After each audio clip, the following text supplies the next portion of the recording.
Grow Rich While You Sleep. How this book helps you grow rich. Prepare yourself for a wonderful experience. Whatever you want out of life, this book will show you the way to make it come to you.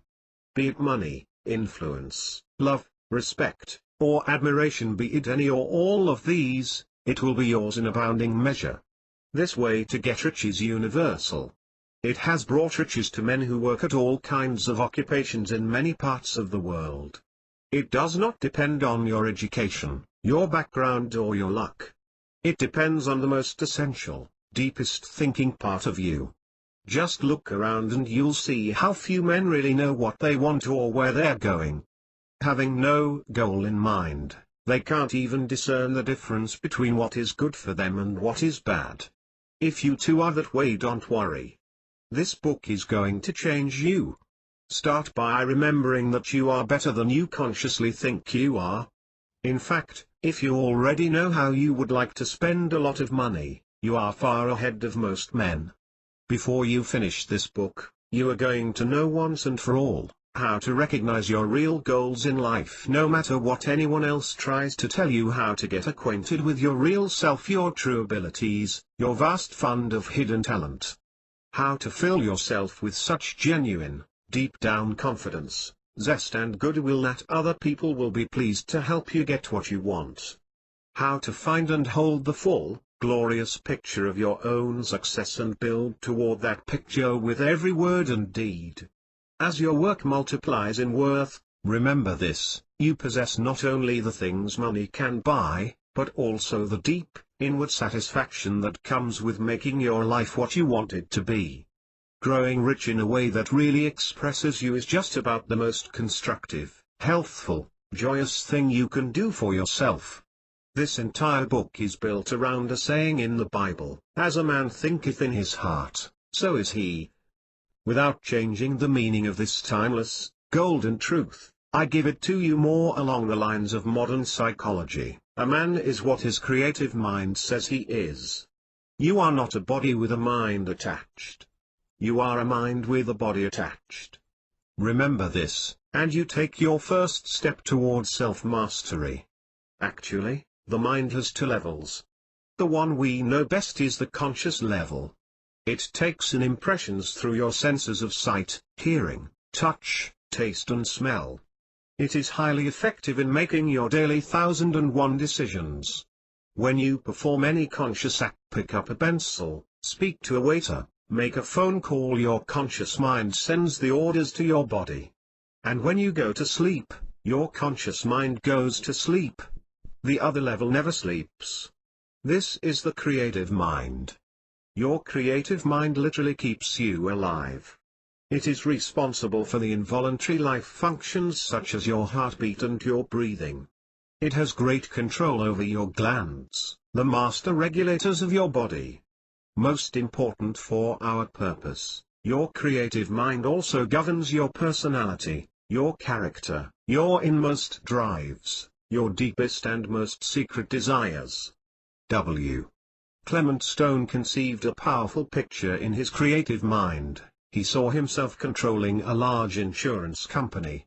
Now, we all know that to start a business you need capital. In fact, most business failures are caused by a lack of capital to tide over a bad time. Well, my friend Stone had less than $100 in his pocket. But he has made a personal fortune of some $100 million.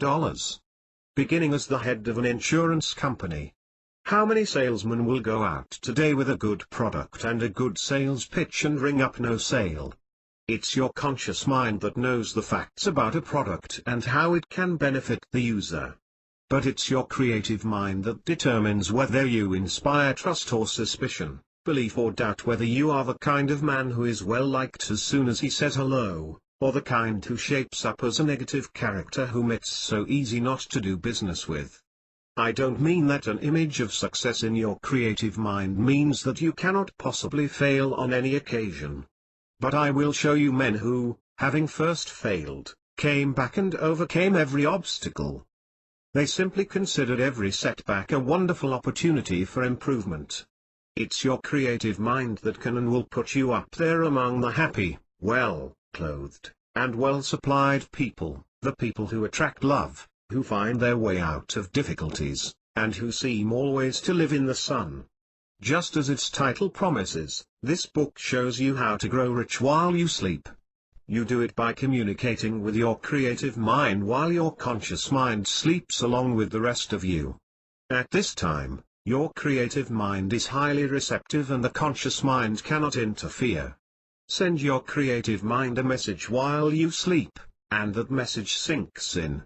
It even can eradicate undesirable old messages. You can do this at other times, too, but the best time is when you are asleep. And, by the way, you'll sleep soundly.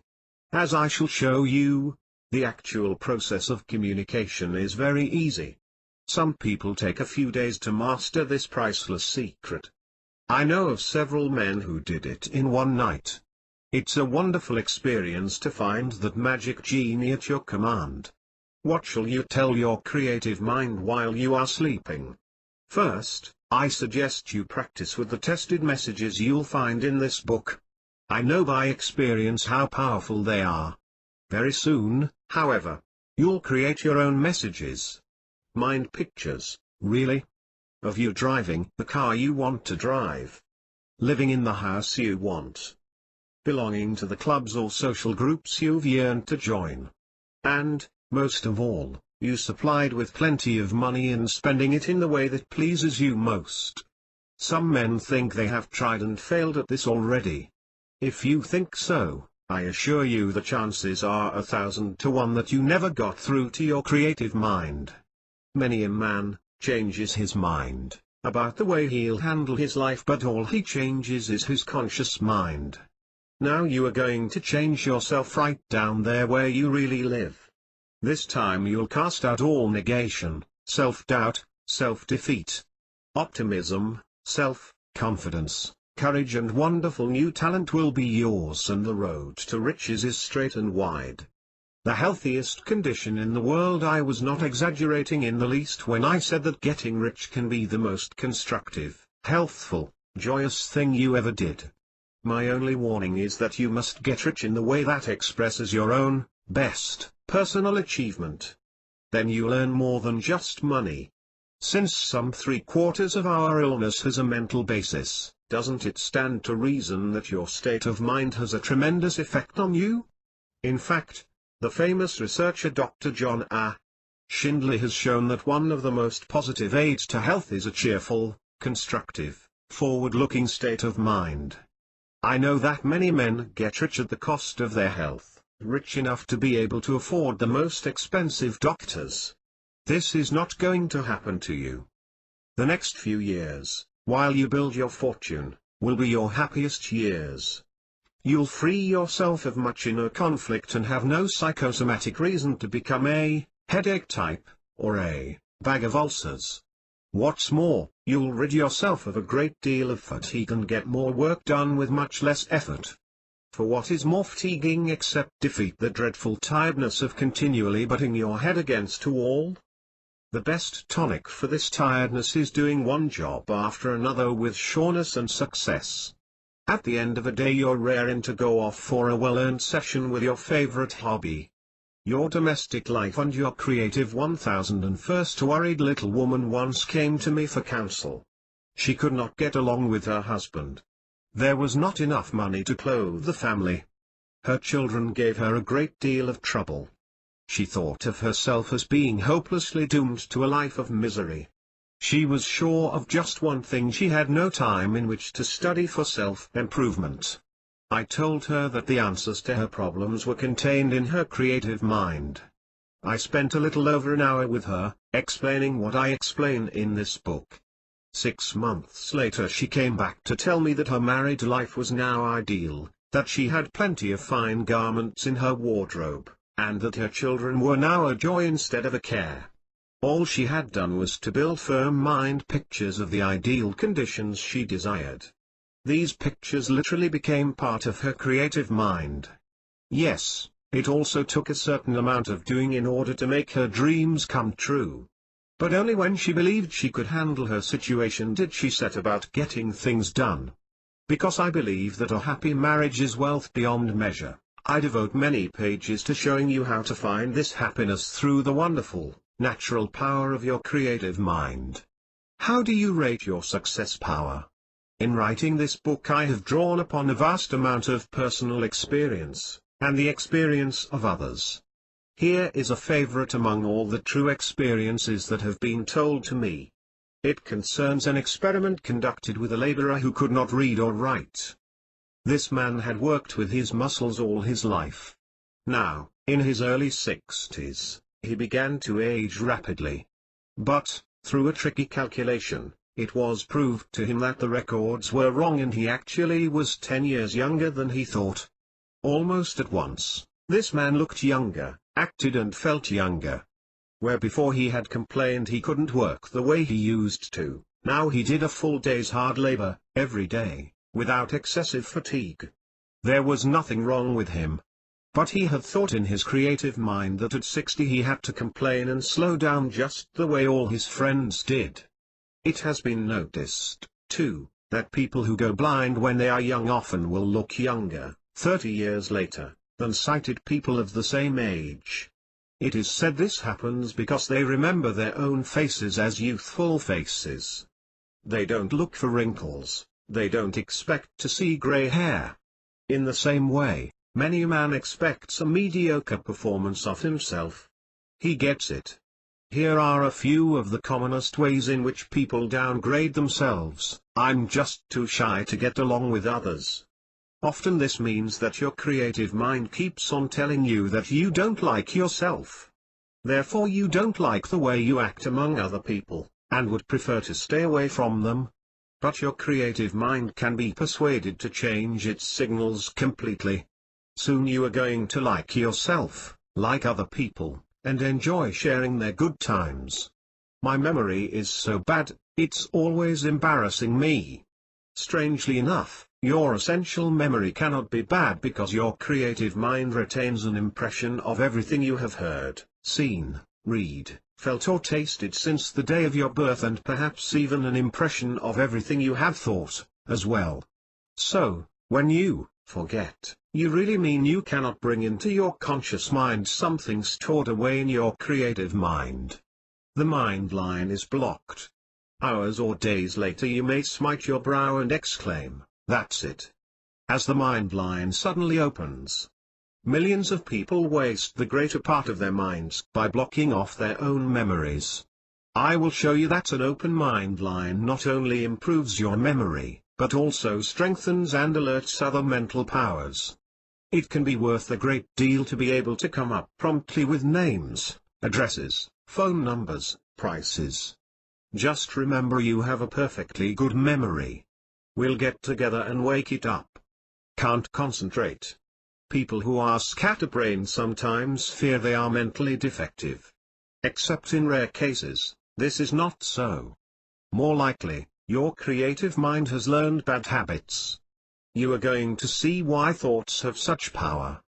How every action must begin with a thought.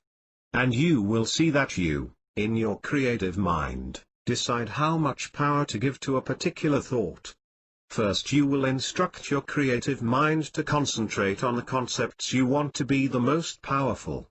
Then your creative mind will instruct your conscious mind to keep those concepts always in view. You will have no further trouble in concentrating. And it will be effortless concentration that eliminates a lot of worry and keeps your vital energies working together to attain your goals. Wake up exclamation in every part of your being. You are going to be a better person in so many ways, you'll feel as though you had been born again. Your creative mind will give you a cheerful, zestful attitude toward anything you do. When you deal forcefully with problems and decisions, you'll grow in poise and self-control. Things that fluster other people won't fluster you. Let me tell you one more story. It's about myself. Years ago, when I first began to realize the limitless power of the creative mind, I happened to need some repair work on my house. But I found reasons for putting it off. Probably I invented reasons. When I finally got that job done, my conscience bothered me. How, I thought, Can I instruct my creative mind to tell my conscious mind that things must get done when they ought to be done? The answer was absurdly simple. Now, when I have a task to perform, I first give my creative mind a picture of the completed job. Doing this while I sleep, I can wake up and feel all the pleasure I am going to feel when I see the job accomplished. Then, when I go about actually doing it, obstacles seem to melt away, or at the most, they become merely details. When the job is done, I feel that good satisfaction all over again. Right there is the key secret of getting rich. Today, now, decide in your conscious mind that you are rich. Your major job is completed. As soon as you read this book, you'll know the sure, easy way to implant that million-dollar thought in your creative mind. And then nothing, absolutely nothing can stand in your way. How would you define the word riches? The answer you give is exactly what this book will mean to you. When the word riches is used from here on, it will mean riches according to your interpretation. Some of you will visualize riches as an unlimited supply of money, a regal estate, a yacht, an airplane, etc. And if this is your objective, fine. Build upon it in your imagination, and, as you continue reading this book, you'll find it will be well within the realm of possibility to make your dream a reality. Perhaps you interpret riches as meaning leadership in politics, in industry, in commerce, etc. Should your desires fall in this category, the contents of this book will put you on the right track to fulfillment. You might think that wishing for both material riches and riches in personal power is expecting too much. But it is not. In fact, you can hardly have one without the other. But beware. To wish for both or even one would get you nowhere. Be careful of that word wish. It can do you more harm than good, as you'll later learn. I once heard a definition of riches which may apply to some of you. Ale and I were visiting the cozy bungalow of a day laborer and his family. The house was small, but very tastefully furnished. It contained most of the modern conveniences. The small yard showed evidence of a green thumb. The mortgage on the house had been fully paid off. The husband had an income on which the family could live comfortably, and he was assured a pension when his day of retirement arrived. The total physical assets of this family would not exceed $12,000. I consider ourselves to be the richest family in town, she said with great pride. We have no financial worries, she continued, and perfect harmony reigns throughout our house. If you have not attained this level of riches, you can think of it as your first plateau and use the power you will gain from this book to lift you up to it. Upon reaching this standard, you can raise your sights once more and continue your climb to higher and higher realms. There are those on this earth who possess practically nothing of a material nature, but who consider themselves rich, because of their happy minds and healthy bodies. I do not believe any one of us should aspire to be a Croesus, because material riches can engender unhappiness as easily as they can raise one to the heights of ecstasy. At this point I am going to ask you a very pertinent question. What is the greatest good one may expect from riches? To have money in the bank, to own a palatial home, to be able to entertain lavishly, to be able to travel anywhere anytime in first-class manner, and to have a wardrobe which would be the envy of all, are a few of the things you might consider as being the advantages of riches. Think of these things and anything else which might be associated with money, and you will still be wrong as far as an intelligent answer to the question is concerned. The real reason for wanting riches is to be happy. This is the end result of all accomplishment. Although one thinks his goal is riches, in reality he is seeking the soul-satisfying happiness which comes with achievement. The riches are his reward for attaining his objective. At this point, let me cite a few illustrations which will make my point clear. A New England capitalist had a unique way of spending his surplus money. He owned a large, fully stocked farm. Each summer a large number of underprivileged children was invited to spend a few weeks at this farm.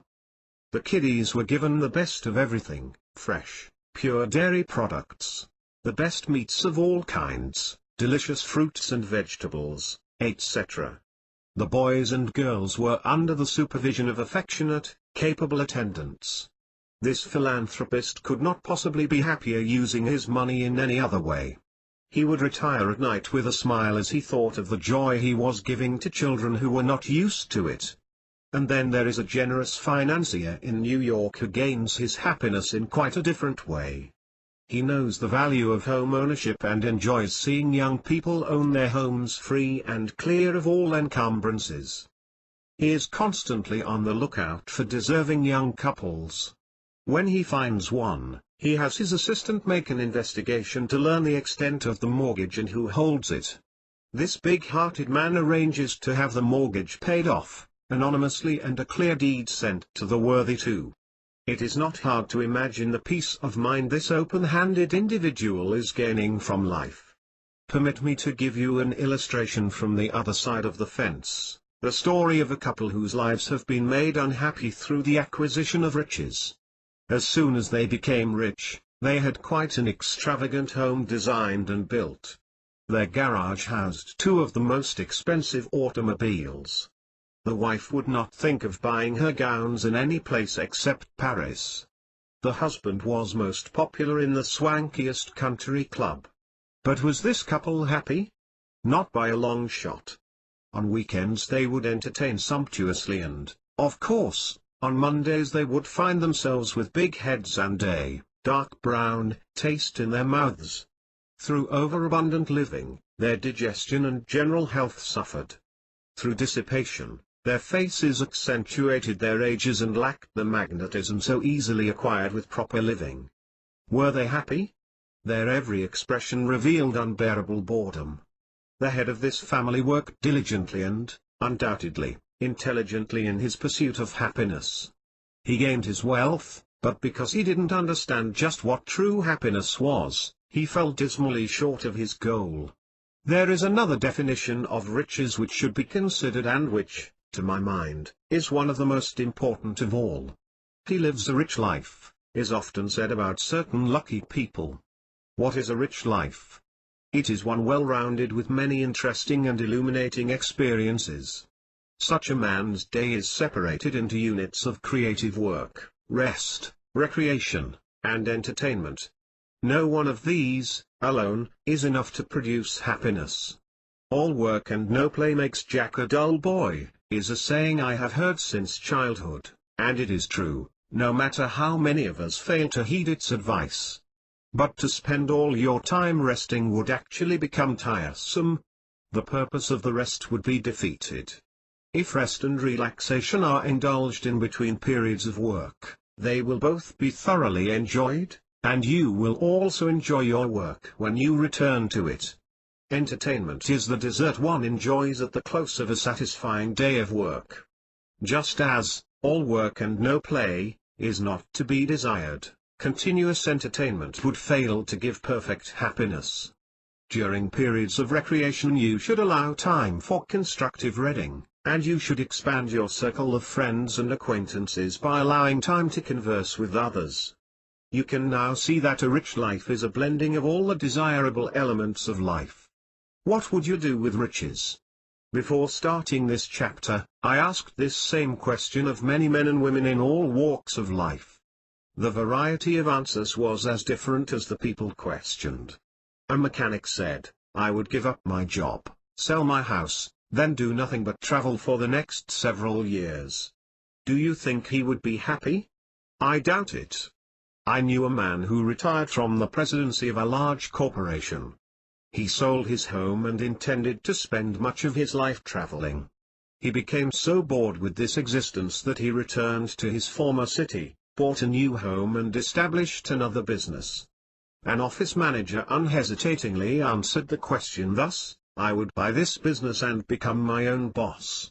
One does not have to be a psychoanalyst to learn much about this man from this simple answer alone. It is likely that this man is bossed too much, which makes him want to own the business so that he can do the bossing. No man in business is ever his own boss. He has as many bosses as he has customers.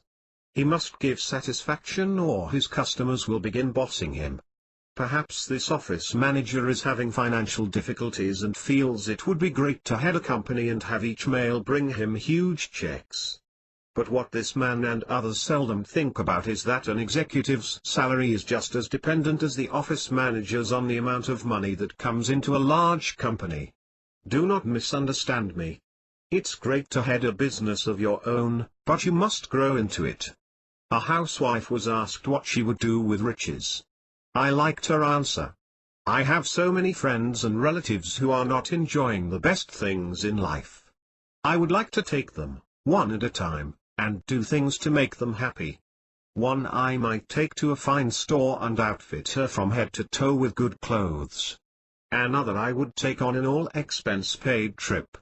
Still another has a good head for business, and I'd like to help him to develop a small business. The things she would do for others made a long and unselfish list.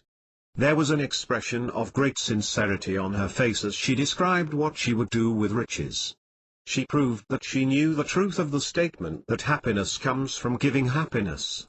A boy in his late teens was asked the same magic question, "What would you do if you had riches?" Or, "Gee, mister, I don't know.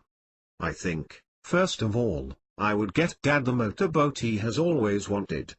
I would get Mom all the modern things for her kitchen and laundry so she wouldn't have to work so hard. And for me, I would go to one of the big colleges and study electronics." Doesn't a statement like that make you wish you could give this lad riches right now so that he could put them to work in such a wonderful way? An uncultured, uneducated man was asked what he would do with riches. "What do I want with riches?" he blurted. "Shaving and dressing up for meals, and mixing with the snobs and high-hats is not for me. I'm satisfied just as I am." To men like him this book offers little help. They would read it fearing that some of the suggestions might rub off on them and cause them to change from their present relaxed mode of living. Why this discussion of riches? As you will discover before you finish reading this book, you can acquire riches, and in a manner far simpler than you ever dared to imagine. You can become rich in any form you wish, rich in material goods, money, home, etc., rich in mental and spiritual blessings, rich in personal power and leadership, rich in friendships. Wouldn't it be a good idea then to begin deciding now what kind of riches you feel would give you the happiness you strive for? If you have been living as the average citizen lives, earning enough to get by, having the necessities of life, and a few of the luxuries, your interpretation of riches may be rather mild. Your bills all paid and a few $1,000s in the bank could be a situation so far beyond your present status that it would seem foolish to dream further. Do you know that the ability to acquire riches is a state of mind? Napoleon Hill, author of Think and Grow Rich, said, "Anything the mind can conceive and believe, the mind can achieve." To gain the full import of this statement, you must think about it. Your mind might conceive the wish, "I'd like to be a power among men, I'd like to have money, lots of it." But if your mind could conceive the picture of yourself as having power and money, and if you really believed you could have power and money, brother, watch out, you're on your way. W. Clement Stone, when he was a young man, and he is still a young man, conceived the image of himself as the head of a large insurance company, and he deeply believed he could become the head. With a beginning of not more than $100, he went on to carve an insurance empire and multiply his original $100 into a personal fortune of $100 million. In the book he co-authored with Napoleon Hill, Success Through a Positive Mental Attitude, he tells you how he did it. The pattern Mr. Stone followed was a simple one, once more proving the efficacy of Mr. Hill's motto, "Anything the mind can conceive and believe, the mind can achieve." Up to this point, nothing has been said about the provocative title of this book. It does sound fantastic, but as you learn more about the operation of the mind, you will find that our futures, whether successful or otherwise, are shaped in our subconscious minds, and mostly during the period of sleep. Hundreds of self-improvement books have been published, but I doubt if many of them have been able to convey an understandable picture of the vital part our subconscious minds play in our lives. The average concept of mind over matter is that if you think in terms of success, you will manifest success. This is true, but what does it mean? Do you really understand it? A woman came to me, principally to take issue with some of my theories. She did not disagree with my statement that we first think in terms of success before we manifest success. But, she explained, it takes more stamina than I have to follow through with the effort necessary to back up my success thoughts and make them a reality. Her concept of developing mental power, and then making use of it is entirely wrong, and, I fear, it coincides with the thinking of most people who are exposed to theories of mental self-development. I once wrote a booklet called, Developing the Urge for Self-Improvement. This treatise pointed out that most people, after leaving school and college, realize that their education, instead of being complete, is just beginning. They realize that they should take steps to add to their storehouse of knowledge, and many of them do. They get books and home study courses and make a brave attempt at adding to their present knowledge. It is questionable how much good they derive from this additional study, because they are doing it feeling they should do it. But, if they can create the urge to want to study, they will do so because they get a thrill every time they learn something new. If you are trying to establish a thinking pattern along success lines, and have to discipline yourself to act contrary to your natural tendencies, it becomes drudgery, and extremely boring.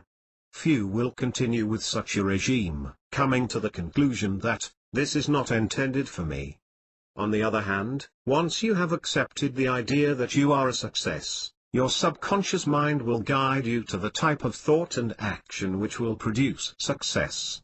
There will be no driving yourself to follow certain procedures. You will do all of the things in keeping with the success plan because you want to do them. Isn't all of this exciting? Can you wait until you begin taking the steps which you now instinctively know will liberate you from payday blues? No, I am not digressing from the remarks I made earlier about growing rich while you sleep. I am including the previous points to help make it apparent to you that to grow rich while you sleep is not fantastic, but a natural phenomenon of the subconscious mind. As I have pointed out in many of my previous books, we have two minds, the conscious and the subconscious minds. The conscious mind takes care of all of our thinking, scheming, and planning, while the subconscious mind looks after all of the involuntary operations in the body, breathing, circulation of blood, restoration of worn tissue, etc.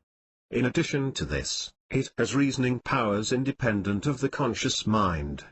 While the conscious mind is working on one thought, the subconscious mind can be devoting itself to something else. Haven't you often said, I have a feeling I should do this, or, I have a feeling I should not do that? I know you have. Where did that feeling come from? It did not float from free air and bump into your mental antennae. It came from your subconscious mind. If the feeling was negative in its nature, it was because you habitually feed your subconscious mind with negative thoughts. And the reverse is fortunately true. Positive thinking will create positive reactions in your inner mind. When you arise in the morning, what is your normal tendency? Do you slip into consciousness with the thought, well, another day at the grind? Gosh, I wish I could sleep another hour or two. Or, do you start your day with vibrancy and the thought, boy, I feel good. I'm going out and shatter all records today. Why the great variation in day openers? Is there something physically wrong with the one who sluggishly starts his day? Perhaps yes, in a few rare cases. In the great majority of instances, however, the condition at waking is a reflection of the thought pattern established in the subconscious mind the night before. If you go to bed with thoughts such as, boy, today was a tough one. I have some hard nuts to crack tomorrow which I am not looking forward to, etc., etc., etc., you are apt to be restless all night long, while your subconscious mind mulls over the tough day, thoughts you gave it earlier. Is it any wonder you awaken dreading the new day? But, suppose you go to bed building on such thoughts as, boy, will I knock them over tomorrow. Today was a fairly good day, but nothing to be compared with what I'll make it tomorrow. I'm going to turn in, have a good night's sleep, and wake up early, raring to start the big day. Isn't it easy to understand how such an established thought pattern will bounce you out of bed with extreme enthusiasm? Now then, isn't the ray of light beginning to pierce the cloud of uncertainty which confronted you when you first saw the title, Grow Rich While You Sleep? In fact, don't you begin to appreciate the fact that the only way you can trigger success consciousness is while you sleep? Whenever a powerful thought seeps into my consciousness, I sense a slight twitching in the general neighborhood of my solar plexus. This, I am sure, is the building within of an urge to get up and at.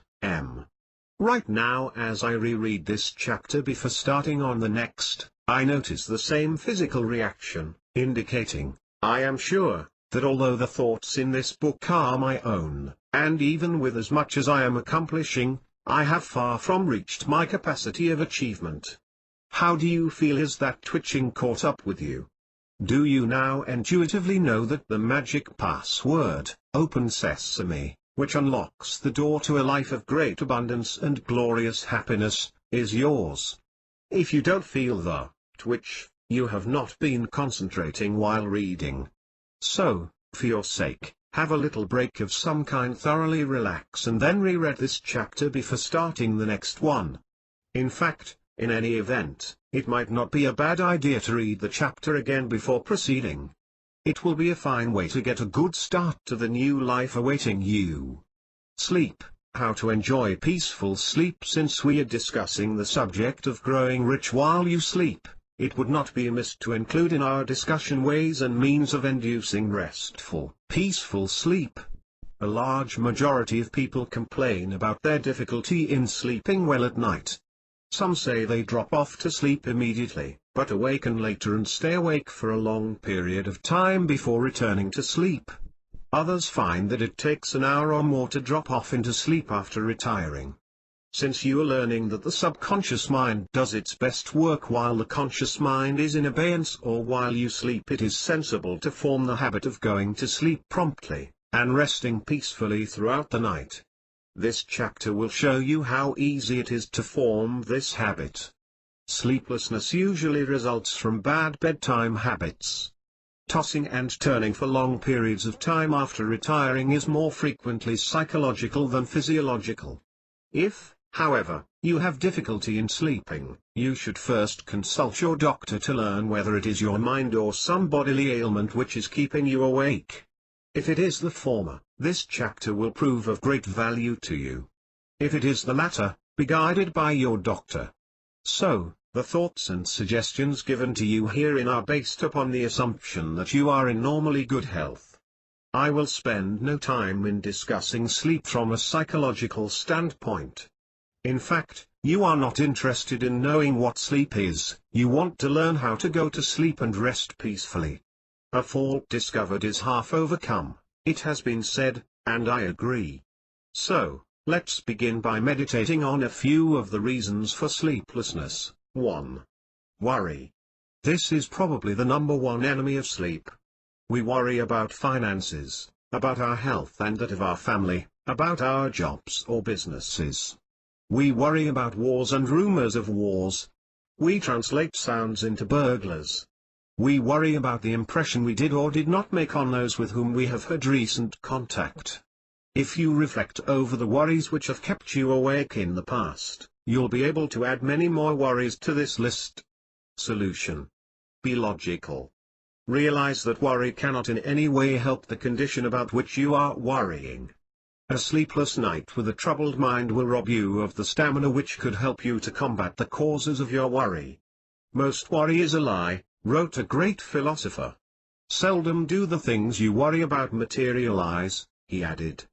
Recall to mind the many things you have worried about in the past and you will agree with this wise man.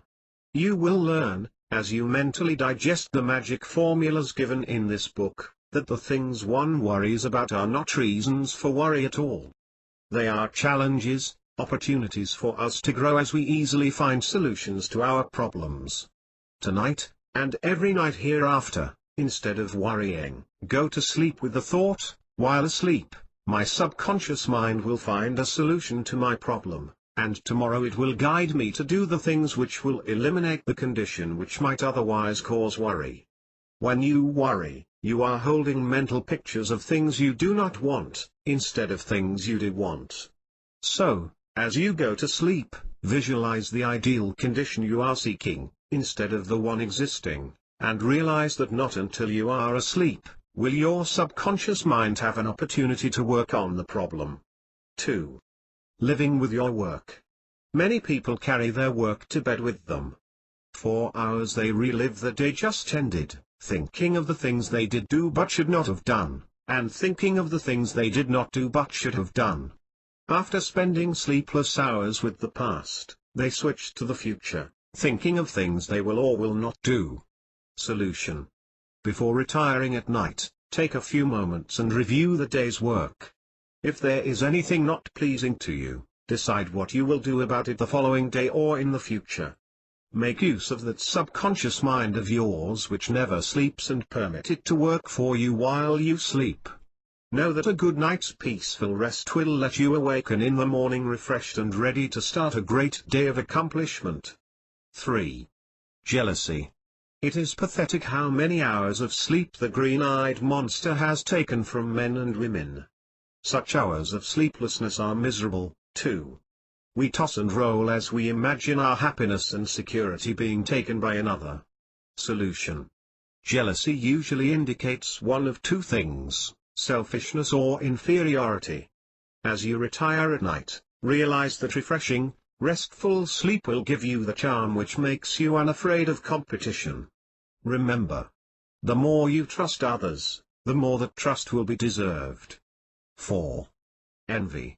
Not all of us, but a goodly number of people, upon hearing of the good fortune of a friend or relative, stay awake for long periods of time wondering why they never get the breaks. They envy others who have better jobs, better homes, better automobiles, etc. Solution. Envy is negative. To envy someone for a possession indicates that you doubt your own ability to obtain that which you are envying. This book is giving you fantastically simple rules which will enable you to get what you want in life. So, instead of envying others for what they have, know that you may acquire the same or even better. 5. Guilty conscience. A guilty conscience does not always indicate that the one so affected has committed a crime, or a breach of conduct. One's conscience may bother him if he feels he has been negligent toward those near and dear to him. Or, our conscience may disturb us if we feel we have been negligent in improving the body. Solution. A guilty conscience is caused by something which happened in the past. It is beyond the power of anyone to relive a single day of the past. Let bygones be bygones and determine that you will forgive yourself for your mistakes of the past and profit by them so that you will not make similar ones in the future. Go to bed with a song in your heart because of your resolve regarding the future. 6. Laziness. The lazy individual loses sleep in two ways. He thinks about the opportunities he has missed, and is missing, owing to his laziness. He also spends time in thinking of ways and means whereby he can avoid doing things he should be doing. 7. It has often been thought that a lazy person sleeps more than he should, because he is lazy. He can ordinarily drop into sleep at times when he should be occupied, but he stays awake when he should be sleeping, because he feels guilty about his apathy toward work. Solution. There is no such thing as physical laziness. All laziness is mental. When we dread doing a certain type of work, it is because we are not interested in it. It bores us. Learn to like that which you have to do. Decide you will do it a bit better than it has ever been done before. If laziness has been one of your drawbacks, retire with a promise to yourself that in the future you will find something to like about everything you are supposed to do and that you will take delight in doing it well. 8. Hatred. In conducting studies on sleep and the causes of sleeplessness, it has been noted that one with a heart of hatred never sleeps as well as the one whose mind is at peace with himself and the world at large. The former has difficulty in going to sleep, and when he does, he is tense and rests but little. Solution. Hatred is a poison which works on both your mind and body. If you could realize the damage which is done by hating, you would know that you cannot afford to hate. Remember, hatred never harms the one hated. The hater is the one who pays the penalty. And, does hatred keep one awake? On one occasion a man did something toward me which literally burned me up. I went to bed and for 2 or 3 hours kept myself awake just by dwelling on the action which brought about the hatred. After singing on this hymn of hate for a good portion of the night, I understood that I was harming no one but myself. I even asked myself the question, wouldn't that fellow be glad if he knew he was keeping me awake? In other words, I was really allowing him to bestow more injury upon me. Knowing the futility of lying awake just hating, I actually whispered a prayer asking that he be blessed and guided to do right by his fellow man. This act dissolved my hatred. I dropped off to restful sleep and woke up in the morning actually sympathizing with this man instead of hating him. Planning ahead. So far, this is the only constructive reason for sleeplessness given. Progressive, far-sighted people usually spend many of the hours in which they should be sleeping in making plans for the future. As admirable as this trait appears, a weakened physical condition is developed which may later hold one back from doing the things he has planned to do. Solution. In planning for the future, why not take full advantage of the great source of intelligence and power contained within your subconscious mind? Retire with a thought, such as, while I am asleep, my subconscious mind will draw from my experience of the past, and from it will formulate practical and progressive moves for the future. I am happy in anticipation of my continuous growth and achievement. You can, if you wish, be more specific as to your future. If you have a definite objective, include it in the bedtime instruction to your subconscious mind. For instance, while I am asleep, my subconscious mind will decide the proper steps I should take in obtaining wider distribution for my product, mention name, and I will be guided accordingly. 9. Creating. The inventive type mind, whether it is concerned with patentable ideas, designs, story material, subjects for paintings, etc., will frequently be most active at bedtime, when ideas seem to come thick and fast. Solution. What was said for planning also applies here. When you stay awake and attempt to create, you are using but a small portion of your mind. When you permit yourself to drop off into peaceful, relaxed sleep after having given proper instruction to your faithful servant, the subconscious mind, you are utilizing your greatest mental powers. I do my best writing early in the morning. As I retire, I tell my subconscious mind, I will sleep peacefully tonight, and as I do so, my subconscious mind will develop a good theme for my newspaper article, and in the morning, as I write, thoughts will flow to me enabling me to write a good article in a short period of time. Many times, in the morning, as I place a sheet of paper in my typewriter, I have no idea what my theme will be. By the time I have the paper set, ideas begin to come into my consciousness and continue to do so until the material is completed. 10. Fear of death. Last but by no means least is the fear most people have of dying. If a man's health is not good, he fears death as a result of illness. He may fear death through an accident, in a plane, train or automobile, or even as a pedestrian. And, at night, when everything is dark, and one has a feeling of loneliness, that is the time when he gives vent to such fears. Solution.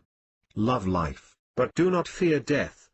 I know of no one who can possibly want to live more than I do. My home life is happy, my future is bright and getting brighter, my health is good, yet, with all of this, I give no thought whatsoever to the day when I will leave this plane of existence. Fear of death hastens death. When we have a pain or an ache, if, instead of looking for the cause and trying to correct it, we worry about it and associate it with possible death, we become frantic. Live as if you had an assured lifespan of 125 years. Then, no matter what your present age may be, you are young in comparison with the time you have set for yourself. Eliminate the fear of death and you will have eliminated one of the common causes of sleeplessness. Problems, fears and worries are greatly magnified at night. With eyes closed, and in a dark room, your entire attention is focused on that which is keeping you awake. In the daytime, with your eyes wide open, the object of your sleeplessness, when viewed in comparison with all about you, loses much of its importance. Many people actually prepare for a sleepless night before they retire. "Oh, how I dread going to bed. I just know I won't sleep," they moan. You, who are now reading this mind-powered book, know that to hold such thoughts is exactly the same as instructing your subconscious mind to keep you awake, and it obeys. Look forward to retiring. Think how good it will feel to be undressed and to be able to stretch out and relax in a comfortable bed. Know that soon you'll be fast asleep, gaining strength and energy. Coffee is often blamed for loss of sleep and, in most cases, wrongly so. It has been said that the stimulating effects of coffee are worn off about 2 hours after it is taken. If you have dinner at 6, the effect of the coffee should be gone by 8. Yet, with most people, even if they do not retire until 10 or later, they do not sleep, because they knew the coffee would keep them awake. This sleeplessness is psychological and not due to the beverage. There are a few things you can do which will be conducive to healthful sleep. Do not put your bed where lights from the outside will fall upon your face. Do not put your bed in a draught, but do see to it that your bedroom is well ventilated. If there are any unavoidable sounds or noises which may keep you awake, get the right attitude toward the sounds instead of resenting them, and they'll no longer bother you. Perhaps you live in a neighborhood where there is considerable street noise. Resenting it will keep you awake. Learn to be indifferent toward the many sounds, and you will soon forget them. "I just can't sleep with all the racket," one might complain. Of course, knowing the mind and how it operates, as you and I do, we understand that such a statement literally instructs the subconscious mind to keep one awake. When I was a young man, I slept in a tent in a mining camp close to a mill which operated on a 24-hour schedule. The roar from the grinding machines was terrific. But I became so accustomed to it that whenever the mill closed down during the night for any reason, the silence would awaken me. How to put yourself to sleep. The idea I am about to pass on to you is original with me as far as I know. It is as interesting as it is effective. Have you ever noticed that in a dark room, with your eyes closed, the field within your vision is not entirely black? Usually it is gray, somewhat the color of a blackboard which has been often used without having the chalk too thoroughly erased. If you relax fully and fix your attention on that gray-black field, you will discover many changes taking place. Sometimes you will notice whirling masses of changing color. Other times you may notice geometrical designs, squares, circles, triangles, etc. These designs will appear in pale white outline against the dark background. After you have experimented with this mental screen, let's call it, for several nights, you will get so you can see faces and often entire people. Doing this little exercise will help you get your mind off whatever has been responsible for your sleeplessness. But this is not the whole formula for putting yourself to sleep. What I am about to tell you is, jumping the gun, and giving you a bit of the material which will begin in the next chapter, but it will help you to understand better my discovery of a most effective way to put yourself to sleep. When you wish to drop off to sleep, whether immediately upon retiring, or after awakening during the night, follow these simple steps. 1. Make certain you are fully relaxed and comfortable. See that your pajamas or nightgown are not binding in any place and that the bedclothes are smooth. 2. Give your subconscious mind the proper instruction. In the next chapter you will learn about the intelligence of the subconscious mind and how it takes instructions from the conscious mind and carries them out whether they are for your good or not. When putting myself to sleep, I talk to my subconscious mind as though it were a visible being. I will tell you approximately what I say, then I'll explain why I say it, and how the message works. I am about to drop off into restful sleep. As I do so, I am turning all of my affairs over to you. While I am asleep, you will receive proper information to enable you to guide me in thought and actions, in the handling of my affairs so that they will be concluded in a manner which will be best for all concerned. I am now on the platform of the station waiting for the sleepy train to carry me to the land of happy dreams. While waiting I will amuse myself watching and interpreting the many pictures that project themselves before my mind's eye. I will awaken in the morning refreshed and eager to begin another day of accomplishment.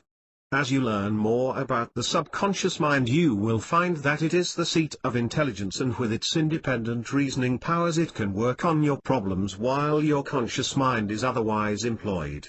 To know that while you're enjoying restful sleep, the great intelligence of your subconscious mind will be finding a happy solution to your problems is, in itself, a soothing thought. It may seem infantile to talk about the station platform and the sleepy train, but so what? We're all just grown-up kids, so what harm is there to live occasionally in the land of make-believe? The human mind cannot think of two things at once. The moment you start on this routine you feel comfortable and all of the thoughts which might otherwise haunt you fade completely away. Most frequently I am asleep before even completing the mental instruction, and this will happen to you after you have learned from experience that the system works. But even if you do not go to sleep immediately, don't worry. Just continue to watch the colors and pictures which will be coming before you. It won't take long before Morpheus will take you by the hand and lead you into dreamland. One of the unfortunate things about reading books is that they are so easy to obtain. Many people feel that they haven't lost much even if the books they buy fail to help them. For example, what would it mean to you to have an effective means of putting yourself to sleep quickly which would last the rest of your life? $100. $500. $1,000. Such a formula is priceless, yet it is only one contribution made to you by this book.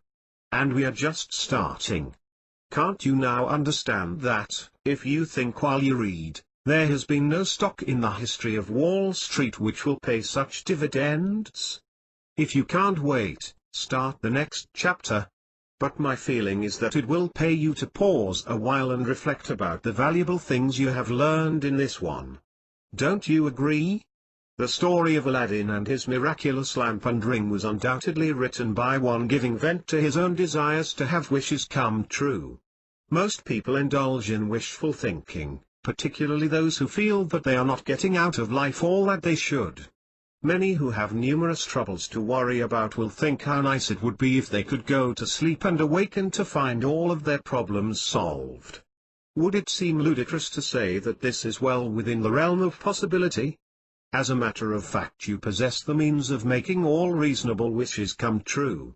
If you are heavily in debt, this power within you can guide you to freedom from financial obligations. If you are not happy in the home you are occupying, this influence can let you out of it and into the home of your dreams. The size of the fortune you build is dependent solely upon the amount of the personal power you exert. It is just like your automobile. The more pressure you apply to the accelerator, the faster you will go. Whether your idea of riches is $50,000, $100,000 or $1 million or more, you have the mental power to bring it about. If you doubt this statement, ask yourself the question, how did the millionaires acquire their money? Did Dame Fortune hand it to them? Was it their destiny to acquire plutocratic magnificence? No, definitely no. These tycoons have been using their inner power, whether they knew it or not. They possess nothing you do not possess except, perhaps, the awareness that they can do things of great magnitude. But they have a better education than I have, You might declare in defense. Tomorrow? In New York lives a man with practically no education. At one time he was a harness maker at a very small wage. Today he owns 2 skyscrapers as well as a few fashionable apartment houses. He was just getting by when he awakened to the fact that he had a reservoir of power capable of guiding him to great heights. A motto I wrote many years ago fits this and other similar cases perfectly. Think about it. A man may plod along for years without showing any signs of accomplishment. When sometime, unexpectedly, a powerful thought will seep into his consciousness and a leader is born. Education is desirable, very much so. One should obtain all the knowledge he can get and should see to it that his children are well educated. But, just because an individual did not have the opportunity of gaining an education is no reason for him to abandon any hopes of making an outstanding success of his life. In a large sales organization in New York, one of the top-notch salesmen is a man whose education is nil. His conversation includes atrocious words such as, dis, dos, dem, ain't, etc.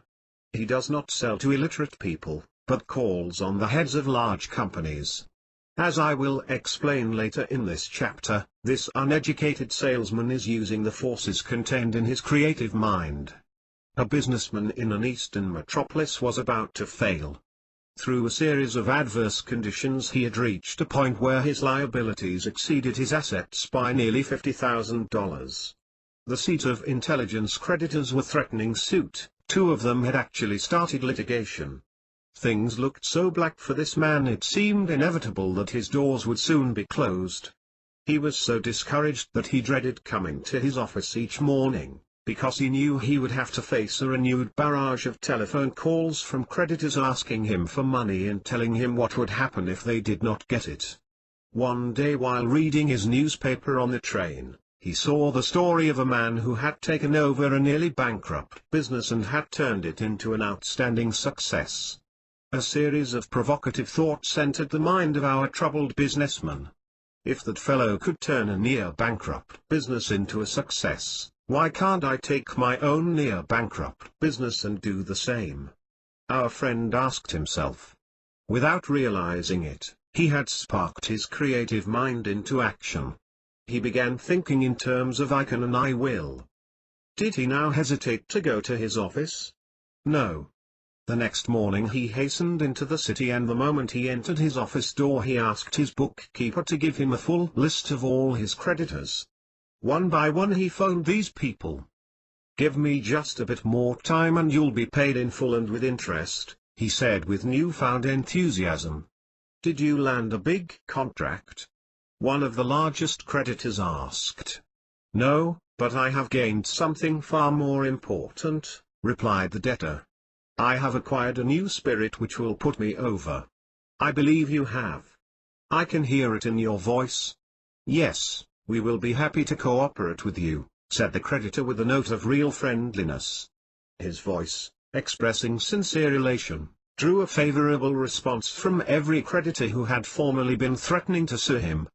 With his mind at peace, he concentrated his efforts on getting business, and with his newly found spirit, he had no difficulty in securing many worthwhile contracts. It was not long before the books of this company showed no red ink, but important sums of earned profits. In this case, nothing unusual happened. Business conditions were the same. The only change was in the mind of the man who had formerly felt his business was rapidly going on the rocks. The subconscious 1001st versus the creative 1001st. In the early 1800s, when students of human behavior first began to realize that the mind was dual in its operation, the mind below the level of consciousness was named the subconscious mind.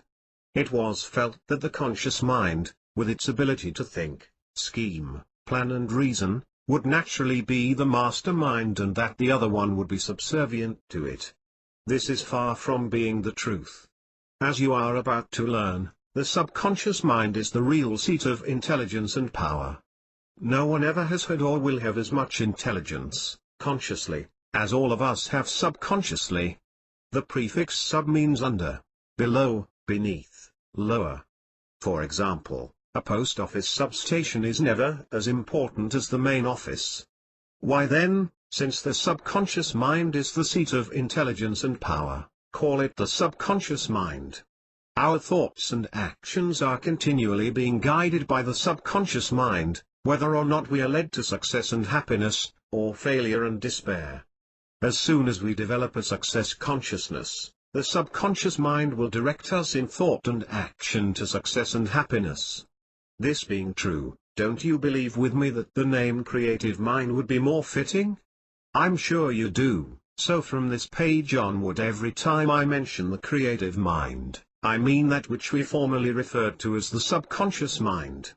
Our mental powerhouse. The following is a very simple description of the creative mind and its relationship to the conscious mind. It is the same illustration I gave on the radio in New York in 1930, which the late Alfred Adler thought was the best description of the subconscious mind he had ever heard. We will use a large manufacturing plant as an illustration. A big corporation, you know, has a president and a general manager. Of course it has many intermediate officers, vice presidents, secretaries, treasurer, etc. For the sake of simplicity, we will think only of the president and the general manager. Let us assume that the corporation in this illustration is an automobile plant. The president does the planning, the general manager executes the plans. When a new model car is being contemplated, the president will make the decision as to all changes to be made. These changes will be given to the general manager. Designers and draftsmen are instructed to put the plans on paper, models are made, the plant is tooled up to create the new designs, and on it goes until finally a car rolls off the line bearing all of the changes originally planned by the president. This gives an ideal example of the relationship between the conscious and the creative mind. The conscious mind is the president, the creative mind is the general manager. The conscious mind does the thinking, planning, evaluating. The creative mind carries out the orders. Let us assume, by way of illustration, that an individual was just getting by. He managed to keep food on the table and to pay his rent, but there never was any money left over for nice clothes, recreation, etc. Suddenly a powerful thought entered his mind. He began to see himself as a success. He began to think in terms of, I am a success. All right, what happens? His general manager, his creative mind, accepts the thought, I am a success, as an instruction. It is a new model ordered by the president, the conscious mind. Now then, just as the general manager in the factory would give instructions to his many department heads, so, too, will your general manager creative mind begin sending out messages to his assistants throughout your body. Your general manager knows that to be a success you must look like one. He will make you more alert, he will put a spring in your step, he will put a look of determination in your eye. He will put an expression in your voice which rings of success. But, most important of all, your general manager will direct your thinking so that you will be guided to do the things which will make you a success. Several years ago a man came to me hoping I could help him to find a job. He was in quite a predicament. His rent was overdue. His telephone had been disconnected. His grocer was about to shut off his credit. I asked this man to repeat to himself frequently for the next 24 hours, particularly before retiring, I am a success. This seemed incongruous to him, but I made him promise he would do it. The next morning he awoke and had such an urge to go out and prove he was a success that he bolted down his breakfast to save every possible minute. Leaving his house, instead of lagging along with the feeling that it would be another helpless day, he marched with his chin up and chest out, with a mental attitude which told him he was facing a world of opportunities and that he could literally select the one best fitted to him. Passing a department store, this revitalized man saw a small card in one of the windows which read, Salesman Wanted, Hardware Department. He stared at the card a moment, then with determination walked into the store. In the personnel department he faced the man authorized to hire employees. I've had no experience selling hardware, "Sir, but I love duels and I believe I could fill a job advertised in your window." The courageous and confident manner in which this applicant approached the personnel manager made an immediate good impression. Only a few preliminary questions were asked. "I'd like to give you a chance to show what you can do. Can you start tomorrow morning?" said the man behind the desk. This was several years ago. The man is now manager of his department and is making a good salary. He has purchased a comfortable home, drives a new car and is a very good provider for his wife and child. The average ne'er-do-well feels that the road to success is long and tortuous. Is this true? The case just described proves it is not true. The tide turned for this man in just 24 hours. After the pattern of success was implanted in the creative mind of this man, he, guided by the creative mind, became a success. Isn't this a revelation to you? Isn't it hard to believe that you have been going through life wishing for things without realizing that through the use of your creative mind you do not have to wish, that you literally have it within your power to make your dreams come true? Obtaining financial success is by no means the only use for your creative mind, as the following story shows. A lonely, old maid bemoaned the fact that she was not attractive to the opposite sex and that she was destined to a life of loneliness. She was told to hold a thought, such as, "I am attractive to men. I will meet the man whom I can make happy and who, in turn, will make me happy." What do you think happened? Within a few weeks she met a fine man and just 4 months later they were married. The last I heard they were divinely happy. Stories of this kind might lead one to believe that I am indulging in some form of legerdemain, but I'm not. It is merely another evidence of what the creative mind can do for you when you will it to do so. This woman had not been friendly enough, and was selfish to the extent of not thinking of anyone but herself. The creative mind, which you know has reasoning faculties independent of the conscious mind, guided this woman to become more friendly and unselfish. It is not hard to sense a friendly attitude, and men like the company of friendly women. So there you have it. She met a man who quickly became attracted to her. As they spent time together, her generosity toward him made him think in terms of a life together. So, they were married, and, I feel sure, will live happily ever after. For about 15 years of my life I was a radio personality. In San Francisco I maintained a 30-minute daily broadcast for over 10 years. Ordinarily an audience would tire of hearing a half-hour talk 7 days a week by the same man. This was not true in my case. "You seem to be getting better and better," letters by the score would declare. I'm not trying to present myself as some sort of miracle man, because I am not. I did not do a thing you could not do. My secret, which enabled me to pull in up to 70% of all the mail reaching the station, was that I made full use of my creative mind. Script for a 30-minute program would require at least 14 pages of double-spaced typewriting. I used only a single page of the briefest kind of notes. In other words, practically all of the talk was ad-libbed, a steady uninterrupted flow of words had to be forthcoming. Every day, before going on the air, I would repeat to myself, "This broadcast will be the best one I have ever given." And it would work just that way. Immediately after greeting my listeners, the thoughts would begin to flow and would continue until the clock said it was time to say goodbye. My publishers comment on how few corrections have to be made in my manuscripts. Authors often have to rewrite entire portions and sometimes all of their books before printing. In my last book, Will, not a single page was rewritten. Am I bragging? No. Because I am no better than you are. I am merely making use of a force we all have. I am using the creative mind which is always standing by ready to guide me. Before sitting down to the typewriter I talk to my creative mind.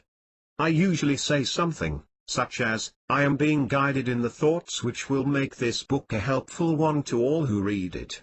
And, just as though an inner voice were dictating to me, the thoughts flow and flow.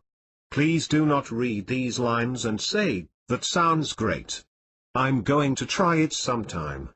That word going is a bad word. It is indefinite. You can say you are going to do something, and if you do not do it for 10 years you are still telling the truth. Instead of going to do something, do it. You will never know the potency of your creative mind until you make use of it. Give it a chance to prove itself to you. Right this very instant it is waiting for your command. Do not approach your creative mind negatively. Do not say to yourself, I will try it to see if it works for me. The word try indicates a doubt. We do not try to do things we know we can do, we do them.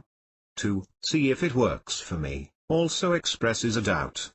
Think of something good you would like to have happen. As an example, suppose you had to make an important decision tomorrow. At the moment you are in a quandary, you do not know which course to take. All right.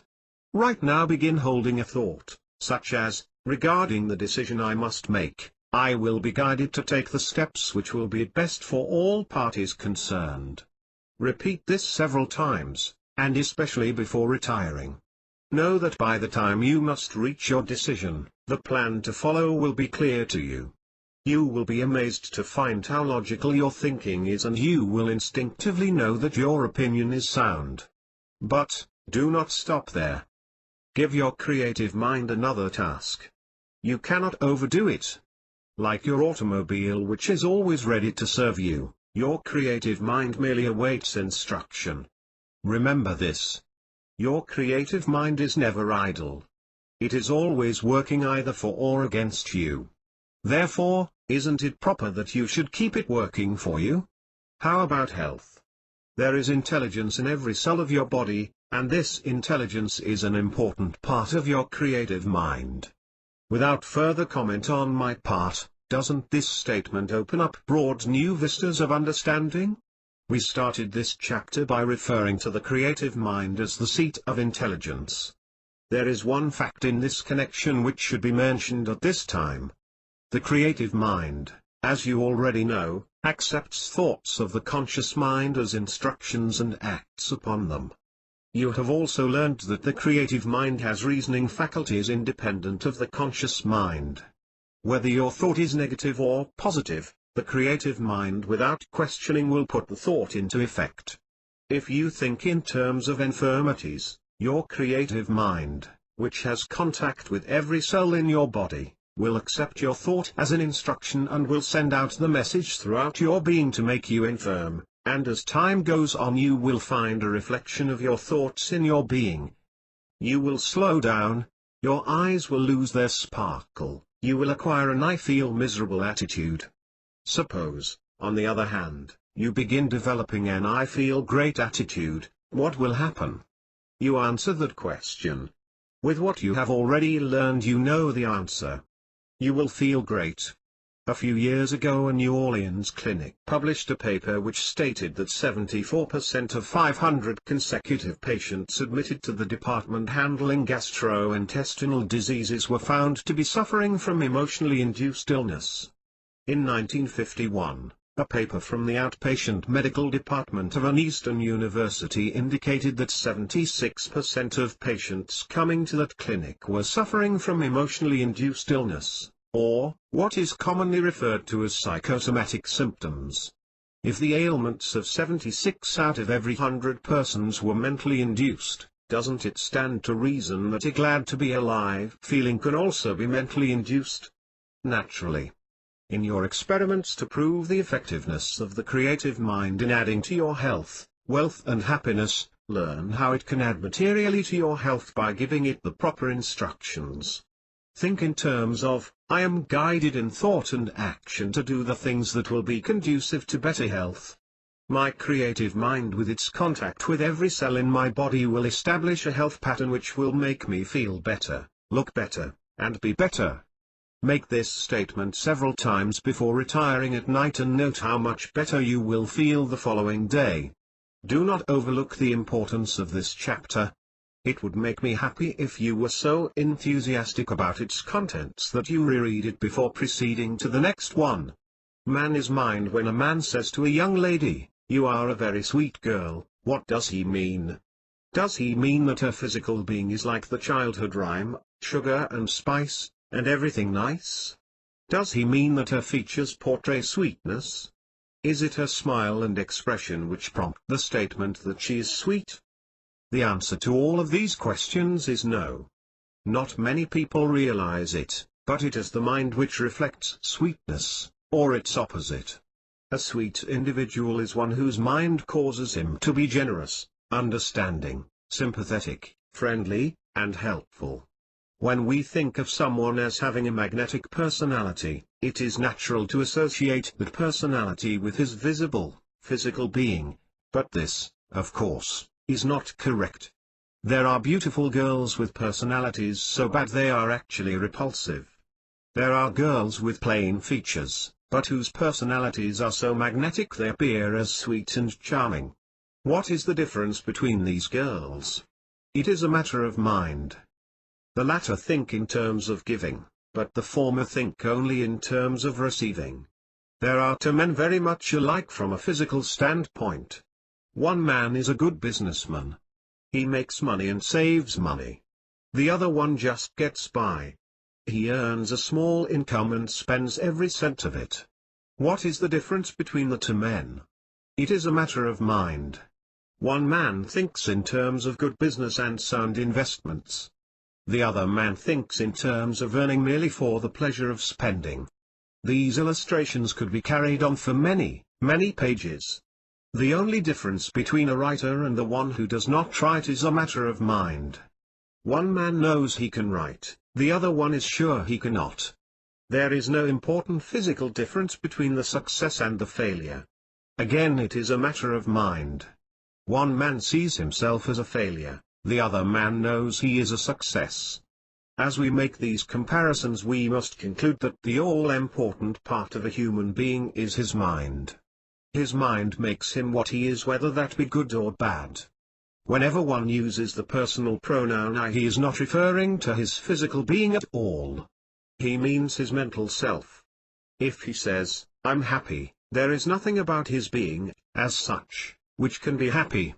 Of course, there is a physical response to the emotional fact of his happiness. His lips will indicate a smile. The body may even ripple with laughter, but without happiness and joy being in the mind, none of this will happen. If I should say, you are a fine person, I am not referring to that which I see. There is nothing about your skin, flesh, and bones which can be fine or otherwise. It is your mind I refer to. Doesn't all of this discussion give emphatic evidence to the statement heading this chapter, man is mind? You are what you think you are, is a statement you will find in practically every book I have written, and you'll see it again in books I will write in the future. Do you fully comprehend the significance of this simple expression? It does not mean that you are you because you are tall or short, dark or light, fat or lean. It means that the you which people like or dislike is a reflection of your mind. You don't have to be unhappy, you need not always be ailing and complaining, you can be successful. In other words, within the realm of that great mind of yours is the power and intelligence to guide your life in any direction you may choose. For a moment, think of some of the monumental achievements of man. A streamlined train of many cars will travel at 60 or more miles per hour. Yet it is controlled by a single man, the engineer, and we may go on to say that all of this is controlled by the mind of this single man. The largest ships afloat are guided by a single man. Of course, he has his helpers, but there must be a mastermind. The giant airliners, carrying over 100 passengers plus baggage and mail, are flown by a single man. In the beginning, these trains, ships and planes were first conceived in the mind of man. They had to be created before they could be navigated. Now then, suppose I should tell you that you have within your mental self a gigantic reservoir of power, most of which is unused. And suppose I tell you also that just as the pilot drives his plane, the captain steers his ship, the engineer speeds his train, your conscious mind can steer your creative mind so that it will guide you in any direction you select to health, wealth and happiness. Man is a 1001st with a body. One of my countless blessings is a curious mind. I must have been born under the sign of a question mark. The adverbs how, why, when, and where are the most overworked words in my vocabulary. When I first learned to drive an automobile, before the days of the automatic gear shift, I was not content to be told how I should move the shift lever to change gears. I insisted upon having the lid of the gearbox removed so that I could see what happened when the lever was moved. I have always been like that. Why does it work? How does it work? Are just a couple of the questions always on the tip of my tongue. Several years ago, while having dinner with a friend of mine, we began discussing a provocative subject, the mysteries of man. We talked about the power of mind and how it directed every cell in the body, that to take away mind would leave a decaying mass of flesh and bones. It was then that a great truth dawned upon me. Up to that time I had looked at man as a body with a mind. But he isn't. Man is a mind with a body. It is important to understand this truth, and as simple as it sounds, one must think about it quite a while before he does understand it. In reality, that body of yours is merely a utility for your mind, which is you. Your legs provide you with locomotion. Your arms do the many jobs directed by your mind. The food you eat furnishes fuel for your engine. Your mouth performs a dual function.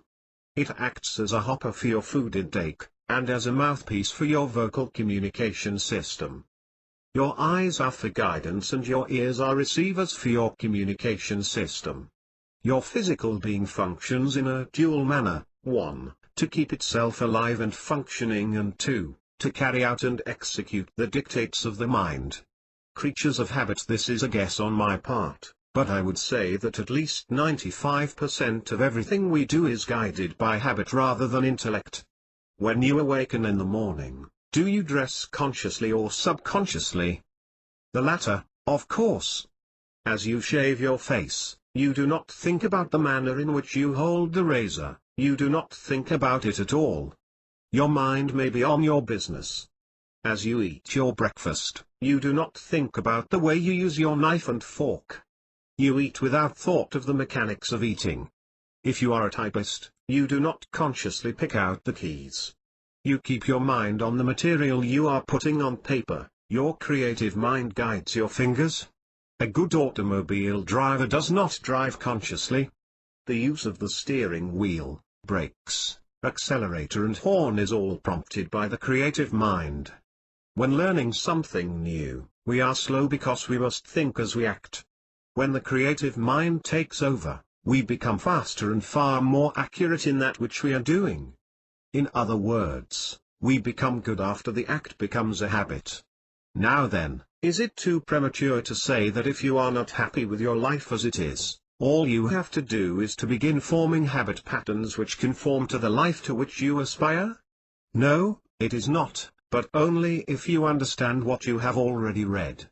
We have been talking about habit.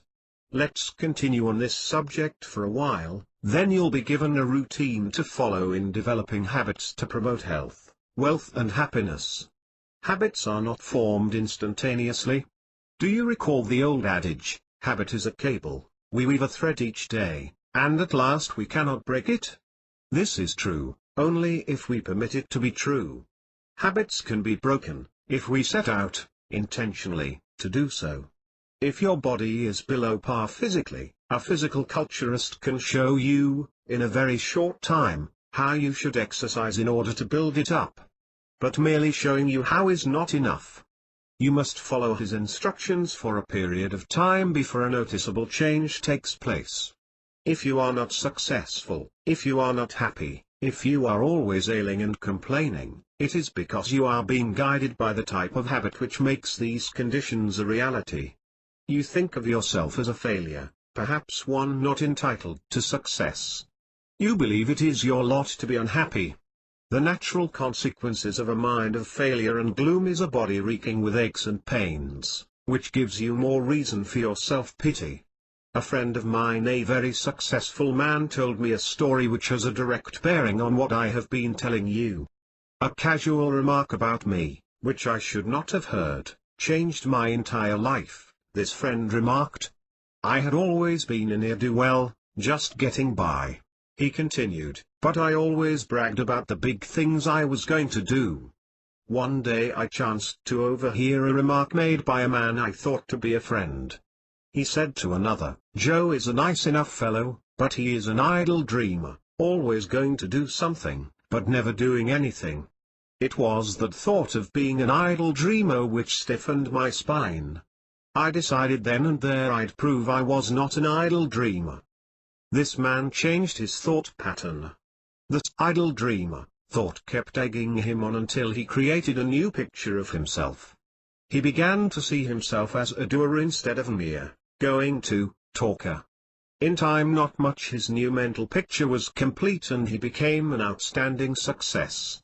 Test yourself for negativity. The negative person seldom thinks of himself as being negative.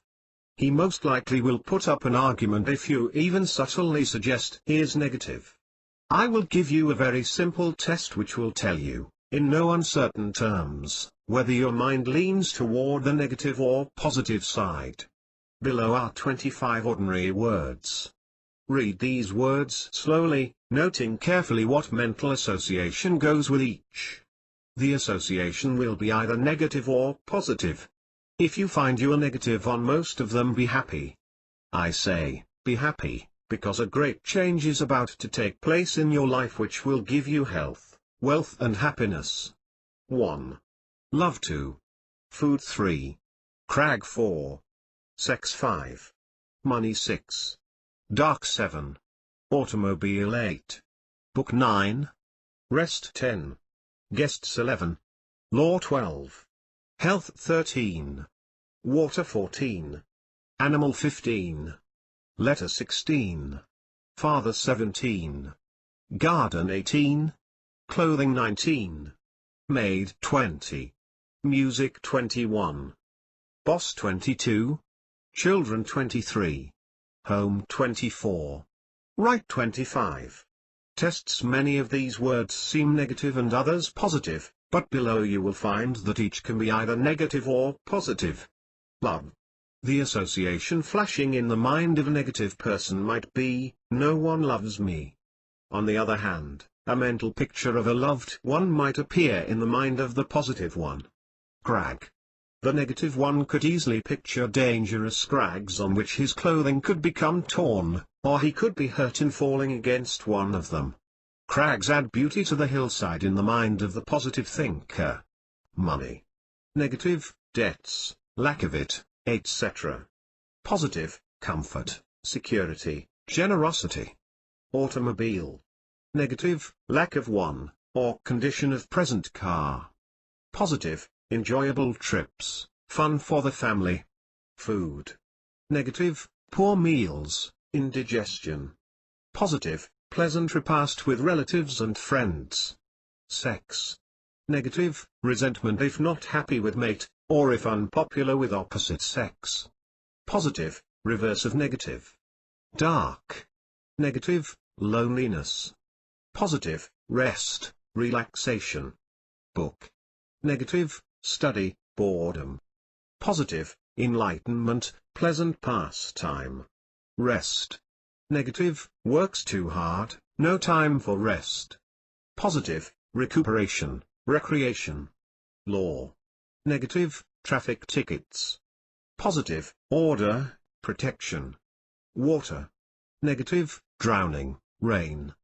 Positive, swimming, boating, cleanliness. Letter. Negative, bad news. Positive, good news. Garden. Negative, work, expense. Positive, beauty. Maid. Negative, cannot afford one. Positive, makes the wife's home work more enjoyable. Boss. Negative, slave driver. Positive, promotion, income. Home. Negative, fighting, nagging. Positive, companionship with family. Guests. Negative, extra work and expense. Positive, good fellowship, health. Negative, awareness of aches and pains. Positive, a condition worth striving for. Animal. A nuisance, expense. Positive, loyalty, devotion, companionship. Father. Negative, strict, never gave one any breaks. Positive, devotion. Clothing. Scanty wardrobe, cheap clothing. Positive, reverse. Music. Negative, noise, annoyance. Positive, peace, inspiration. Children. Negative, pests, expense. Positive, fulfillment. Write. Negative, inability to write, which causes one to dread writing. Positive, helps one to develop ideas. Tests. Negative, lack of faith in one's ability to pass tests. Positive, gives one an opportunity to try his skill. Your reaction to these words may be entirely different from the illustrations given, but from these illustrations you will be able to determine whether or not your first impressions were negative or positive. Psychological studies have shown that 95% of all people lean toward the negative side. This figure coincides with the study which revealed that not more than 5% of all people are successful. If you are among the 95% of negative people, undoubtedly your flash reactions to the words were heavily on the negative side. If you find this to be true, as I said earlier, be happy. A fault discovered is half overcome, is a truism often heard. If you are largely negative in your thinking, it is reasonably certain that you are not enjoying as much success as you might like, that you are not as happy as you should be. Think then, with rejoicing, that your day of emancipation is at hand. No longer will you be held in the bondage of lack, uncertainty and gloom. You can literally tilt your head heavenward, throw out your arms, and with unbounded enthusiasm proclaim, I am free. Make a game of positive thinking. Copy the list of words on a piece of paper. When you have guests, you can suggest that they test themselves to see how negative they may be. Discuss the mind and how it can lead us to success or failure. Remember, the more conscious you become of the power of thought, the more cautious you will be as to the type of thoughts you allow to linger in your mind. Here is another helpful game. Take each letter of the alphabet and see how many positive words you can think of for each letter. Among the positive words you could select for A, are adorable, admire, agreeable, alacrity, alert, ambitious, amiable, etc. For B you might think of such words as beautiful, becoming, beloved, benediction, benefit, bounty, etc. Proceed through the alphabet, thinking of as many positive words as you can. A good way to use this positive alphabet is to obtain a small card file, about the size of the usual cooking recipe file. Get a set of index cards and a quantity of blank 3x5 cards, obtainable from most stationery stores. Take a card for each positive word and file it after the correct letter. Soon you'll have well over 100 name cards in your file. Every time you learn something, or read something, about any one of the positive words, take that card from your file and add the information you obtained. It is not likely that you will refer to this file often, but the very act of keeping it, makes you more positive thought conscious. I can. I will. I am. In one of my earlier books I gave a formula which has been used with great success by, perhaps, hundreds of thousands of success-seeking men and women. This formula is an extremely simple and effective way of re-educating your creative mind, making it natural for you to think positively, constructively. For a full week, say to yourself as often as you think of it, I can be a success. Say it before retiring at night, when you first awaken in the morning, several times during the day. This fixes in your mind the fact that you can be a success. You will agree that unless you know you can succeed, there is little use in trying. So burn this truth into your mind, even if, at first, you do not believe it. After a short period of time you will begin rejoicing in the thought that success can be yours. But, knowing you can be a success is not enough. We all know lots of things we can do, but unless we do something about them, the positive knowledge is of little benefit to us. This brings us to the second phase of this formula. For another full week, you can take longer if you wish. Every time you think of it, repeat to yourself, I will be a success. Do this many times from early morning until the time you retire at night. A great change will begin taking place within that mental reservoir of power of yours. You will experience a pleasant uneasiness. You'll want to test your new powers. If, for example, you have yearned for a business of your own, you will begin preparing yourself for one. If you have no money at all, it doesn't matter. Your creative mind will guide you to ways and means of obtaining it. But you're not yet through with your mental exercises. For at least another week, begin telling yourself, I am a success. Do this many times from early morning until you retire at night. This statement may seem to be a bit premature, but it isn't. If you have money in the bank, but none in your pocket, you know that, without effort, you can write a check and obtain money. If you have a success consciousness and know that you can be a success, and that you will be a success, you have a fulfillment of your desire. All statements given in this chapter are facts which have been proved, which are being proved, and which will be proved again and again. They may seem too good to be true, but do not rest upon that thought. These principles are lifting others out of mediocrity to leadership. If they do not do so for you, it is because you are not giving them an opportunity to do so. Before proceeding to the next chapter, pause a while and reflect over this one. If it has not excited you, if it has not caused you to overflow with enthusiasm, you have missed a point or two and should reread part, or all of it. Although I have been using these principles for several years, just telling about them gets me excited all over again. I want all of you to get out of life what these truths are doing for me. Getting acquainted with the real you in about 400 BC. When Socrates said to his followers, know thyself, I am sure this great sage was not referring to the physical being. His every utterance was directed to the intellect, that is to the mind.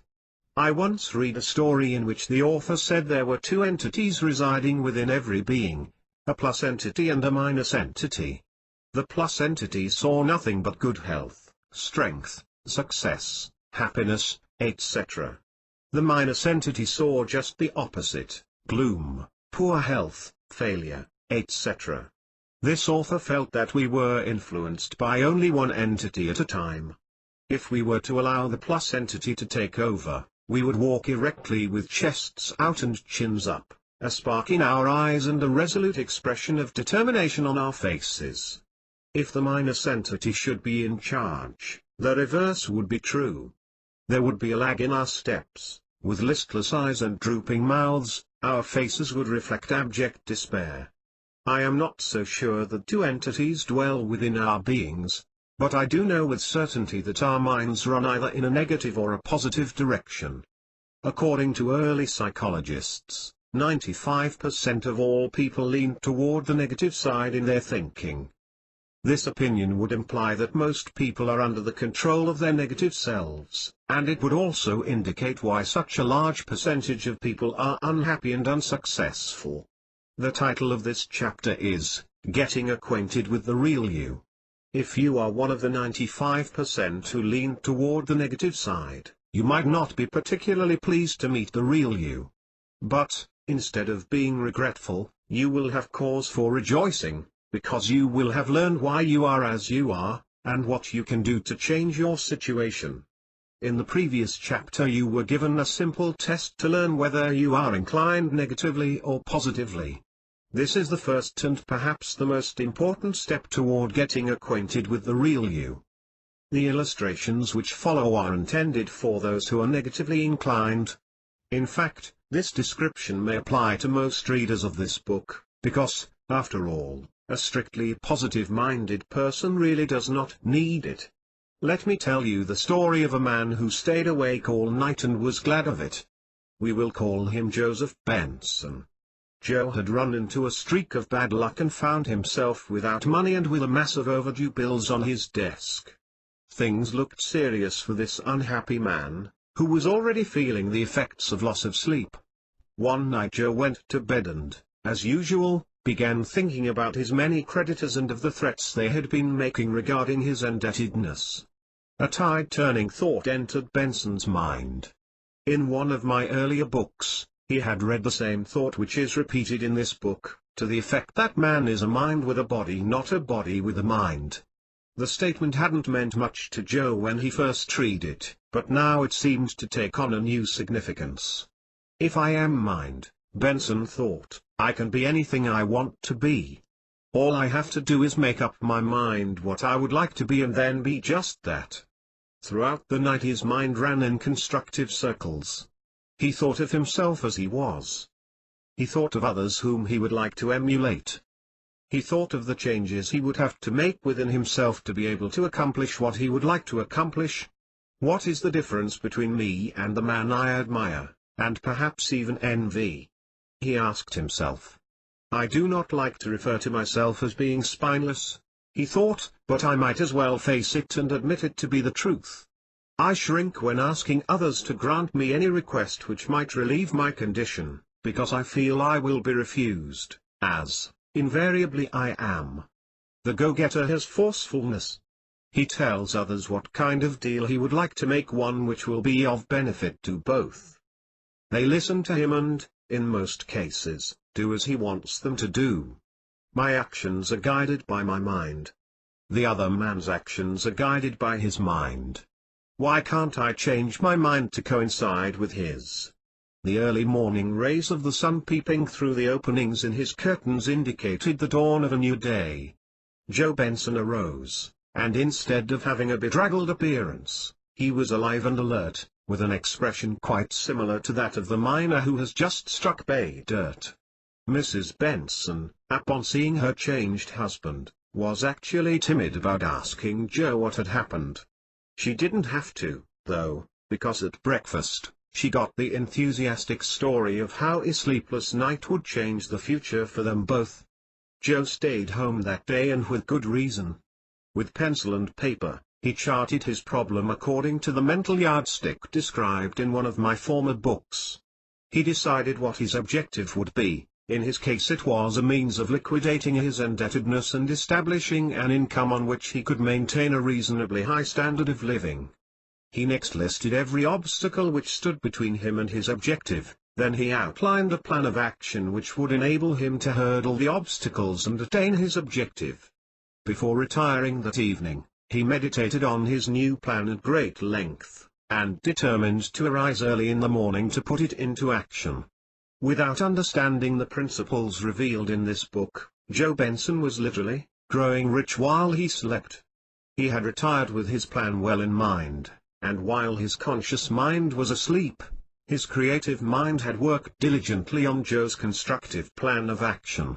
It would take many pages to tell the complete story of Joe Benson and what happened to him as a result of his sleepless night, but suffice it to say that he and his wife are now living in a large mansion, with an income ample to take care of it.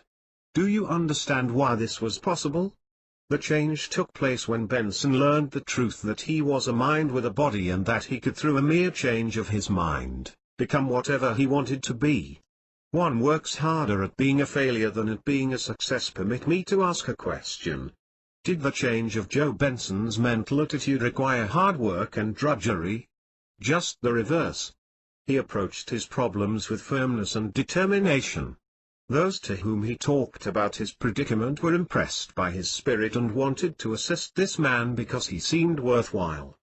Before the change he would feebly approach a man with shaky hand and whining voice. Invariably, he would be turned down because he created the impression that he would be unable to keep any promises he might make. Was it hard work to turn the tide? To the contrary. In former days, Joe would arrive home discouraged because he knew he would have to spend much time in battling with creditors. With his new entity taking over, he would arrive home joyous, viewing life as he had never seen it before. And, instead of having mounting debts, he saw his savings and investments growing. Another question comes to mind.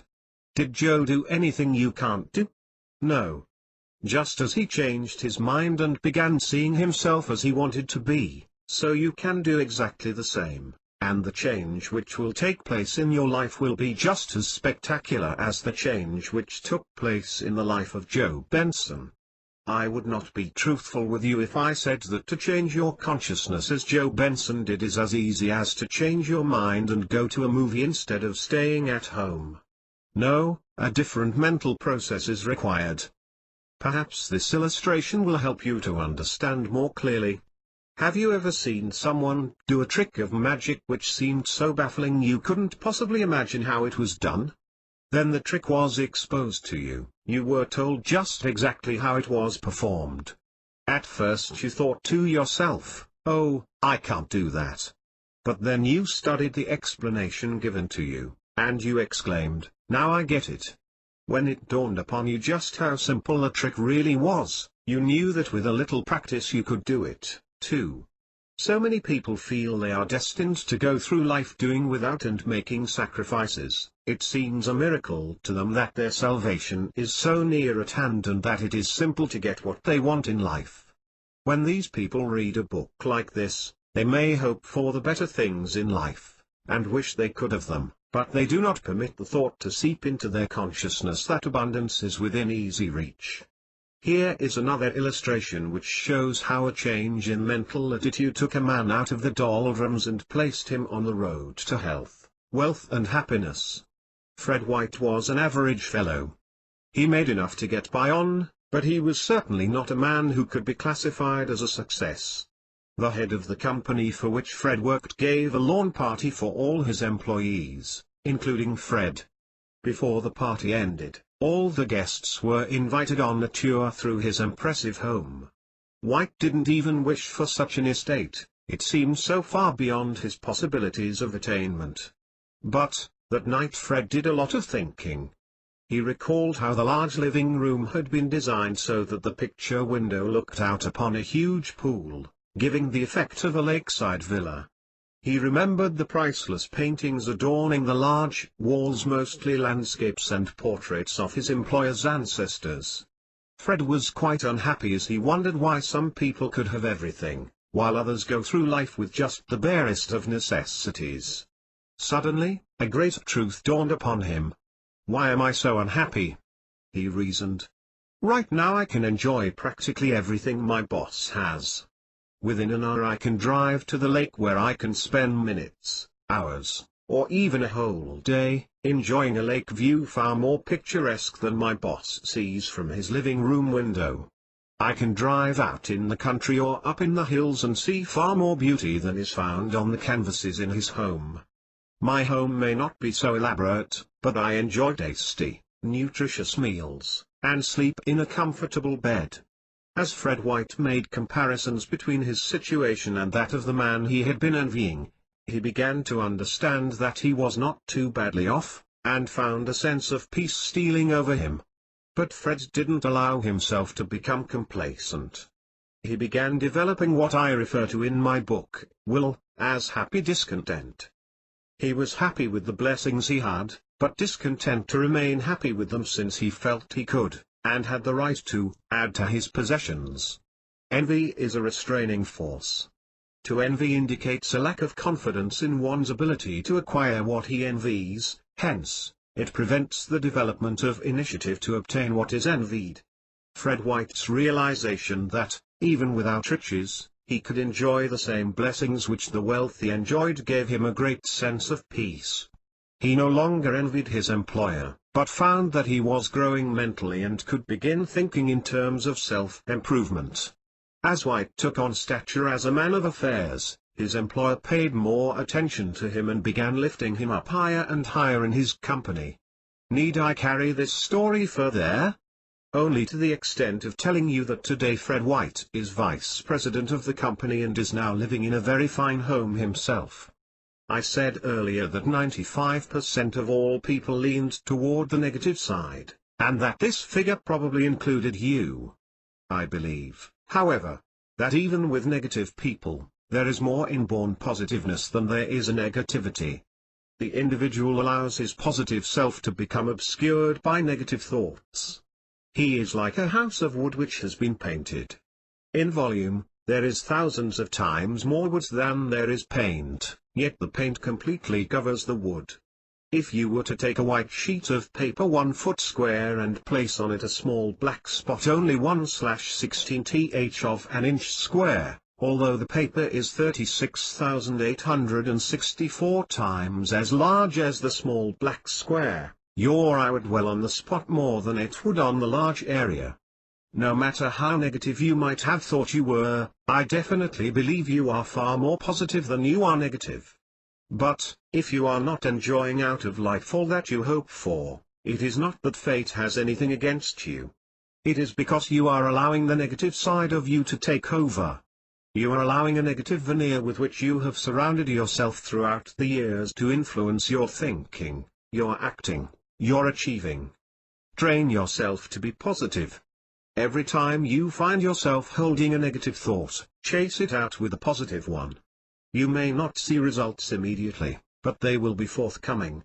If you plant a seed in the ground, it will be several days before anything shows above the surface. But, if the seed is a fertile one, and you cultivate and water it, you know it will, in time, produce a plant. When you first begin holding positive thoughts, you may not see anything happening at once, but with persistence, you will soon find your positive entity taking over and life will present an entirely new meaning to you. How can I be positive when everyone around me is negative? You may ask. This raises a question I might ask. If you were at the railroad station and had the choice of 2 tickets, one, which would take you to a barren wasteland, and the other to a delightful land of fruits and flowers and enjoyment, which ticket would you select? The answer is obvious. You have the choice of being either negative or positive. The former guides you to gloom, poor health and failure, the latter to health, wealth and happiness. Which one do you choose? With the percentage of negative people far exceeding that of positive people, it is logical to assume that all of us are surrounded with more negative people than we are with positive. If those around you are negative, instead of aping them and making yourself miserable, guard your own happiness by refusing to follow in their footsteps. You may, if you determine to do so, change some of the negative people into positive ones.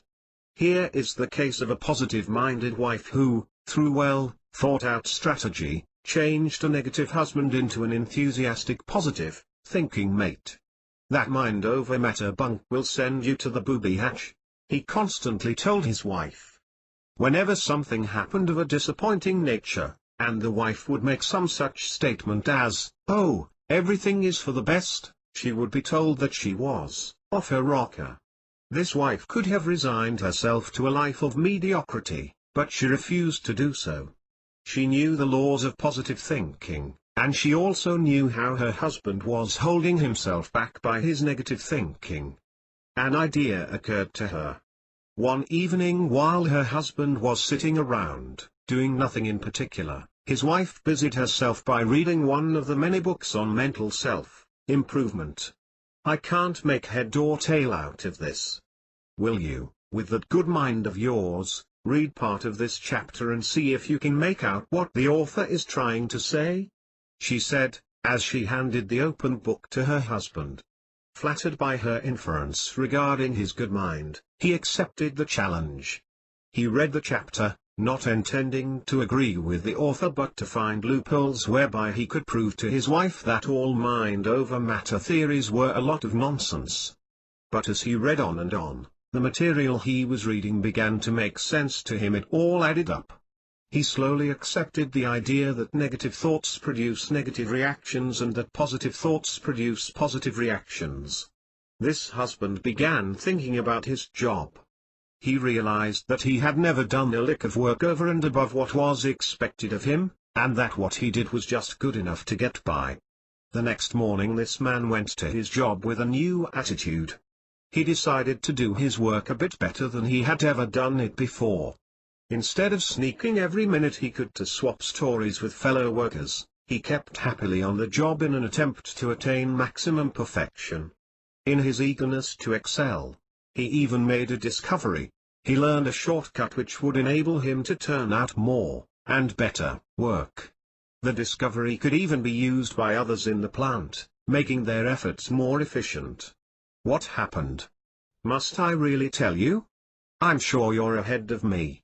You know that the man gained recognition by his company and was properly compensated for what he did. Now if you try to talk against mind over matter to this changed man, he will put up as strong an argument in favor of it as I could put in this book. When one is not up on a thing, he is often down on it, said a great philosopher, and how right he was.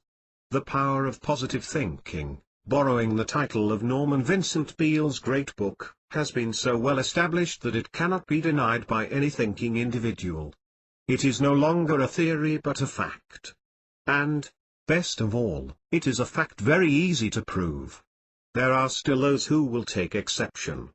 They will proclaim, I tried it and it doesn't work. In questioning these doubtful ones, you will invariably find that they did not try positive thinking at all. They merely wished for success and happiness, and then because they did not get their wish, they decided that mind has no influence over matter at all. Permit me to bring this chapter to a close by making the surprising statement that every day everyone is making use of the principle of mind over matter, whether they are benefiting from it or not. The one who keeps himself miserable through failure, poor health and gloom is definitely being influenced by mind over matter. He does not wish for these conditions, but he sees himself as having them. He believes he is doomed to possess them. Now then, if this same person could visualize just as strongly health, wealth and happiness, not wish for them but see himself possessing them, don't you agree with me that soon he would be blessed with health, wealth and happiness? Doesn't this chapter inspire you to look at life now with a sort of Alice in Wonderland delight? Isn't your vision beginning to pierce through the fog of uncertainty and doubt, and can't you get a glimpse of the new life that will be yours? You are what you think you are. You are what you think you are. As much as I have used this expression in my lectures and writings, I wonder just how many people really understand what it means. After one of my lectures on this subject, a woman approached me with an accusation. Do you think I am poor because I want to be? Do you think I am unhappy because I want to be? She demanded sternly. Naturally no one wants to be poor or unhappy, but the fact still remains that we are what we think we are. It is so important that you fully comprehend the significance of this statement that an entire chapter will be devoted to it. If you think as you read, you'll see a different you when you look into your mirror. I'm not a bit musical, you'll hear from the one who has not taken up music. I'm not at all handy with tools, the man who has done nothing in the field of crafts will say. I'm not artistic, I'm not good at writing, are statements often heard. Then there are those who will attempt to describe their emotions. I'm very easygoing, one will say, while another will declare, no one can put anything over on me. You are what you think you are. Our bodies do not reflect talent, or the lack of it. If a man is not musical, it is not because there is some physical characteristic which makes him musical, or otherwise. If one is awkward with tools, the body has nothing to do with it. What we are is a reflection of the mental image we have been holding of ourselves. Before any of you come forward with an exception, let me say that in talking about various talents and traits of character, I am referring to the normal individual. Naturally a one-legged man could not win a foot race, no matter what kind of mental pictures he might hold. A person with deformed hands could not excel as a pianist.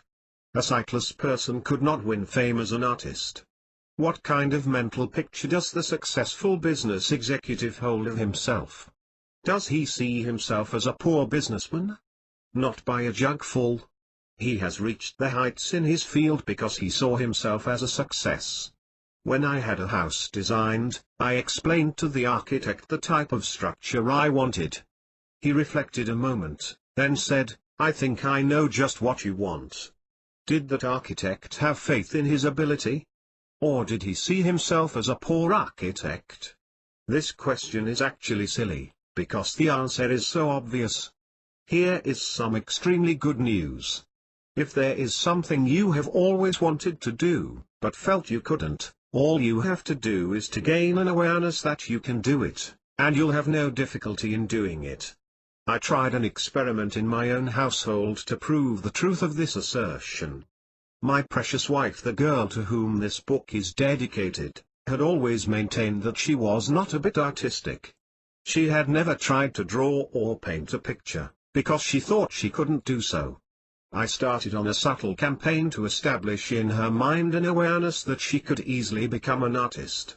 In the selection of wearing apparel, I would compliment her on her tastes in color, how well all her garments harmonized with each other, then drop a gentle hint that she would make a good artist. When taking pictures, she would be complimented on how well she placed her subjects to get the best balance. This, of course, all added to the thought that she possessed artistic ability. At Christmas, my gift to her was a complete outfit for painting and drawing. There were sets of oil colors, crayons for pastel work, pencils of all degrees of hardness. The outfit included canvases, sketching pads, easel, etc. From this complete set of materials, she could choose the medium in which she would like to work. The first attempt was a 14 x 20-inch oil painting of the famous wind-blown cypress tree at Monterey, California. Without any training whatsoever, she did exceedingly well with this first canvas. Throughout our home there are many evidences of the artistic skill developed after she became aware that she had artistic ability. The head of a large advertising agency tells how he became identified with advertising. In his late teens, he had felt he would like to be an engineer. In fact, in school, he had been preparing himself for that field. This man had a phonograph and a quantity of records he wanted to sell. He selected the names of a few friends who might be interested, and he wrote letters offering his musical outfit. One man, receiving the letter, bought the machine and records, and in his reply complimented the seller on the fine letter he wrote, saying that he should go into the advertising business because he had the faculty of presenting an offer in such a convincing manner.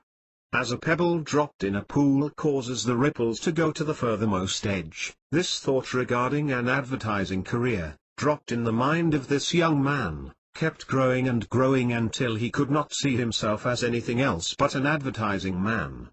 In other words, as soon as he began thinking of himself as an advertising man, he became one. At a club meeting, a member was unexpectedly called upon to give a talk, telling about the trip he had recently taken. This man had never done any public speaking and was quite ill at ease in giving his talk.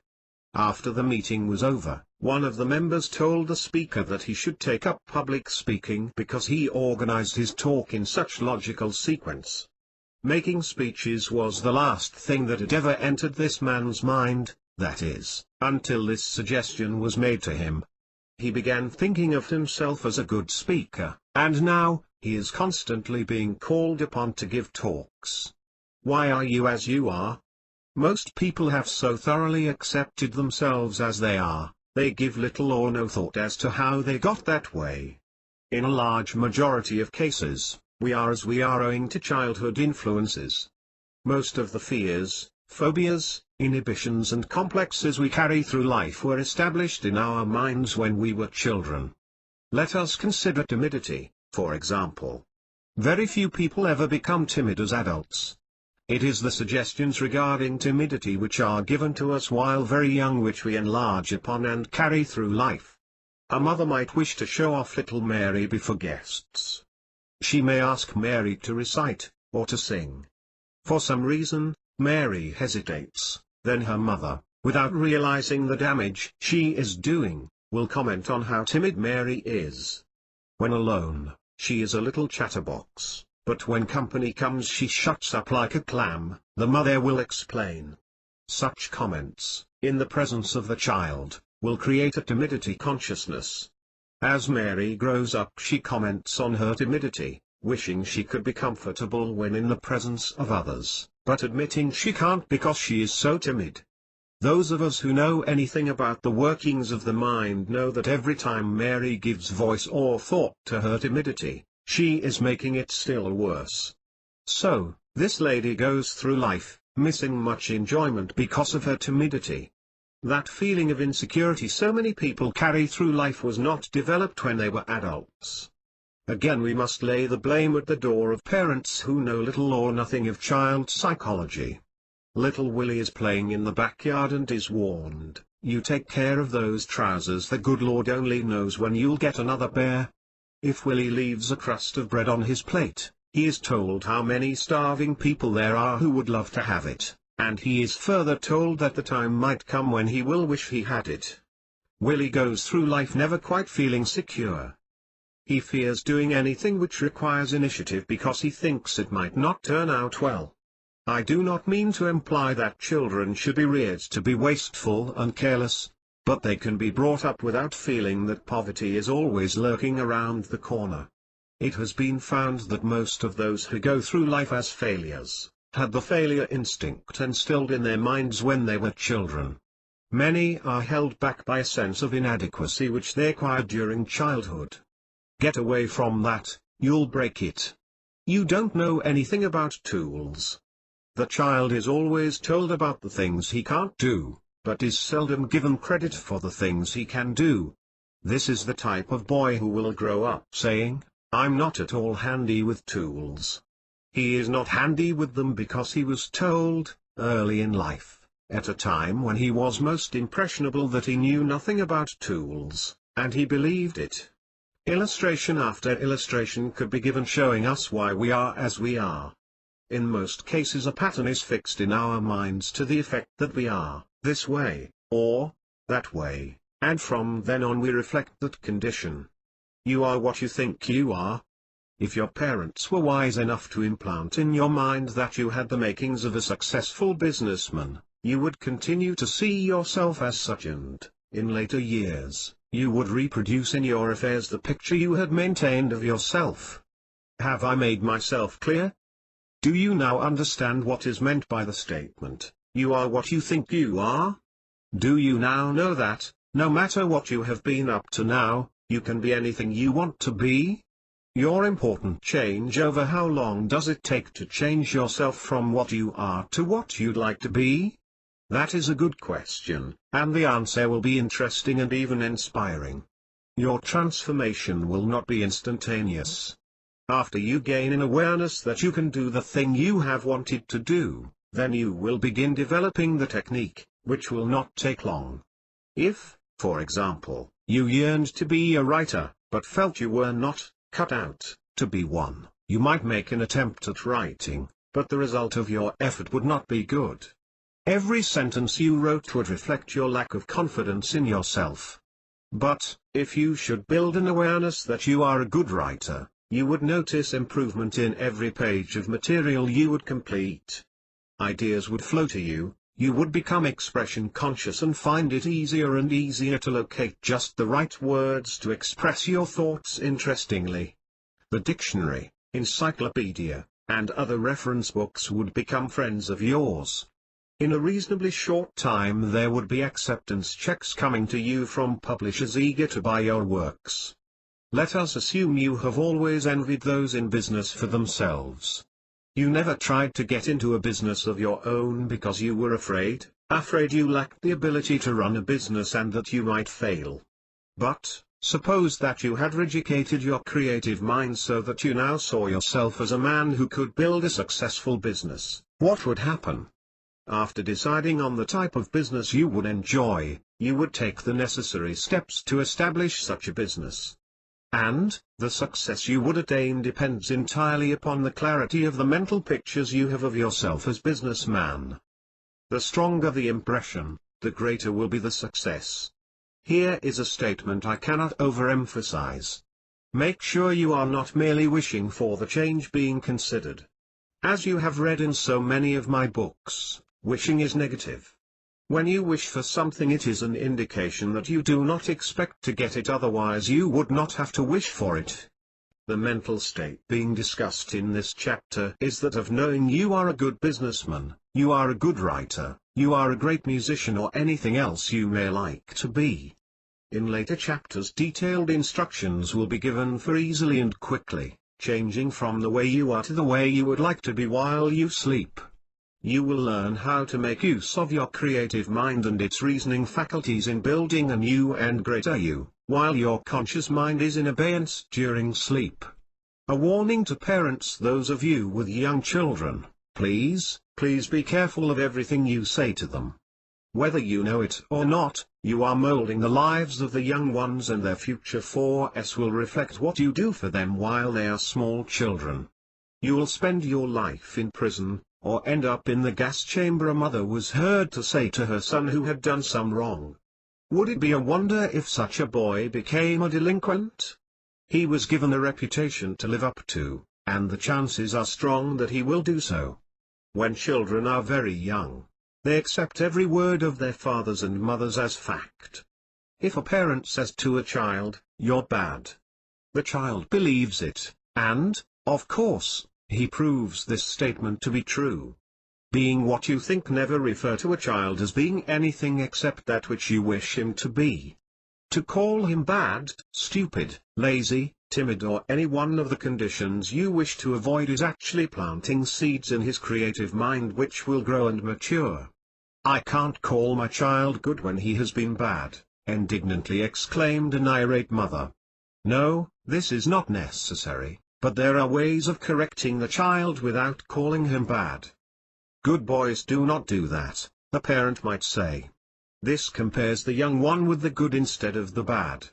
With that fine mind of yours, you can easily develop into a respected leader and not have to work hard all your life. An intelligent mother counseled her son who was inclined to shirk his studies.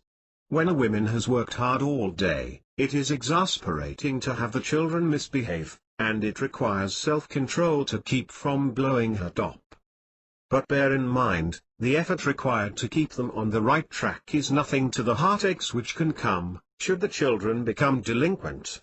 Having children is God's greatest blessing, and it is also our greatest responsibility. When a child comes into being, it is like a piece of clay placed in our hands to mold as we wish. What that child will be in 20 years depends entirely on what we put into it while it is a child. Some parents will blame the neighborhood for the bad habits their children acquire. Often, the fault lies elsewhere. A family of my acquaintance moved into a questionable neighborhood. This family had a son of 12, a boy who had been reared to know good from bad, and who was good because he wanted to be good. What effect did the neighborhood have on this boy? It would be better to ask, what effect did this boy have on the neighborhood? He organized a neighborhood club and encouraged the boys to become interested in constructive projects. Remember, it is easier to be a good influence than a bad one. There is every reason in the world for being good, while there are none for being bad. Knowing what to say to the children is only part of the parents' obligation to them. They must guard what they say in the presence of their children. A father complained because his children had no respect for him. It was learned that whenever his wife became angry with him, she would call him worthless, a lazy bum, etc. Wouldn't it seem natural for the children to lose respect? And, of course, if the husband called his wife names, it would have the same effect upon the children. Vile language, excessive drinking, fighting and quarreling, should all be kept from the children, else they will be reflected in your offspring's behavior. Making a success of your marriage is proving your leadership in directing one of the greatest institutions on the face of the earth. The children's portion of this chapter might seem a digression from the theme, you are what you think you are, but it is not. As I explained earlier, most of the fears, phobias, complexes and inhibitions a person carries throughout life were implanted in his mind when he was a child. If parents will make a concerted effort to shield their children from negative influences, the adults coming into being will be healthy, wealthy and wise because they see themselves as such. May I make a suggestion? This chapter is so important to all parents as well as to those expecting to be parents, that you would be rendering a genuine service if you would lend this book, or another copy, to those who could benefit from it. Many more will enjoy happier and more successful lives as a result of your thoughtful generosity. You are what you think you are. Now that you understand the meaning of this statement, what do you think of yourself? Do you see yourself as a great leader? A successful businessman? A capable and efficient employee? A good spouse and parent? Do you see yourself as an author? A painter? A popular lecturer? Remember, no matter what you thought of yourself prior to starting this chapter, you can change the entire outlook on your life by literally changing your mind. Go to bed each night holding thoughts as to what you will be in the future. Do not wish you could change, but see yourself as having changed. How about rereading this chapter before starting the next one? Burn it in your mind that you are what you think you are and that from this moment onward you will have a mighty good opinion of yourself. You are twice as good as you think you are. With many people, the title of this chapter is a gross understatement. At a sales meeting, the men were told that they were at least twice as good as they thought they were. One particular salesman took the statement seriously. He decided to prove or disprove the assertion. He studied his work, the average daily number of interviews he was making. He considered the percentage of interviews which resulted in sales. He estimated the average size of the orders he had been booking. His study revealed one worthwhile fact. He was not getting any really large orders because he had been timid in calling upon those who could place large orders. This salesman made a many-sided decision. 1. He would call upon those who could place big orders. 2. He would make more calls per day. 3. He would improve his salesmanship so that he could close a larger percentage of orders. Was this man twice as good as he had thought he was? Believe it or not, at the end of a month he came near closing 10 times as much business as he had formerly been doing. Think what this did to his income. Instead of wishing for a better home, he was able to buy one. Instead of driving an old cheap car, he called upon his prospects in a new and far more expensive one. Both he and his wife now wear better clothes. A man who had gone a bit overboard in the height to which he had raised his standard of living, was constantly in a bind in making his income meet his outgo. He was told that he was twice as good as he thought he was. Thinking about this provocative idea, he began to see his situation in a new perspective. Other men can live in even better homes than I do, and they get by. How do they do it? He asked himself. This man's income was sufficient to meet customary expenses, but when illness came into the family his budget would be shot. A careful study of his circumstances revealed 2 means of increasing his earnings. First, he could strive to do a better job with his company. Second, he could find a means of adding to his income through part-time work. He decided to explore both avenues. With a new spirit on his job and a desire to do his work better than it had ever been done before, our friend was soon observed by the management and properly rewarded. Taking the agency for a good product, he added about $100 weekly to his income, by just working in his spare time. This formerly harassed individual is now not only meeting all his obligations without effort, but is putting away a tidy sum each month for his future security. A small-town merchant was just barely making a living from his grocery store. If he hadn't been able to get his own food at wholesale prices, he couldn't have made ends meet. Day after day, he would sit by the heater in his store, listening to his radio while waiting for the few customers to come in. This merchant was exposed to the thought that he was twice as good as he thought he was. It gave him a lot of ideas. As he looked around his store, he saw many opportunities of proving the correctness of the statement. His windows hadn't been changed in months. Dusty cans were displayed on paper littered with dead flies. The windows had not been washed for so long they offered a barrier to those who might attempt to peer within. The first thing this grocer did was to remove the easy chair which had been used too many hours during the day. The next thing he did was to put his stock in shape. All cans and cartons were cleaned and the shelves dusted. The windows were made brilliantly clean and a fresh stock of merchandise was attractively displayed. Then, using a list of all residents in the immediate neighborhood, he sent out a weekly bulletin offering interesting specials. Was this man twice as good as he had thought he was? Just 6 times as good. It was not long before he had to hire help to take care of his increasing business, and since it was no longer a one-man store, the grocer could now take time to go home for his meals. How about doubling your income?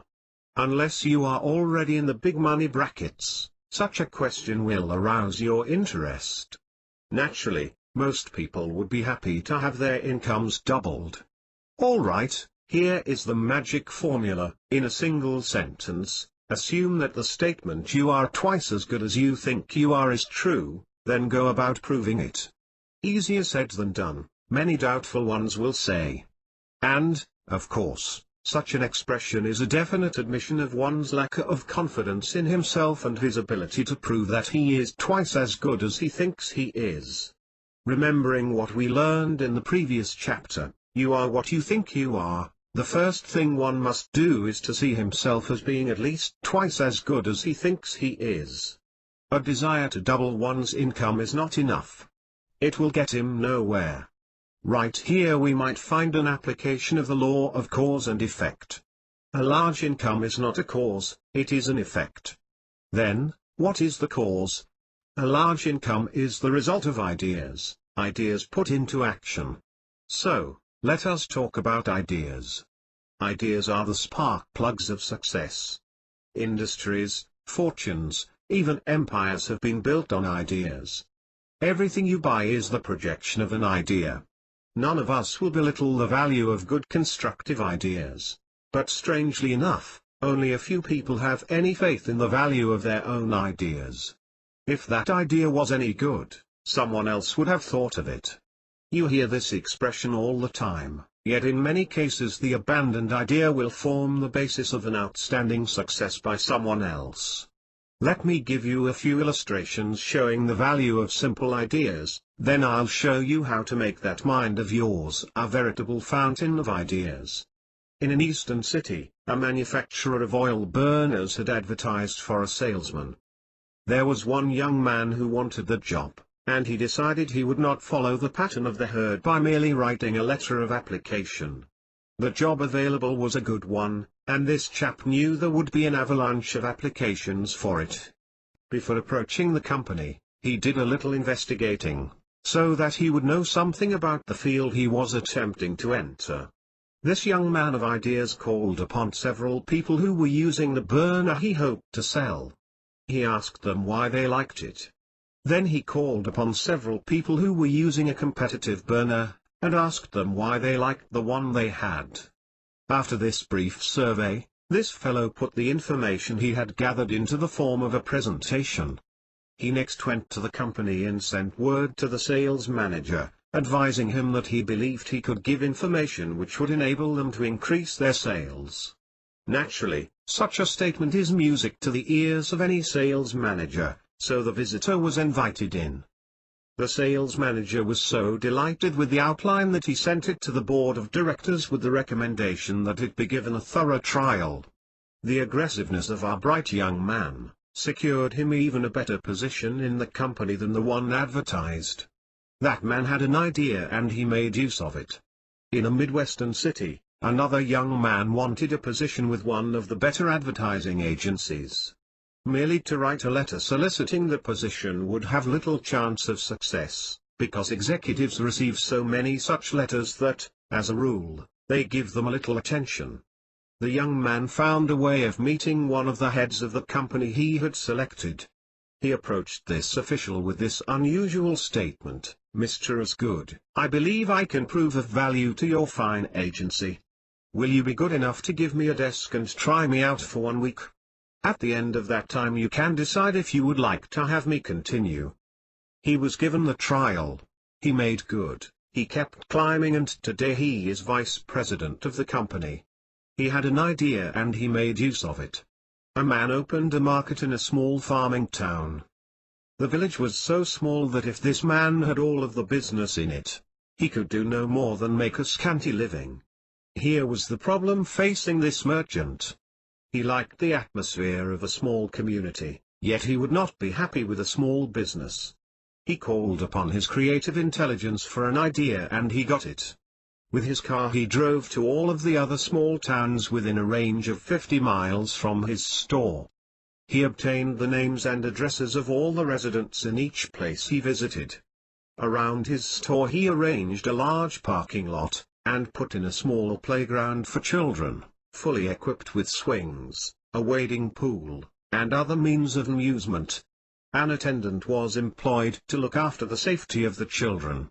Once each week a postcard would be mailed to all of those on his mailing list, offering a weekly special.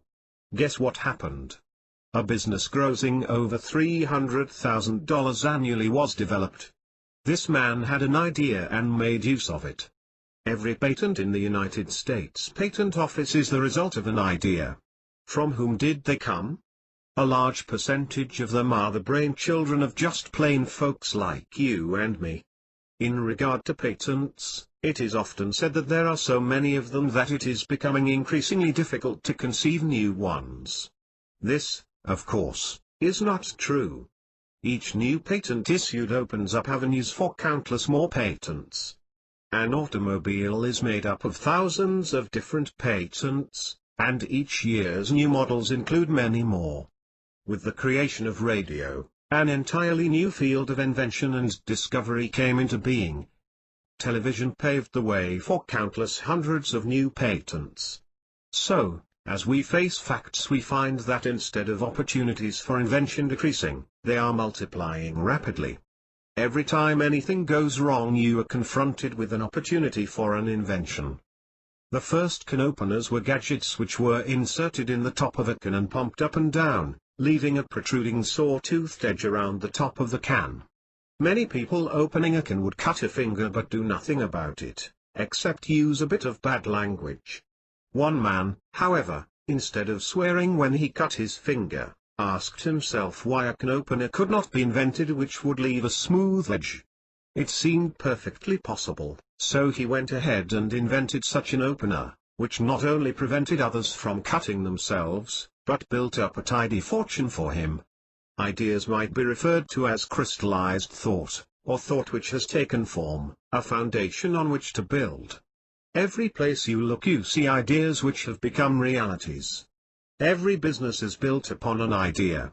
The clothes you wear, the house in which you live, the automobile you drive, all resulted from ideas. You can struggle all your life without making much progress, when suddenly a single idea can lift you out of obscurity into the limelight of success and happiness. There is no age limit to those who may develop ideas of value. Many people in their 60s, 70s, and even beyond, have perfected ideas which have enabled them to make more progress in a limited time than they had made throughout all of their previous years. In my own personal case, my greatest progress in life came after I was 50. Age is often an advantage. The knowledge one gains throughout life seasons the mind so that one may better evaluate his ideas. I know that you, reading these lines, have within your mental makeup all that is necessary to enable you to form ideas which will have a definite value to humanity, and which, at the same time, will reap handsome rewards for you. Following are 3 steps which will show you how to condition your creative mind so that it will bring forth ideas at will, ideas to assist you in any direction in which you may wish to travel, ideas which will help you prove, conclusively, that you are at least twice as good as you thought you were. Step 1. You have already learned that the way to create an awareness of any truth is by instructing your mental self. The development of ideas is no exception. In order to have a fertile mind capable of creating new and important ideas, you must see yourself with that type of mind. Make positive declarations regarding your idea-producing mind, such as, "My mind is alert and active, continually bringing into consciousness a flow of constructive ideas of value to humanity. Whenever you do anything of a creative nature, proceed your action with the suggestion just given. Notice how your ideas will flow. If you are writing a letter, a newspaper item, or a book, you'll not be at a loss for words if you follow this routine. A good conversationalist is one who has the faculty of expressing ideas in an interesting manner. When in conversation with others, you will find greater ease in talking if you will repeat the affirmation to yourself, adding, perhaps, the thought, and I will find ease in expressing my thoughts and ideas to others. Step 2. The purpose of this step is to develop within your mind an idea, consciousness. Develop a curious mind. As suggested in my book, will become happily discontented with things as they are. This state of mind is gratitude for all of your blessings as they are, but you are always alert for ideas as to how they may be improved. With that curious mind of yours, you will forever be asking yourself the question, what can I do to improve this, or make it better? If you are employed, study the work you are doing. How can you do it better? Faster? Approaching your work with such an attitude will make it far more enjoyable. The time will pass more quickly and pleasantly, and, from your constructive thinking, ideas may come into being which will reward you handsomely for your greater interest. Step 3. An idea becomes something tangible the moment you do something about it. An idea has its greatest intensity at the time of its birth. Preserve it before it begins to fade. Start an idea file. Each time an idea comes into consciousness, write it down, unless you are so situated that you can work on it immediately. Put down everything which comes into mind regarding that idea. The very act of describing the idea in writing prevents it from fading. If the idea can be pictured and you are adept with a pencil, make a sketch of it. Remember, the more you do in connection with the idea, the bigger it grows. Review your ideas frequently to keep them alive in your mind. Also, should you gain additional ideas which pertain to those already in your file, bring it up to date by adding the new thoughts. As I glance back over the material I have been writing, I wonder if I am not too conservative when I say you are twice as good as you think you are. It is easy to prove to your own satisfaction that you are worth many times what you think you are. A metal stamper in a factory was bored doing the same thing 8 hours every day. He didn't think that ideas played any part in his work. After becoming conscious of the fact that his mind could and would create new ideas, he began, with open eyes, to study his work. In die-cutting small objects from large sheets of metal, large quantities of scrap pieces resulted. Formerly, this scrap was sold at a small price per ton to steel companies to be melted and made into new sheets. The man who was formerly bored with his work conceived a novel use for the scrap pieces. He passed the idea on to his superior, who made profitable use of it. In a short period of time the man with the idea was promoted to a foreman's job at more than double what he had been receiving. Be happy. These 2 words are among the most potent ones in our language. Gloom creates a mental structure which prevents the flow of constructive thoughts. Think of the times when you were gloomy and sad. Were you inspired to do big things? Did you conceive any ideas which could add to your prosperity? Did you feel ambitious to blaze new trails? The answer to all of these questions is, of course, no. Think of the times when you were exuberant, when every fiber of your being was scintillating with joy. Didn't you have the urge to go places and do things? Projects which under normal conditions might appear laborious to perform seemed like nothing at all. Be happy. If you have problems, and who hasn't? Be happy that with the knowledge you have gained, you can master them instead of being mastered by them. How can I be happy with all the worries I have? We often hear. Since gloom can do nothing except block your road to freedom, doesn't it behoove one to use his ingenuity in finding ways of becoming happy? Read the newspapers and see how many stories there are about people who would be happy to be in your position. You'll soon be able to understand how well off you are. Then it will not be hard to let the sunshine of happiness show through so that you can begin thinking in terms of things to do to solve your problems instead of permitting them to hold you back. In the next chapter you will learn something new about money. But make certain you have fully grasped all the valuable thoughts contained in this one. Wouldn't it pay you to read it again before continuing?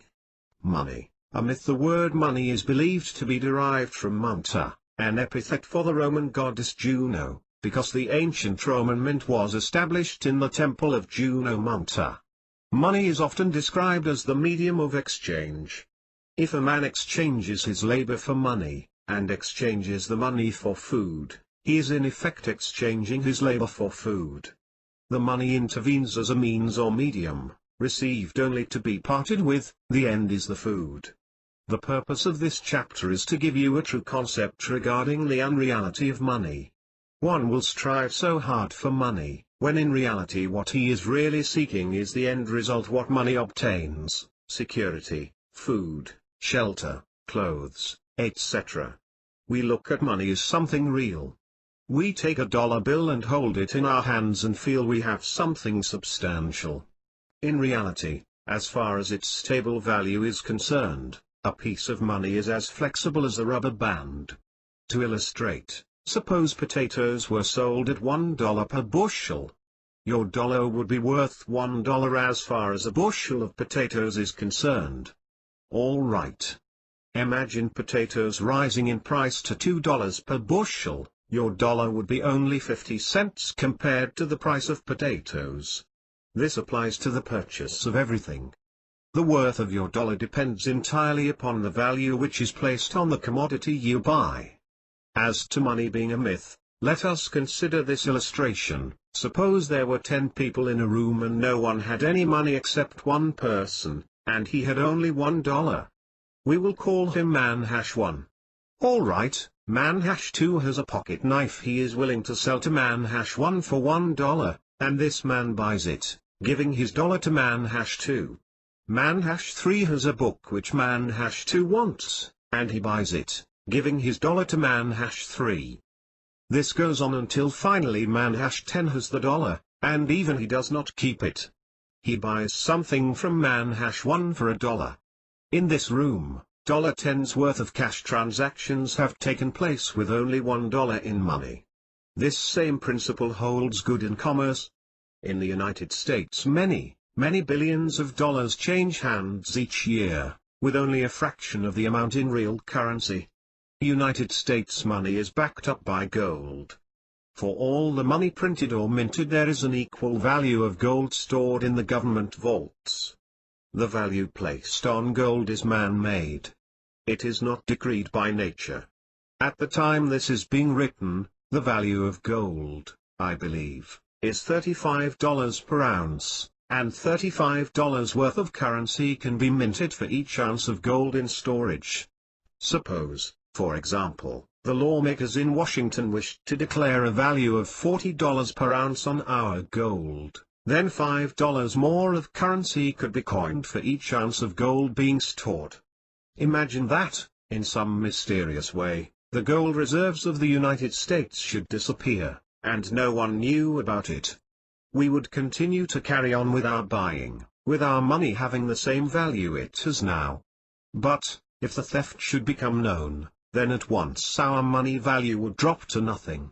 It is not my intention to enter into a discussion of economics, I merely wished to make a point regarding the unreality of money. If you have followed the reasoning given so far, you will agree with me that money is not a material thing at all, but a means of exchange based on a nationally accepted idea. We buy nothing but labor. The only thing money ever pays for is labor. Right now many of you are ready to take issue with me. Consider an automobile, for example. You may think of the metal, rubber, cloth and glass which enters into its manufacture. You reason that all of these cost money. The fact is, however, that all of the raw materials contained in an automobile were given without cost by nature. The metal used to make the body, the motor, and many other parts were first embedded in Mother Earth. Nature did not put a price on the metal-bearing ore. A cost came into the picture to compensate the miners who extracted the ore, and to provide a profit for the mining company. This same condition holds true with all of the other elements entering into the manufacture of a car: the glass, upholstery materials, rubber, etc. In thinking of the food we buy, we can agree that what we pay for corn and potatoes, etc. is not paid for the products themselves, but for the labor involved in growing and cultivating the foodstuffs. The price you paid for the house in which you live covered nothing but labor: labor for felling trees and reducing them to lumber, labor for making concrete from materials removed from the earth, labor for building the house. We now reach the conclusion that the only thing we can buy with money is labor, and that the value of labor is not stable. When I was a child, a laboring man was paid as little as $1 per day. Now, the average rate of pay is $2.80 per hour. 50 years ago, if you had $1,000 saved up, you could make the down payment on a substantial home and have money enough left with which to make an initial payment on the furnishings. Today, it is risky to attempt to buy a home unless you have at least $5,000 on hand, and even with this amount you would have to be exceedingly careful in the way you handled it. Do not become discouraged with the facts I am now giving you, which appear to be devaluating the dollar. This information is being given for a purpose, as you will understand when you read further. In fact, what you are now learning will help to make it much easier for you to gain what you want in life. In the United States, money consists of silver coins, nickel and copper coins of small denominations, and notes secured under legal provisions. The need of a medium of exchange was felt by the earliest peoples, and money took many and curious forms. In ancient Syracuse and Britain, tin was the first money. Sparta used iron. Rome and Germany made cattle their media in trade. Carthage used leather prepared in a certain way. Russia used platinum. Nails were currency in Scotland. Colonial Virginia used tobacco, and Massachusetts, bullets and wampum. Soap passed in ancient Mexico, and shells on the coast of Africa. As civilization advanced in all countries, gold and silver coins and paper money based upon them became the media current in domestic and foreign trade transactions. Metallic bases for money have been in some degree abandoned since the world business crisis of 1929, in favor of managed currency. What about ownership? Most of us have a misconception regarding ownership. It is natural for individuals to say, "I own this," or "I own that." In reality, none of us owns anything. You might buy a house and proudly proclaim, "I own this house." It is yours to use as long as you pay the taxes on it. Fail to pay the taxes and it will be taken from you. That car you drive may be fully paid for, but is it your property? It is yours to use as long as you pay the annual license and tax fee. Among those items which you consider as your possessions, none of them is permanently yours. The grounds surrounding my home are beautifully landscaped and present the appearance of a small well-kept park. Are they mine? They are, as long as I spend money for a gardener and water, without which they would soon become barren. Your wardrobe may be most complete, yet the garments are continually wearing out and losing their style. The lumber in your house is affected by the weather, or destroyed by termites. Without constant repairing and renewing, your house would disintegrate into a valueless mass. In this life we own nothing. We have the use of various items as long as we pay our taxes and care for them. What have we learned so far, and what good will this knowledge do us? Plenty. We have learned that money buys nothing but labor, and the amount of labor our dollars will buy depends upon the value placed upon labor. We have also learned that in this life we own nothing, but merely have the use of material things. In fact, we do not even own our bodies. They are loaned to us, and how long we keep them depends upon the care we give them.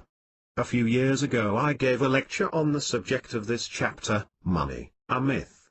Several months later I received an inspiring letter from one who was a member of my audience. Here is what it said: Dear Ben Sweetland, the lecture you gave regarding money was the turning point in my life. My business was in a precarious condition, bills far exceeding income. It looked very much as though the sheriff's notice would soon be on the door. Money, money, money was all I thought of. I thought about it so much, as well as my inability to get it, I became almost mentally paralyzed. My mind was blocked from sane thinking. After hearing your sensible talk, my business looked altogether different to me. Money isn't what I want, I reasoned, it is business I need so that I can pacify my creditors. Prior to my awakening, I had been visualizing my creditors as demons wearing sardonic grins, with arms stretched, waiting to crush me. I changed to where I saw them as friends, because hadn't they trusted me? And, as friends, I knew they would still prove to be friendly. I phoned each creditor, and in the friendliest manner, thanked them for their extreme patience and told them I had finally awakened to the real cause of my trouble and that I would soon be out of the woods and meet my obligations fully. Not one of my creditors failed to cooperate. This gave me a free and happy mind, and it was not long before I had satisfied all of those I owed and was enjoying a growing business. Thank you so much for waking me up. As soon as one can realize that money is merely a means to an end and not the end, that it is established as a convenient means for barter, then it will be easier for him to gain a broader perspective on the many facets of life. A workman, in reality, is not working for the government-engraved certificates, money, which he receives on payday. He is working for food, clothes and shelter. The money provides a handy means of evaluating the commodities and services he buys. What do you wish to accomplish? Are you thinking in terms of hoarding dollars? Or are you making plans for a finer home, the best form of education for your children, the ability to travel at will, future security? Keeping your mind on what you want will put the forces of your creative mind to work in guiding you in thought and action so that you will attain your objectives. Here is a strange phenomenon regarding the attainment of objectives: when your goal is money only, there are so many different ways of obtaining it that you may become confused as to the avenue to take. But, if you become enthusiastically excited about a home, one which will make you ideally happy, your creative mind, with its reasoning faculties, will show you the way to obtain that which is necessary to secure the home. Achievement is one's greatest satisfaction in life.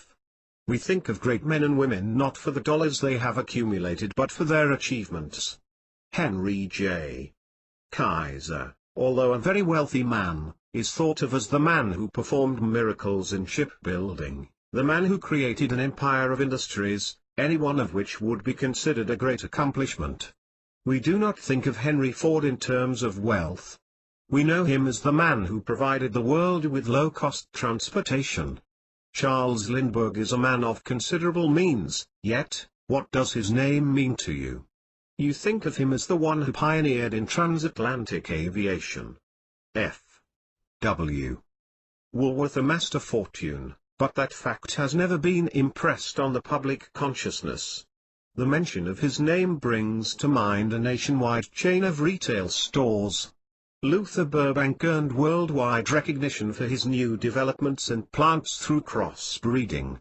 We think of him in connection with his new varieties of plums, berries and lilies, but not the money he made in producing them. Bert Ross, in early childhood, decided he would become rich. His frugality during his teens and early 20s enabled him to reach the state of matrimony with almost $3,000 to his credit. After marriage he saved as much as he could from his paychecks, but because of his growing family and a few unwise investments, his original savings did not grow very fast. In fact, there were times when his bank statement showed a lower amount than he had at the time he became the head of his household. One day Bert was given a lecture on the unreality of money, in fact, the same thoughts which are contained in this chapter. The first thing he decided upon was a comfortable home in the suburbs with grounds large enough to enable his children to enjoy themselves instead of being cramped in a city apartment. The Ross family now lives in such a home. From the day he conceived the idea through the day he moved into the new home, he was guided in every step he took. Through this same process of thinking, Bertros accumulated everything he needed to go with his fine home, a fine wardrobe of clothing for his family and himself, a new, late-model automobile. One summer he took his family to Hawaii, and he is now making plans to take them on a tour of Europe. Is this case an exception? Can it be called one in a million? No. It would not be possible to put enough pages in this book to relate the success stories of those who think in terms of deeds, not dollars. Another story I should like to tell relates to Will Irwin, who is located in a large Midwestern city. Will went to Chicago to be interviewed by the head of a large company which was giving out territorial franchises. The franchise was one Irwin wanted very badly. In fact, he became so enthusiastic about it he could not think of himself doing anything else except promoting the product being franchised. Now, Mr. Irwin, this franchise will require an initial investment of $2,000. Are you in a position to put up this kind of money? Will emptied his pockets and produced less than $2 in small change. This is all that stands between me and the poorhouse, Will exclaimed, without any evidence of self-pity. In fact, he continued, I even borrowed the money for fare to come to Chicago, he added. But save the territory for me, Irwin implored earnestly. I'll raise the money within 2 weeks. Will Irwin kept his word. In a day less than 2 weeks he had mailed a cashier's check for $2,000 for his franchise. During those days after his interview with the president of the company, Will's mind was not on the $2,000. It was on the franchise. His mind started to flow with constructive ideas as to how he could possess the franchise. There is another point regarding this story I would like to emphasize. You will recall that I said Irwin had become enthusiastic about the idea regarding the franchise. I like to think of enthusiasm as thought aglow. When enthusiastic, one never has to force himself to do things. He tackles all sorts of projects, big or little, because he wants to. There is an inner urge which gives him a thrill as he sees ideas becoming realities. Do not give up your quest for dollars, but seek them in connection with your objectives. Your progress will be greater and you'll have far more fun in life as you see your objectives coming into being. Riches, a matter of consciousness. How rich is rich? This is a question you may never have thought of. Most people would like to be rich, but, if you were to ask a number of people the question, how rich is rich? You would get a variety of answers. I can remember the time when I would have felt rich if I had had $1,000. One day, in New York, I was having lunch with a well-known Wall Street investor. His wealth was consistently fluctuating from $1 million to up to several millions. During our conversation, and with a quite serious expression, he remarked, I'll have to draw in my horns a bit. My accountant informed me that I was down to my last $1 million. You see? Riches are relative. What may be considered riches by one man may seem a mere pittance to another. I doubt if a man who considered $1,000 or even $5,000 riches, could imagine himself as a millionaire. Yes, he might envy a millionaire and think how wonderful it would be to have $1 million, but he could never see himself as owning such a sum of money. On the other hand, a man with a millionaire consciousness could not think of $1,000 as anything except pocket change. If riches is a matter of consciousness, how does one go about gaining a rich consciousness? This is the big question, and the answer is not too easy to understand. To those of you with little or no money, permit me to ask this question: would it be difficult to imagine yourself with $100? No.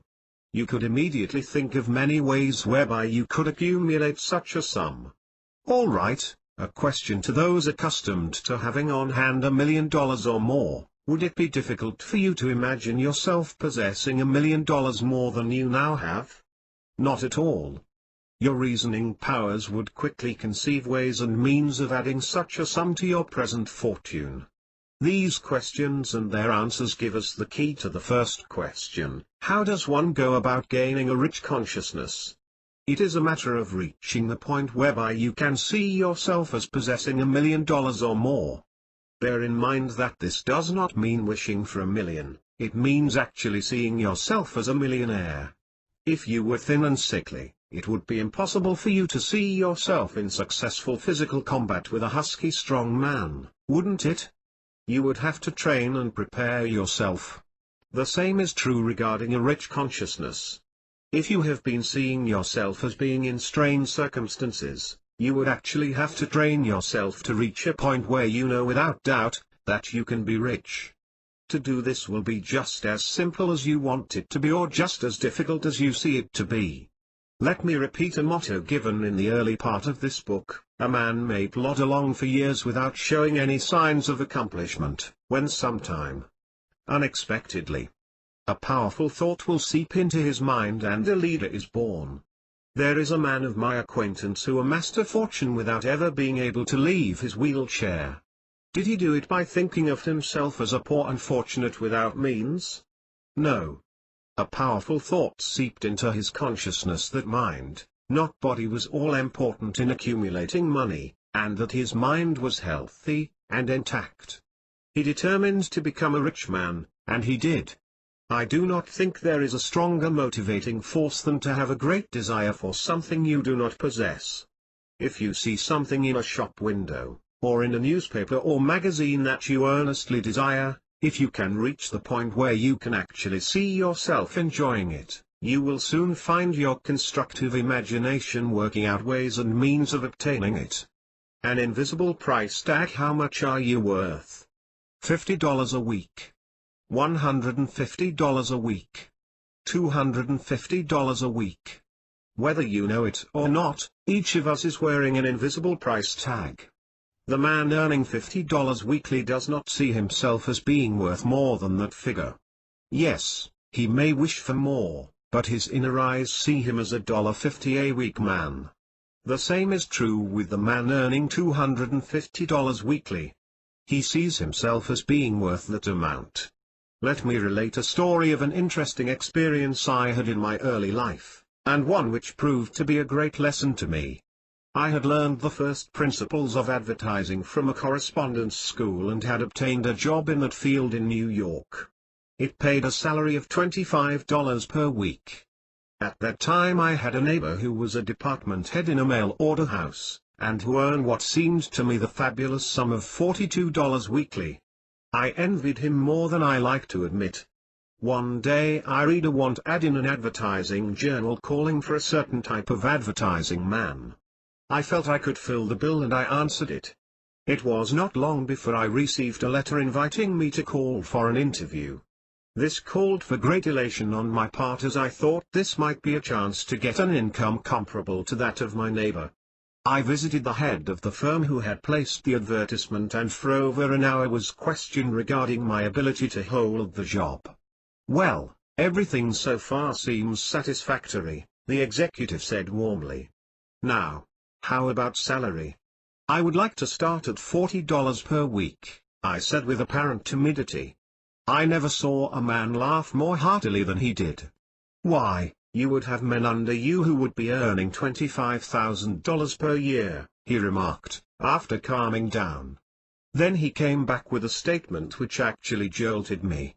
Well, I guess you know what you are worth, he said as he arose, ending the interview. Without realizing it, I had been wearing an invisible price tag. I had been seeing myself as being worth from $25 to $40 per week. It was not until I changed the figure on that invisible price tag that I began to climb. Please do not misunderstand me. I am not trying to imply that a man who is worth only $50 weekly should be earning $100 or more weekly. This would be absurd. If a man is not satisfied with his present earnings, and if he can visualize himself drawing a salary double or triple what he is at present making, he will develop an urge to improve himself so that he will be worth 2 or 3 times as much as he is earning. Bob Reed had been earning $75 per week, which was just enough on which to live and maintain his family. One Sunday Bob and his wife were invited to spend the day on a motorboat owned by a friend of his. The day was so delightful. Bob, while driving home, said to his wife, "Honey, wouldn't it be great to own a boat like that?" His wife agreed it would be. Bob said little more about it at the time, but when he got home, he took pencil and paper and began to do some figuring. How much more would I have to earn in order to be able to afford such a boat? He asked himself. He decided he would need at least an extra $25 weekly. So strong was his urge to obtain this means for happy Sunday outings, that he put his constructive mental forces to work in guiding him to ways and means of increasing his income. Bob did not stop at the $100 weekly income he found would be necessary, but kept going. He kept increasing the figure on his invisible price tag until now he has not only a fine motorboat, but has just moved his family into a home larger and far more imposing than the one he left.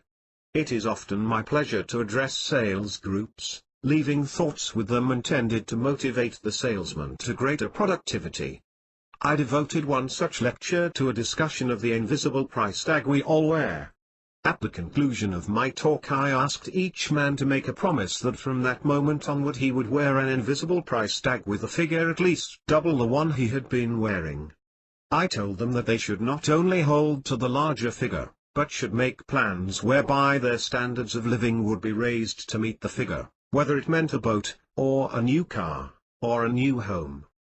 The sales manager later reported that there had been a measurable increase in business closed by nearly all of his men. One salesman, after my talk, made the remark, "I don't go in for that self-kidding bunk." He happened to be one of the few who did not increase his sales. I wonder just whom he was kidding.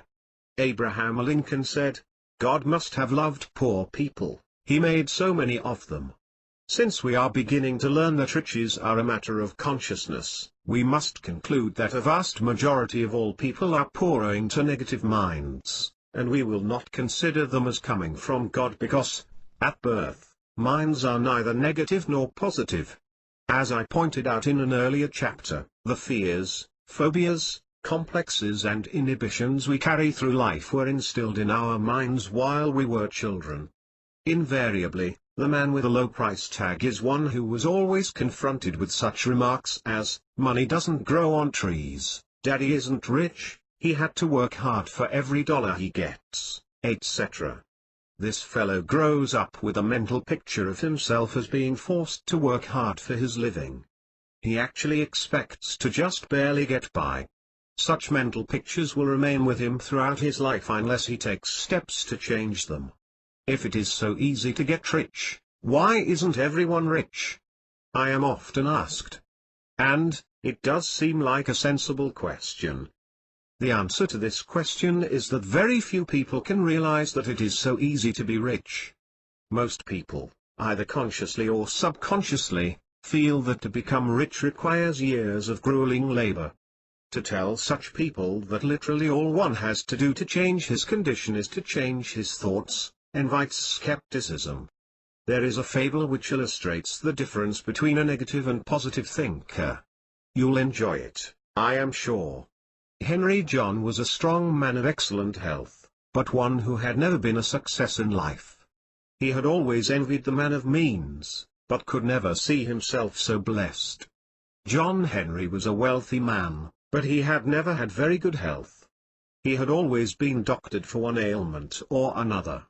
He had always been envying robust men of the type of Henry John and had often said he would gladly give his wealth for the other man's health.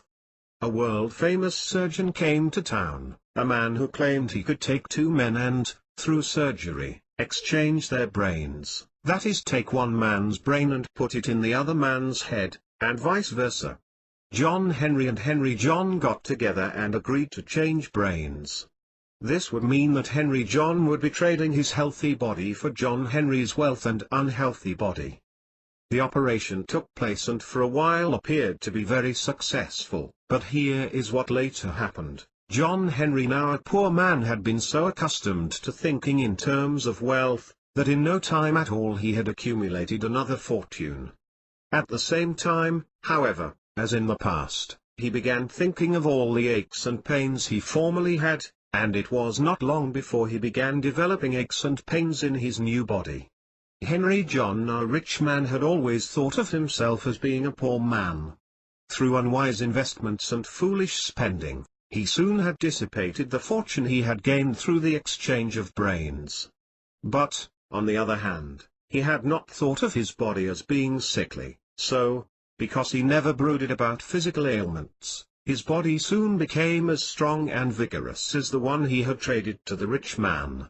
In time, both men returned to their original condition. The former rich man again became rich. The former poor man again became poor.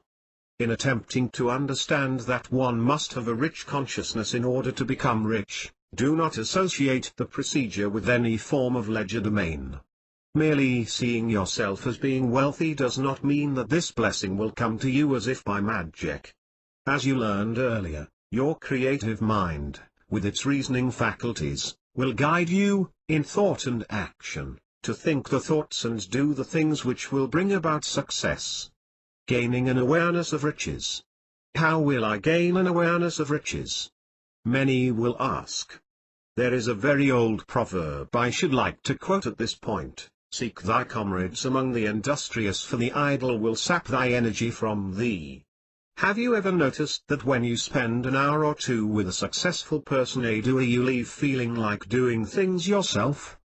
On the other hand, have you noticed that when you spend an hour or two with a ne'er-do-well, you leave with an, what's the use, attitude? Until you have made the acquaintance of several worthwhile people, it is better to spend your spare time in reading worthwhile books than to waste it with those who will sap thy energy from thee. Try your hand in doing things which will add to your success. There was one man who started out by buying an old house, one badly in need of repair. He bought it, for a song, and, in his spare time, put it in livable shape. After getting a tenant, which added to his income, he looked around for another old house. He found one and did as he had done before. In a comparatively short time he had built his income to a point where he was able to expand. On his real estate holdings he was able to borrow enough money to build a large motel, then later a second motel. His estate is now appraised at a figure near $1 million. And, when he started gaining a consciousness of riches, he was a butcher working for wages. There are two words I would like to discuss which have a definite bearing on an awareness of riches, and their opposite, an awareness of failure and gloom. One word is faith. We are told by many that success in life is a matter of faith. We often think of the failure as a man of little faith. This is not true. The failure has just as much faith as, if not more than, the man of success. The other word is imagination. Scores of self-improvement books are built around this word. One must imagine himself as a success, the authors will write. But I have no imagination, the failures will moan. Imagination is that ability to see things as they do not now exist. One possessed with constructive imagination will see things as he wants them to be. One with negative imagination sees things as he fears they will be. Every individual is capable of using imagination, one constructively, another negatively. I think that one of the reasons why so many people have trouble in raising their sights very high above present circumstances is that the contrast between what they have and what they would like to have seems too great. For example, if a man is down to a total of, say, $50, the distance between $50 and $500,000 is beyond his imagination. Let us do a little imagining. Suppose you had 1 cent, would it be hard to double that and have 2 cents? Certainly not. And would it be hard to double your 2 cents and have 4 cents? It wouldn't be hard to double your sum many times, would it? Undoubtedly you have heard the story about the boy who was offered a job with an initial salary of only 1 cent the first month, but with the understanding that this figure would be doubled monthly for a period of 3 years. The boy refused, as most people would do. But he should have thought twice. Start with the number 1 and double it, then keep on doubling the sum for 36 times. For example, 1 2 4 8 16 32, etc. Try it and you will find that had the boy taken the job for 3 years, the last month of that period would have given him $1,372,796,089.60. Did you realize that 1 cent could grow to such a fabulous figure in such a short time? Perhaps you will notice a similarity between many of the chapters you have read so far. This similarity will continue throughout the book. It would be easy to condense this book to a mere page or two, and in that space give you the basic principles for developing health, wealth and happiness, but, I fear, only a small percentage of readers would get the good I want you all to gain from reading this work. Throughout the book you are given principles and applications of the principles. A principle explained in one way will ring a bell with some people, others may pass over it without gaining its full significance.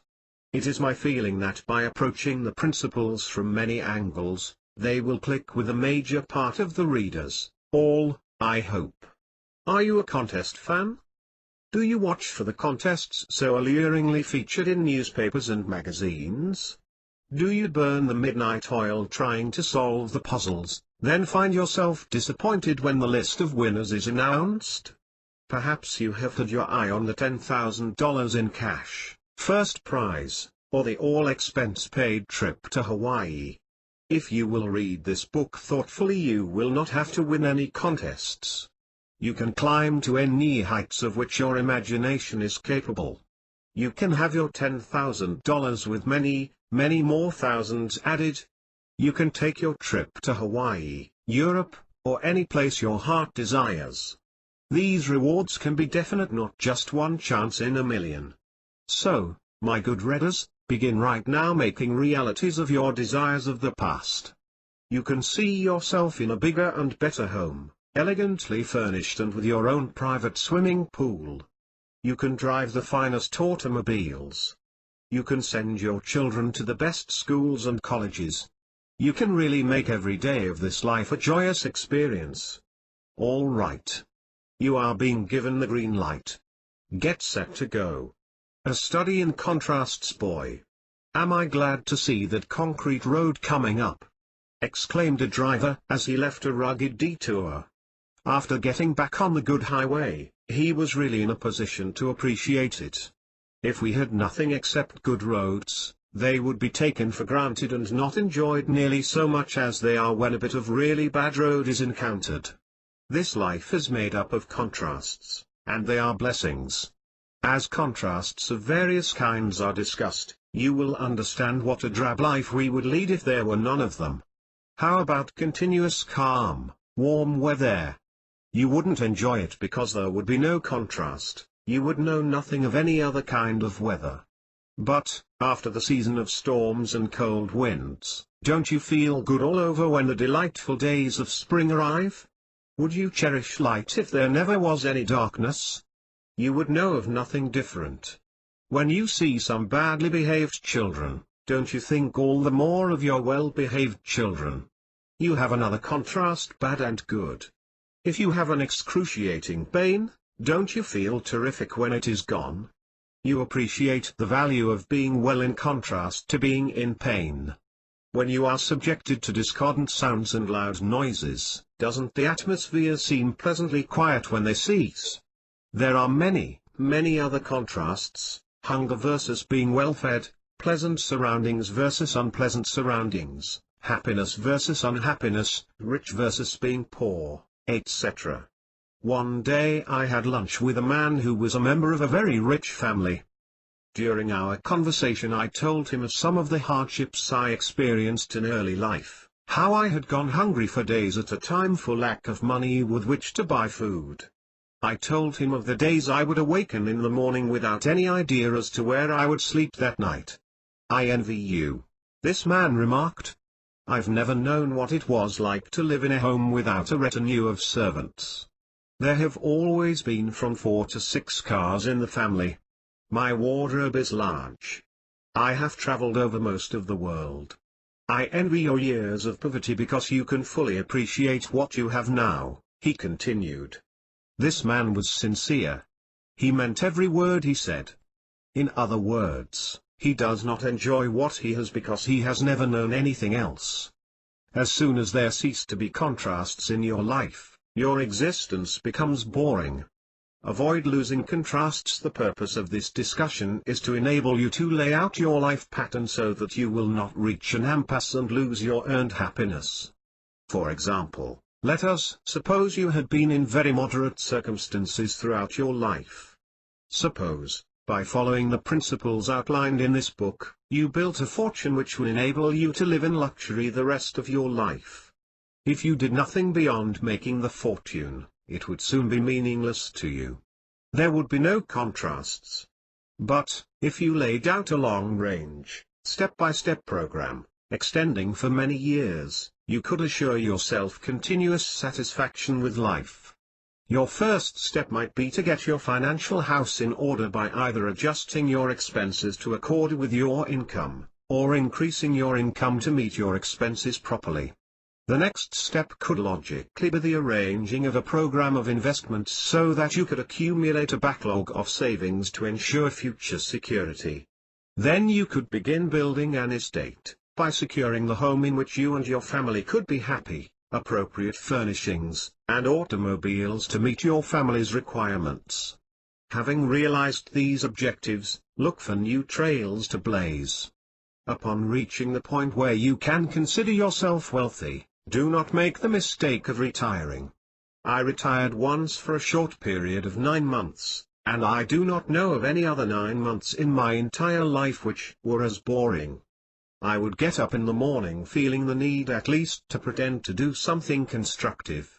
It didn't take me long to get back into harness again, and soon I was much busier than before my temporary retirement, and extremely happy. After your accumulated wealth is sufficient to give to you and your family all that you require plus security, you are ready for the thrill of your lifetime, helping others, those who genuinely deserve your help. The program just outlined will provide you with a continuity of contrasts. You would always be in the enviable position of comparing blessings about to come into being with existing ones. Self-pity. I do not know what percentage of people pity themselves, but I am sure if such figures were available they would be astonishing. I doubt if there are very many who can feel totally free of self-pity. Why do people pity themselves? I often ask myself. It is amazing how many times self-pity stems from a lack of contrasts. An individual will be living under some sort of adverse condition, and instead of taking steps to change it, will pity himself for what he has to put up with. If he could realize that he has within his power the means of changing his circumstances, he would actually welcome his existing state of affairs, because of the contrast between them and what he, through his constructive imagination, will bring into being. Mary Pickett was a typical self-pitier. It is just my luck to have that happen. I might have known I would be disappointed. Why do I deserve all of this bad luck? Are a few of the negatives she frequently used. Mary always wore an expression of abject gloom. She seemed afraid to smile for fear it would belie her inner feelings. Why are you always so gloomy? Mary was asked. Who wouldn't be, with all I have to contend with, she said drearily. What are a few of the things disturbing you? For one thing, I haven't a friend in the world. Another thing, I have a figure like a bale of hay. Who would want such a person as a friend? As for Mary's lack of friends, questioning her revealed that she had no friends because she had never tried to be a friend. She was given a lecture on how to make friends, and she promised to start on a campaign of making friends by being a friend. So far as her bale of hay figure was concerned, she had pitied herself so much for her lack of friends that she took little interest in herself, physically. Mary Pickett promised to watch her food intake and exercise enough to develop an interesting figure. What happened? Mary is now about the happiest little girl in the country. She has a host of friends. Her figure is not yet what she wants it to be, but it is so much better than it was before. It causes comment by all who see her. Does Mary now pity herself? The contrast between her present self and the way she was formerly is so great she can hardly believe she is the same person. Her constant expression of gloom has been erased and replaced with a most radiant and contagious smile. Be glad you are as you are. Instead of feeling sorry for yourself, accept your present circumstances as they are as a foundation on which to build. Next, take all of the negative elements which have been disturbing you and one by one change them to positive. Do you see what you will be doing? You will be developing a series of contrasts which will open up new vistas of happiness for you. During a period of business recession, Bill King, a printing salesman, called upon a prospect attempting to get an order. "How's business?" asked the prospective customer. "Lousy," he whined in a desolate tone. "Listen, my friend. I'm going to bawl you out because I think you are big enough to take it," lectured the executive. "How in hell do you think you can inspire a man to spend some money when you come in with a face like an undertaker and nothing but discouraging remarks on your tongue?" "I know you're right, but I can't tell a man business is good when we both know it is not," the salesman replied. "You can be working very hard in trying to get business, can't you?" "Well, yes." "Then when prospects ask you how business is, tell them that you are busier than you have ever been, and you'll be telling the truth." Reluctantly, the salesman tried the new approach and was astounded at what happened. He called upon a prospect just before lunch. When asked about business, he told the prospect he had never been busier in his life. "Come out to lunch with me," was the unexpected reply. "It's good to spend an hour with a doer instead of listening to one hard luck tale after another." The two had a pleasant lunch together, and when they returned to the office, the salesman was given a very substantial order. You see? The reason why the executive placed an order was the contrast between this salesman's approach and those who carry a crying towel with them. The friendly, optimistic attitude of the salesman put the prospect in a buying mood, instead of making him feel he had better conserve every cent. "There are two sides to every story," is a statement often heard, and generally speaking, it is true. So, too, is there an opposite to nearly every condition. If something does not suit you as it is, instead of trying to grin and bear it, look for a contrast, look for the condition which would be ideal to you, then, applying the principles you have been learning, obtain the improvement you desire. Much food for thought is contained in this chapter. See to it that you think about every word of it, especially when something arises which does not exactly suit you. Although every chapter in this book is important, this one will prove to be the keystone supporting all the others. May I suggest that you do not read this chapter hurriedly? Unless you are in a position to relax thoroughly and read slowly and thoughtfully, it is better that you lay the book aside until you can read and absorb what you read. I also suggest that before reading further, you reread the first few pages of chapter 1, which gives an interpretation of riches. Then you will fully understand what I mean when I say, grow rich in all things while you sleep. Unless you do grow rich in all things, you will not be enjoying a well-balanced life. In chapter 3, a simple and easy to understand description of the creative mind was given. The chapter you're reading now will show you how to make full use of the powers of your creative mind, particularly when your conscious mind is in abeyance asleep. Your creative mind never sleeps. It is awake from the time of your birth until you leave this plane of existence. Without conscious guidance, it takes care of all the involuntary operations of your body. From the food you eat, it extracts the necessary elements for blood, bone, tissue and energy. It keeps your blood in circulation. It supplies fresh oxygen to the lungs through breathing. But these are by no means all of the responsibilities of the creative mind. Your creative mind accepts all thoughts of the conscious mind as instructions and acts upon them. The creative mind, as I've said several times before, can reason independently of the conscious mind. So we find that the creative mind is not only in charge of all of the involuntary operations in the body, but it also does the big job of following instructions from the conscious mind. And, in carrying out those instructions, it must, necessarily, be capable of reasoning. The conscious mind is not the storehouse of memory. In fact, information contained in the conscious mind is only that which is in use. There is a constant flow of information coming from the creative mind as it is needed by the conscious mind. Here is a very simple illustration. Suppose you should engage a carpenter to do a repair job on your house. He would inspect the place, then bring with him only those tools he would need, a saw, hammer, auger, etc. He would not get a huge van and bring with him every tool and machine he had in his shop. It is the same with your two minds. The conscious mind will bring in only the information you need to enable you to carry on the work you are doing at the time. Sometimes there is a roadblock, and wanted facts fail to come into consciousness. We call this forgetting. These facts will not come into consciousness until the conscious mind gives the creative mind instructions to locate the facts through some such remark as, "It will come to me in a moment." Never use a negative, such as, "I have forgotten." This is just the same as consciously instructing your creative mind to do nothing about it. As I've already said, the creative mind has reasoning faculties independent of the conscious mind, but with this difference.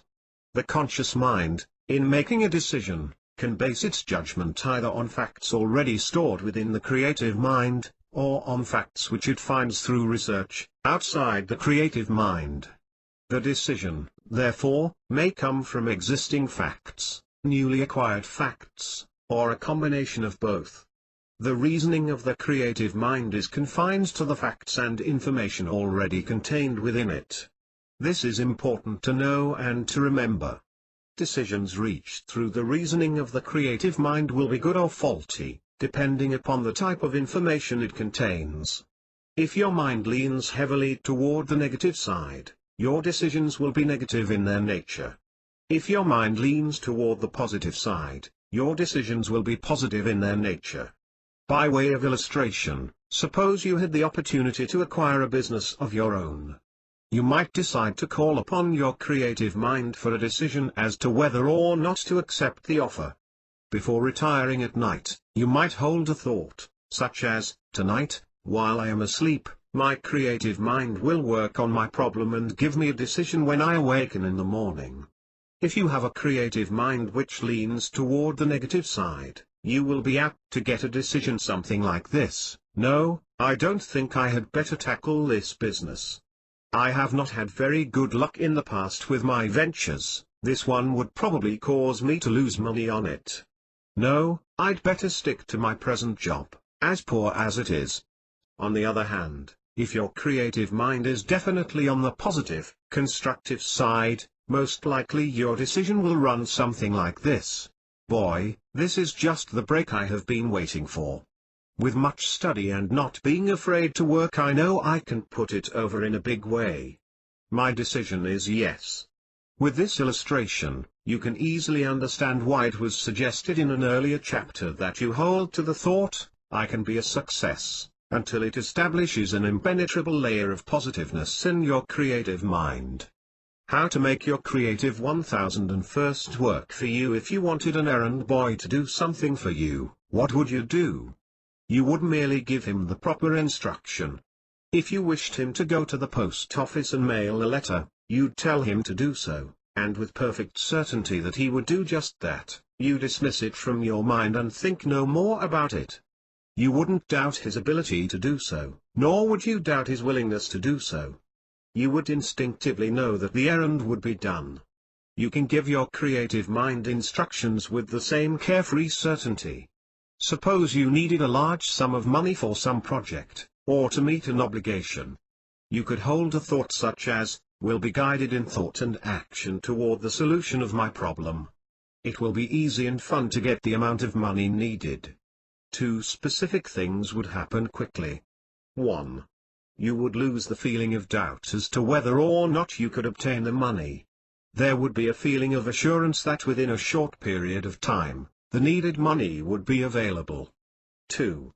thoughts would begin flowing into your conscious mind, not only telling you what to do to get the money, but actually inspiring you to take immediate steps to obtain it. Here again I must repeat a statement made before: your creative mind works best when your conscious mind is either in abeyance, asleep, or pleasantly occupied. The chairman of the board of one of this country's largest corporations once said, "I can't possibly do all of the work coming to me in 12 months of the year, but I can in 10 months. This man knew something about the operation of the creative mind. He realized that it worked best while the conscious mind was either in abeyance, or pleasantly occupied. He would take frequent cruises on his yacht. Before leaving he would instruct his creative mind as to its duties during his sail. He would take the problem or problems and would suggest that while he was pleasantly occupied as a mariner, his creative mind would find the answers for him. Invariably, upon his return to his desk, all he would have to do would be to put into force those ideas flowing into his consciousness." When the palatial yacht of the late J.P. Morgan was completed and ready for its trial cruise, I was invited to go aboard. It was my good fortune to have Mr. Morgan take me on an inspection tour throughout the boat. In his personal cabin, I observed a specially constructed card table. The top of the table was counterbalanced so that it would remain stationary, no matter how the ship might roll. J.P. Morgan told me that whenever he had to make a decision, and the thought would not come to him as to the right decision to make, he would put the problem entirely out of his mind by getting a deck of cards and playing solitaire for an hour. After finishing the game, he told me, the right decision to make would be crystal clear in his mind. Whether Mr. Morgan realized it or not, he was putting his creative mind to work for him. While he played cards, his creative mind, with its reasoning faculties, would consider his problem, calmly working out the logical solution. Robert Updegraff, in his book, Putting Your Subconscious Mind to Work for You, said, "It is not so much a lack of brain power or of business capacity or acumen that keeps men from progressing faster toward their objectives, and toward a solid position in the world. It is rather, because they take only half a mind into business with them.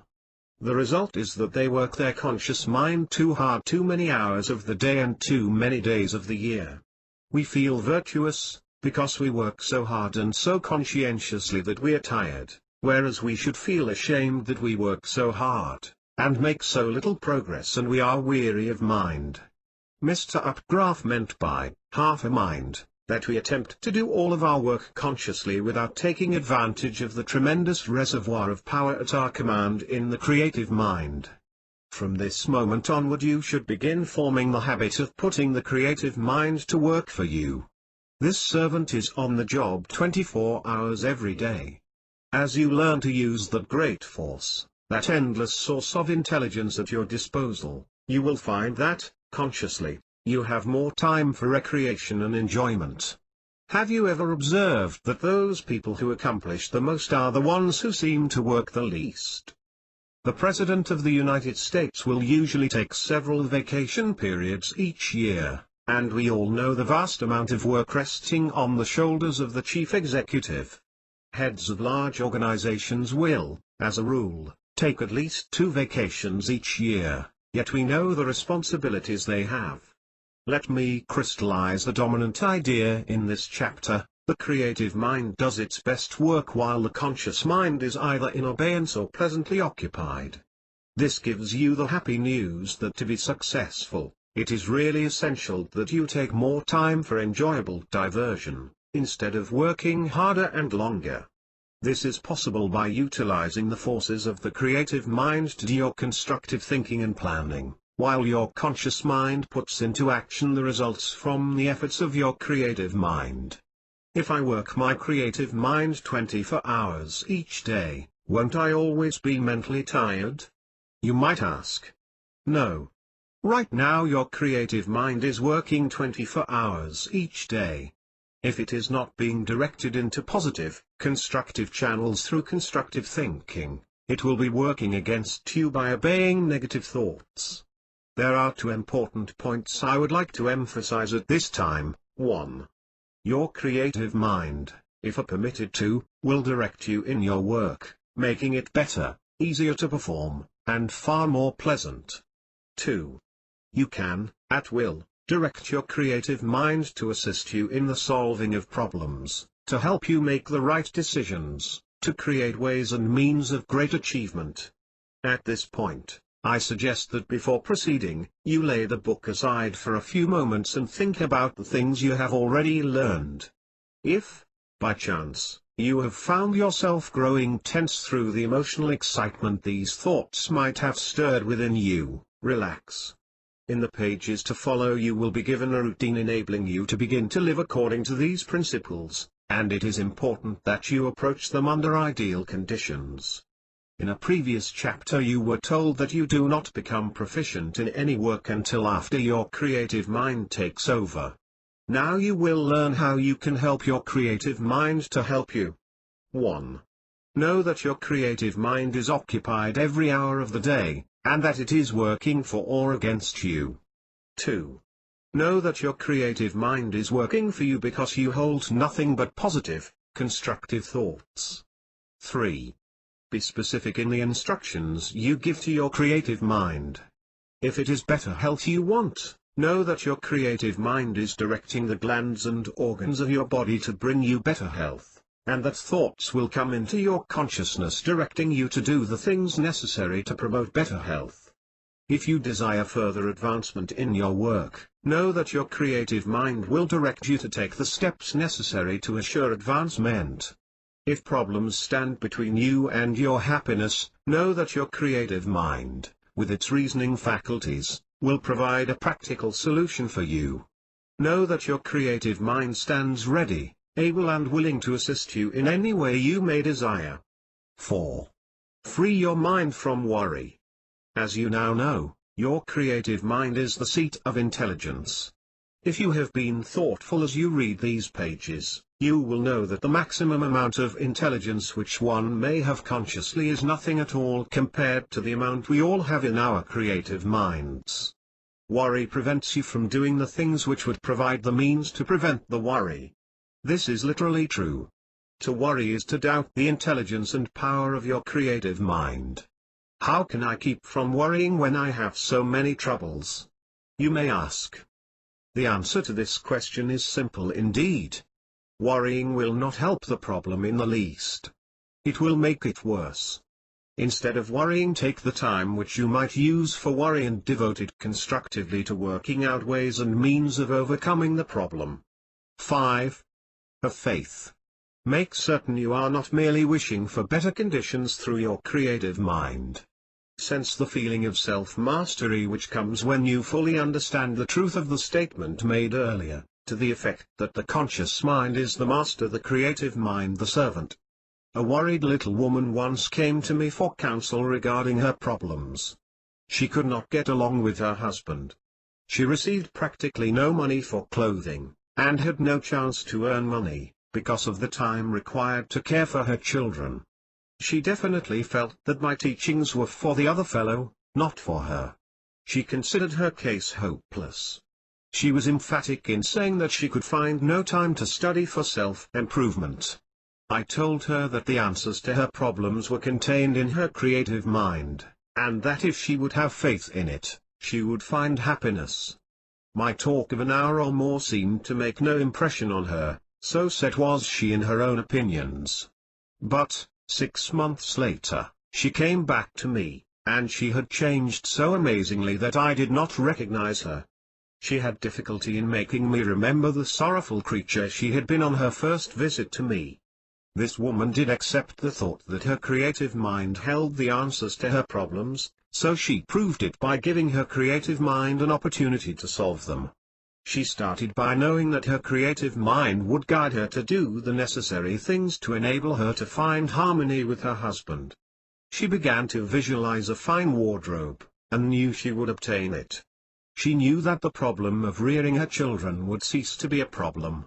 This woman related with marked enthusiasm that her married life was now ideal. She had plenty of fine garments in her wardrobe, and her children were now a joy instead of a care. And, that was not all. With her blessings and freedom from worry, she began to feel and look far younger than she had before. If I had cited this case earlier in this book, it could have appeared too good to be true, but with what you have learned so far, the results obtained by this woman are only normal and to be expected, by those who make use of the creative mind.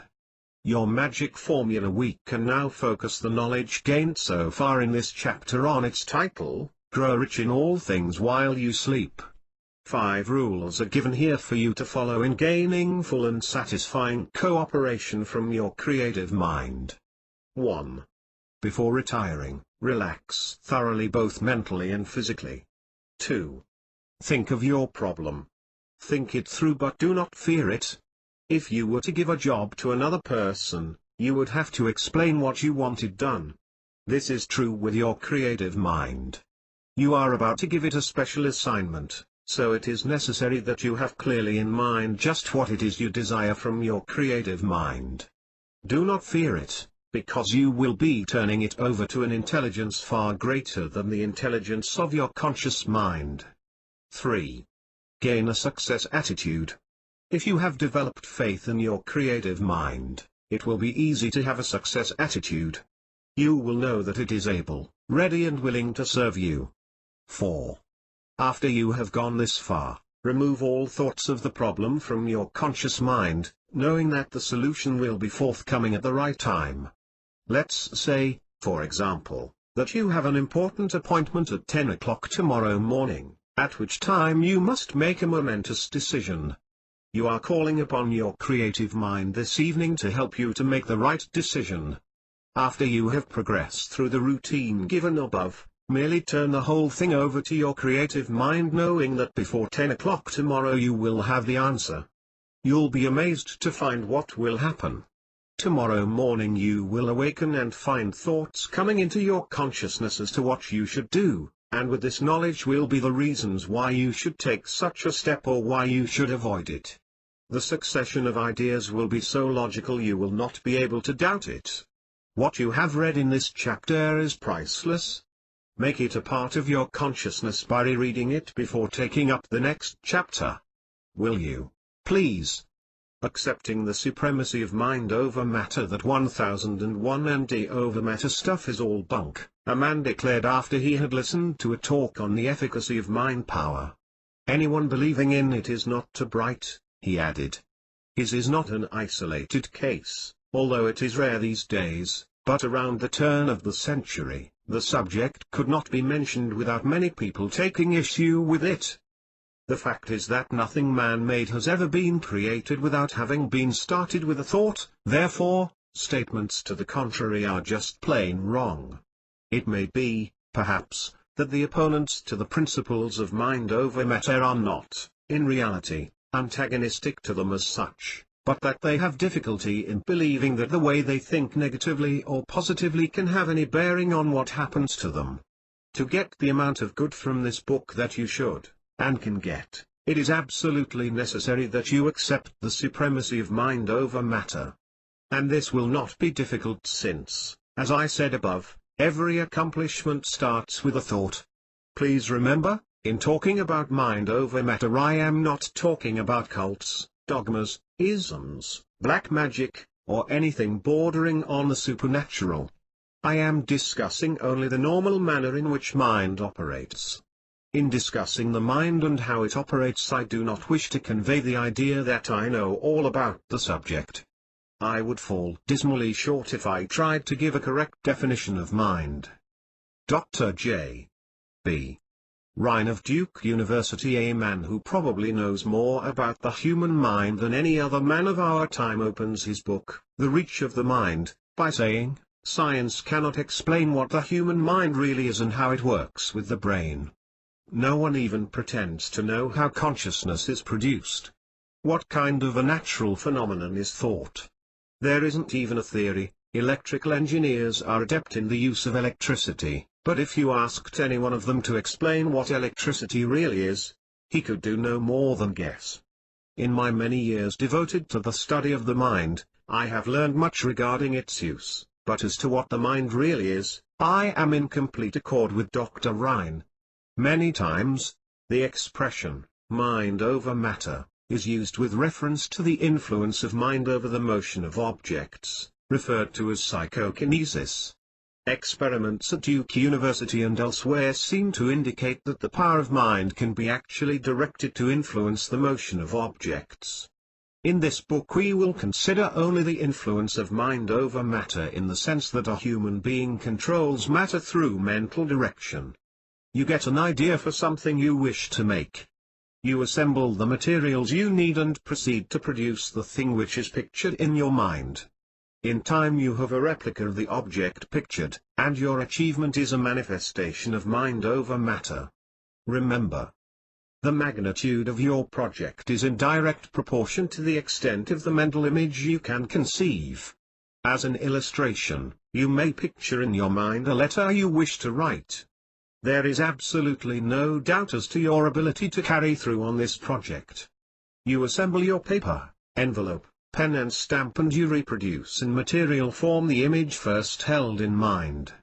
Going to the other extreme, suppose you had a desire to build a building such as the Empire State Building in New York City. How far would you get? The undertaking is such a gigantic one that you would have difficulty in controlling your mind to the point where you could see yourself completing or even attempting the huge job. This illustration might prompt one to say, but to build an enormous building would require a large sum of money. Only the rich could entertain such an idea. This is not always true. Permit me to tell you of a case with which I am personally familiar. A man without means became obsessed by the idea that he would like to own and operate a large apartment house. Instead of bemoaning the fact that he had no money, he began thinking of ways and means of starting such a project without money. In Westchester County, a suburb of New York City, he found an ideal piece of property for his apartment building. Being a choice location, the price of the lot ran into large figures. This aggressive young man went to the owner of the plot and made a proposal. He told him that with the lot he could borrow enough money from banks or insurance companies to finance the building of an apartment house. He said that he would want an interest in the building for his work in putting it over, and that he would also want to manage the building. His sincerity impressed the property owner, and he accepted the proposal. An architect designed a handsome 12-story apartment house. The financing was arranged, and in due time the man who started with nothing but an idea owned an interest in, and was managing, a very successful enterprise. Good ideas are better than money, because with good ideas it is not difficult to obtain money. One might think that this enterprising man had reached a peak of satisfaction and should be content to remain as he was, but the thrill of achievement was too great. He could not resist seeking new trails to blaze. His next venture was another apartment house, but this time he had money with which to finance it himself. The last time I heard, he was planning a multi-million-dollar motel. What is the extent of your mental pictures? You have learned that mind is man. In other words, the you which others like or dislike is not what they see, but what you project from your mind. A man's stature, therefore, is not measured in feet and inches, but by accomplishment. A short man can be a big man if he measures up to the word mentally. Again quoting Napoleon Hill, what the mind can conceive and believe, the mind can achieve. It may not be wise to attempt to jump from a mediocre existence to the level of a capitalist in one leap. It can be done, it has been done, and it will be done. But, with the average individual, the distance from obscurity to fame and riches is so great it is hard to conceive and believe he can do it. If I were to build a business, I do not believe I would start out with the intention of making it national, or international, in one operation. I would probably open up one region at a time, and expand solidly and soundly until the nation was covered. And, it is more fun to work in this manner. If you could accomplish your objective at one time, although the thrill of accomplishment would be great, you would soon take your business for granted and it would lose its zest. But, if you worked on a step-by-step basis, each time you attained a minor objective, there would be a great thrill and also the exciting anticipation of accomplishing the next step. If you have a fine record player, your interest will be kept alive as long as you secure new records. As soon as you stop getting them, your interest wanes and the time will come when you will not listen to your instrument at all. When you gain a good idea, do not become impatient in wanting to rush it through to completion. The only impatience should be in getting started. Once a start is made, you can enjoy the progress and happily survey each completed step. Such an attitude prevents any task from becoming boring. Your mind is not focused on completion, but on perfection at each step of the way. Do I appear to be inconsistent? Throughout this book I have been showing you how easy it is to gain success. Now I suggest that you do not hasten the process, and I mean just that. Anticipation is greater than realization, is a proverb often said, but seldom understood, yet it is true. When one knows he is on his way to attain a certain objective, he is elated. After he has reached his goal, he is glad of his accomplishment, but it is soon taken for granted and ceases to be a cause for joy. I really didn't start to climb until I had passed the age of 50.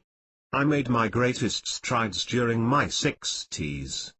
I am happy about this. Had I acquired what I now have when I was in my 40s, by now I would fit into my belongings so thoroughly it would seem perfectly natural that I should have them. As it is, each time I see a new objective coming into being, something I yearned for in my younger days, it is exciting. Do not confuse mind with brain. Your brain is not your mind. My concept of brain is that it acts as a receiving station for thoughts and ideas from the mind. A mind does not become ill, a mind does not become defective. Unless your brain is impaired in some way, your mind is capable of conceiving just as good ideas as the mind of the greatest individual. If your mind is not bringing in good, constructive ideas, it is because of bad mental habits. You have thwarted your mind by holding thoughts of inadequacy, lack, gloom and ill health. You will always live a commonplace existence until you re-educate both your conscious mind and your creative mind to hold positive, constructive thoughts. The process of re-education of your minds is simple, but requires diligence. Determine that you will constantly rout all negative thoughts which attempt to enter your mind. If you have a task to perform and feel inclined to think that it is too much for you and that you can't do it, change your thinking to the positive side. Know that the job is made for you, that you are fully capable of doing it. You'll find that your creative mind will direct your conscious mind so that you will tackle the job with a success spirit and that you can easily do it. Remember, a single victory similar to the one just mentioned is no assurance that you have eliminated your negative thinking. It means that, through conscious effort, you were able to do a job which at first appeared difficult. You'll have to work at it. Each time you attempt something and you become blocked through the word, can't, do as you did before. Begin holding the thought that you can do it, that it will be easy, and that you'll enjoy doing it. Each time you eliminate a negative, it will become easier. In time not so long, either a new habit pattern will be formed, and it will become natural to think in terms of I can. Sometimes a bit of rationalization will help. One man told me what he did to break the negative barrier.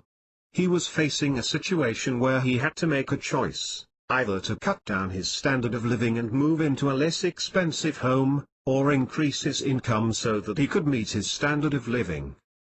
His problem so preyed on his mind he had difficulty in sleeping at night and he would often get up and play solitaire until he became drowsy. During one such session with the cards he began thinking about his wife. She has full confidence in me, he thought. She hasn't the slightest doubt about my ability to put our ship back on an even keel. As he thought about her and her unswerving trust, he determined that he would not let her down. Others had solved problems greater than his and, for his wife's sake, he would make the grade. He did. As soon as his mind began running in I can channels, ideas started to flow. His road ahead became clear and he not only raised his income to a point where he could maintain his standard of living, but even went beyond and was able to raise his standard of living. Here is further proof of the operation of mind over matter. The point I am making in this chapter is that if any problem is facing us, we have within our minds the means of solving it. Or, if we desire to better our condition, we have all we need to change for the better. In a previous book I made the assertion that we should be glad that we have problems, because we grow as a result of them. If you have a problem and solve it, you have learned what to do should that problem ever appear again, although, once you have mastered it, it's not likely that it will ever recur. It is interesting to try to visualize a life without problems. Wonderful, you might say. But think about it. Life would become so boring you would look forward to the end. My latest motto fits in well at this point: it is not our problems which disturb us, it is our lack of faith in our ability to solve them. In earlier chapters I suggested affirmations for you to use to rid your mind of negative thoughts. If you have started using them, I know you are astonished with the results you are obtaining. Since you now have a better understanding of the supremacy of mind over matter, I will leave another affirmation with you, which will quickly help you to gain mental self-mastery. I'm at peace with myself and the world. Problems facing me are no longer disturbing because I have made contact with my true source of intelligence and power.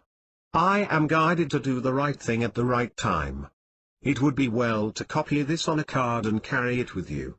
Whenever you have a spare moment, read it. And, do not forget to read it just before retiring at night. You will awaken in the morning with all the courage you need to tackle any problem which may be disturbing you. Mental exercises versus physical exercises. Muscles not used will atrophy. A broken arm, carried in a sling for a period of time, will shrink in size and lose most of its strength. After it is freed from the sling, it will take several days of use to bring it back to its former condition. A mind which is not kept active will become less alert and will lose much of its brilliance. It is, therefore, logical to assume that you must exercise your mind, as well as your physical body. As to relative importance, I would say that of the two types, mental exercise should have first consideration. In fact, physical exercises, to give the maximum good, should be coordinated with mind. You will gain far greater good from the type of exercise you enjoy, than you will from the exercise you force yourself to take. Bowling, rowing, tennis, or whatever you choose, will help you more than following a routine of motions with a bored mind. Happiness is relaxing and muscles respond to exercise more quickly when you are relaxed than when you are tense. There are mental conditions which correspond with tenseness and relaxation. If your mind is tense, because of a number of disturbing thoughts attempting to enter, constructive thinking is regarded. You will have difficulty in carrying through on the type of constructive thinking which could free you from your problems. This chapter will help you to stimulate and develop your mental faculties through disciplined concentration. The rewards will be great. You will actually find yourself reaching a higher level of ecstasy as you begin developing a state of mental self-mastery. Frustration is not an incurable mental disorder. It is the product of an uncontrolled mind. If a man allows disturbing thoughts to take over and block all rational thinking, he becomes almost panicky as he sees himself thwarted by so many problems. Such a man came to me for counsel and, according to his description of his predicament, he had the weight of the universe on his shoulders. "I have so many problems," he said. "I cannot see any way out." I picked up a sheet of paper and asked him to name his problems so that I could list them. Then we would see what could be done. He had no trouble at all in naming problem number 1. He then stared out the window a second, and came up with problem number 2. It took a few seconds longer to think of problem number 3. And, from that time on he had trouble in thinking of any more. This chap was amazed to find he really had so few troubles. And, seeing them listed, he didn't find it hard to work out solutions for them. A state of frustration existed because without calm thinking he had magnified his problems until they completely occupied his mind. Feeble-mindedness is a term often misused. When we think of one as being feeble-minded, we think of him as being a hopeless case. This is not always true. Usually it results from an inactive mind. There is the story of a retired judge whose mind showed signs of becoming feeble. During his many years on the bench he had much reading and studying to do. He had become so fed up with the printed word that after being relieved of his duties, he just went on a reading strike. He did not pick up a book or newspaper, but just sat on his front porch and watched time go by. In his boyhood days, this judge had had an intense interest in building model ships. He was encouraged to get the plans of a vessel and resume his erstwhile hobby. In a matter of days there was a noticeable improvement in his mind, and a few months later no one dared to think of him as being feeble-minded. Forgetfulness is often caused by a disorganized mind. When the mind is in a state of turmoil, our powers of recall are lessened. When we wish to remember any fact, it is slow in coming. We accept the thought that we are becoming forgetful and, as you have learned from a previous chapter, we encourage just such a condition, we do grow more forgetful. The memories of those with well-disciplined minds are much keener than those with confused minds. Those whose minds seem to run in a single groove are frequently referred to as having single-track minds. Woodrow Wilson bragged about the fact that he had a single-track mind, and well he might. To keep your mind steadfastly on a single subject until you are through with it is an accomplishment. Alcoholism is not always the dread disease we think it is. Alcohol is a mental anesthetic. After enough of it is consumed, one literally stops thinking and gives vent to his internal inhibited emotions. If he is haunted by thoughts of past failures or present problems, he finds temporary relief through alcoholic indulgence. There was an interesting case of a man who appeared to be alcoholic. He would abstain from liquor for a few days, then would go on a bender. "Let the old lady yell, I don't care," he was heard to say as he staggered home. This man's wife turned out to be a chronic nagger. Everything he did was wrong and everything he didn't do he should have done. The alcoholic and his wife were divorced, and in time he met and fell in love with another girl. Instead of nagging, she tried to understand him and helped him to find happiness. His drinking ceased. Had this man possessed mental self-mastery, he probably could have assisted his first wife in acquiring loftier interests than fault-finding. It may be well to say at this point that much domestic bickering is caused by mental boredom. A couple on the verge of separation was given a self-improvement book. It proved of so much interest to both husband and wife that they not only read it, but searched the bookstores for other good books in the same category. After their minds were guided into constructive channels, their quarreling stopped. Today they appear and act as newlyweds. Mental exercise is any routine of exercises which causes you to think is of value. You will be amazed to find how quickly the mind will respond, and in a very short time you'll notice marked improvement in your ability to think quickly, logically and creatively. While driving your car, you can do a fascinating exercise with the license plates on the cars ahead. Take the license number and, by addition, reduce it to a single digit. This is done by adding all the digits together. If the result contains more than one digit, add those together.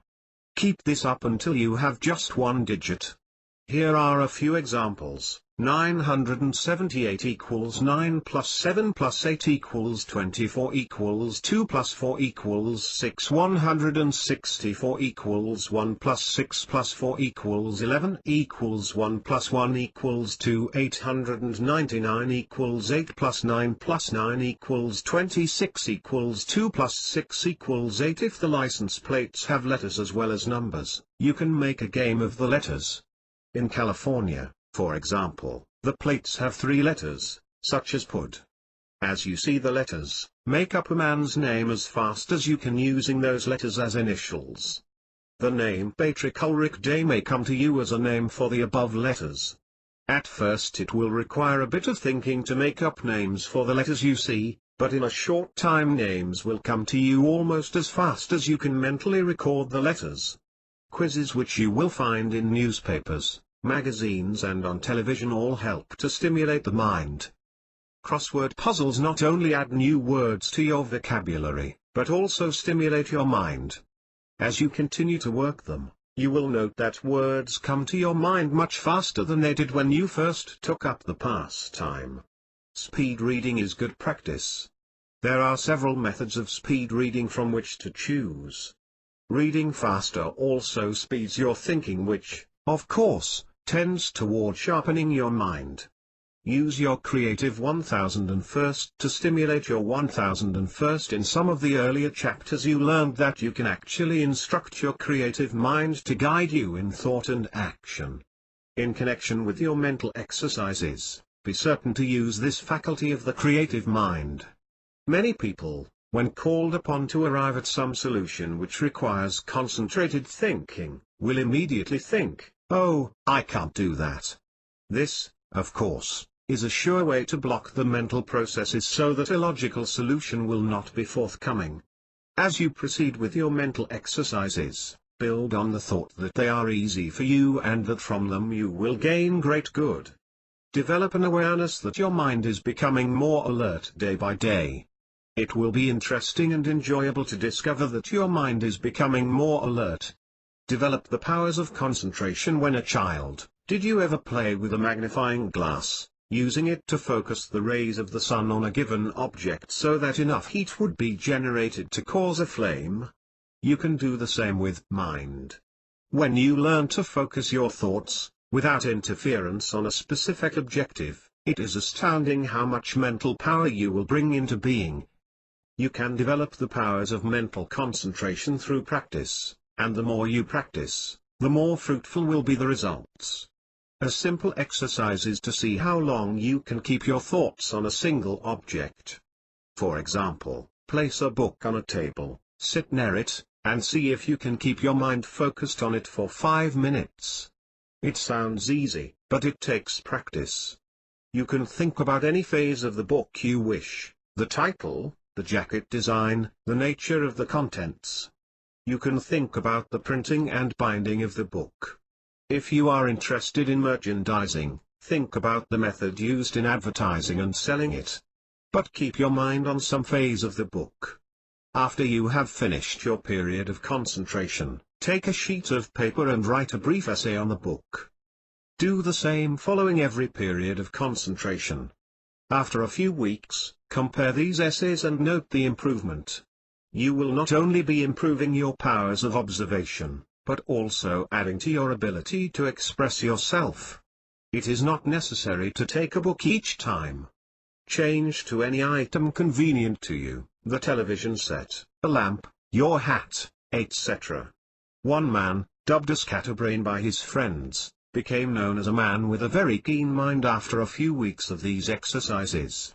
Create imaginary objectives. Below, you find several questions relating to possible objectives. They may be thought of as imaginary in the beginning, perhaps, because you may have thought you could never attain any of them. Take a sheet of paper and write down the question which appeals to you most.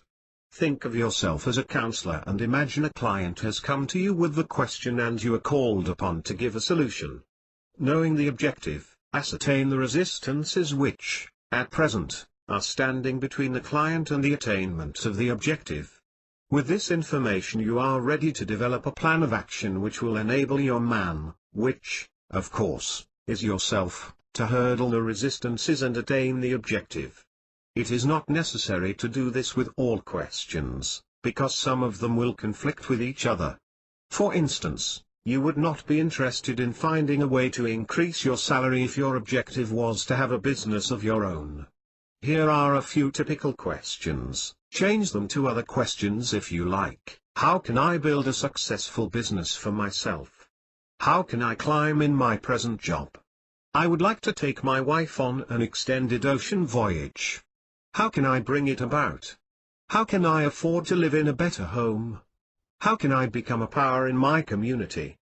Before taking up mental exercising, you may have thought any one of these questions were beyond practical answers.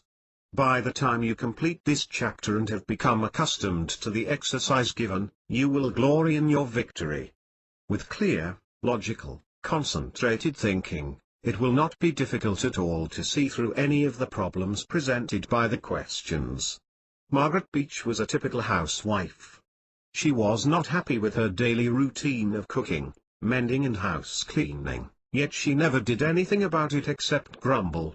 She did not have a good mind, she thought, and felt she was doomed to an existence of household drudgery. She attended a lecture, the theme of which was mental improvement. Mental exercises were introduced and, fortunately for Margaret, the suggestions sank in. After she started to develop her mental faculties, she was even more dissatisfied with being a mere housewife, but now she felt that she could do something more important and much more satisfying. Margaret had always had an interest in new homes. She would stop every time she would see a model home open for inspection. Why can't I learn to design homes? She asked herself. There being no negative reply, she started to plan accordingly. She began by taking a course in architectural drawing, and with it, instructions in home designs. After she had acquired enough knowledge to begin, she arranged with a builder to make drawings for home additions he might be authorized to build. So successful was Margaret with these assignments, she started creating designs for new homes which were grabbed up by her local builders. Now Margaret Beach is happily making an income on which to employ a housekeeper, relieving her of the work she had so disliked. And one of the ultra-modern homes she has designed will be built for her own use. Minds can make men giant so far as personal power and accomplishment are concerned. This is just as true with your mind as it is with the minds of others. Put these exercises to use and soon you'll find a new you emerging from that which exists today. Objectives will not be something to wish for but things to do. You will no longer envy others for their possessions and achievements because you will know that if you want what they have, you can have it. Thoughts are pictures, pictures are patterns. If you should hear the word house, what do you see in your mind's eye? Do you see the letters HOUSE? No, you see a picture of a house. It may be your own house, a house you admire, or the dream house you expect to own someday. The mind does not think in words, but in pictures. When you are reading, you are continually translating the words your eyes see into pictures. In other words, you see what you read. Not all words can be changed into pictures, the word love, for instance. But, when we think of a word which does not lend itself to pictures, we do the next best thing. We associate it with a picture word. When you hear the word love, you are likely to see in your mind's eye the picture of one you do love, your wife or husband, or sweetheart. When one has difficulty in remembering what he has read, it is usually because of a bad reading habit. His eyes have been following the words, but he has not been changing the words into pictures. In my books I often urge the reader to think while he reads. In reality, this means see while you read. You can go to a movie and watch a play which may run for 2 hours or more. Later you can describe the whole film in most exact detail. This is because you have been watching the story in pictures. Such magazines as Life and Look have thousands of pictures submitted to them which they never use. The picture editor on such magazines studies these pictures from the standpoint of reader interest. If he does not think that a picture will appeal to a large segment of the readers, it will not be used. The picture editor, therefore, is one of the most valuable employees on the staff. The growth of the magazine's circulation depends upon him. Since thoughts are pictures, mental pictures will be either negative or positive, depending upon the trend of thought. Establish this thought in your mind right now: negative thoughts cause negative reactions, positive thoughts cause positive reactions. Now then, since thoughts are pictures, does it not behoove you to appoint yourself as a picture editor to evaluate the mental pictures entering your mind? You agree, I am certain. Pictures are patterns. In earlier chapters you learned that the creative mind accepts thoughts of the conscious mind as instructions and reproduces in our beings or affairs whatever you hold in thought. We can now enlarge upon the original statement by saying that the pictures held in the conscious mind will be accepted as patterns by the creative mind. Have you ever played one of those old-time player pianos? A wide roll of paper filled with small holes and slots would pass over a tracker board having a series of openings, each opening representing a key on the piano.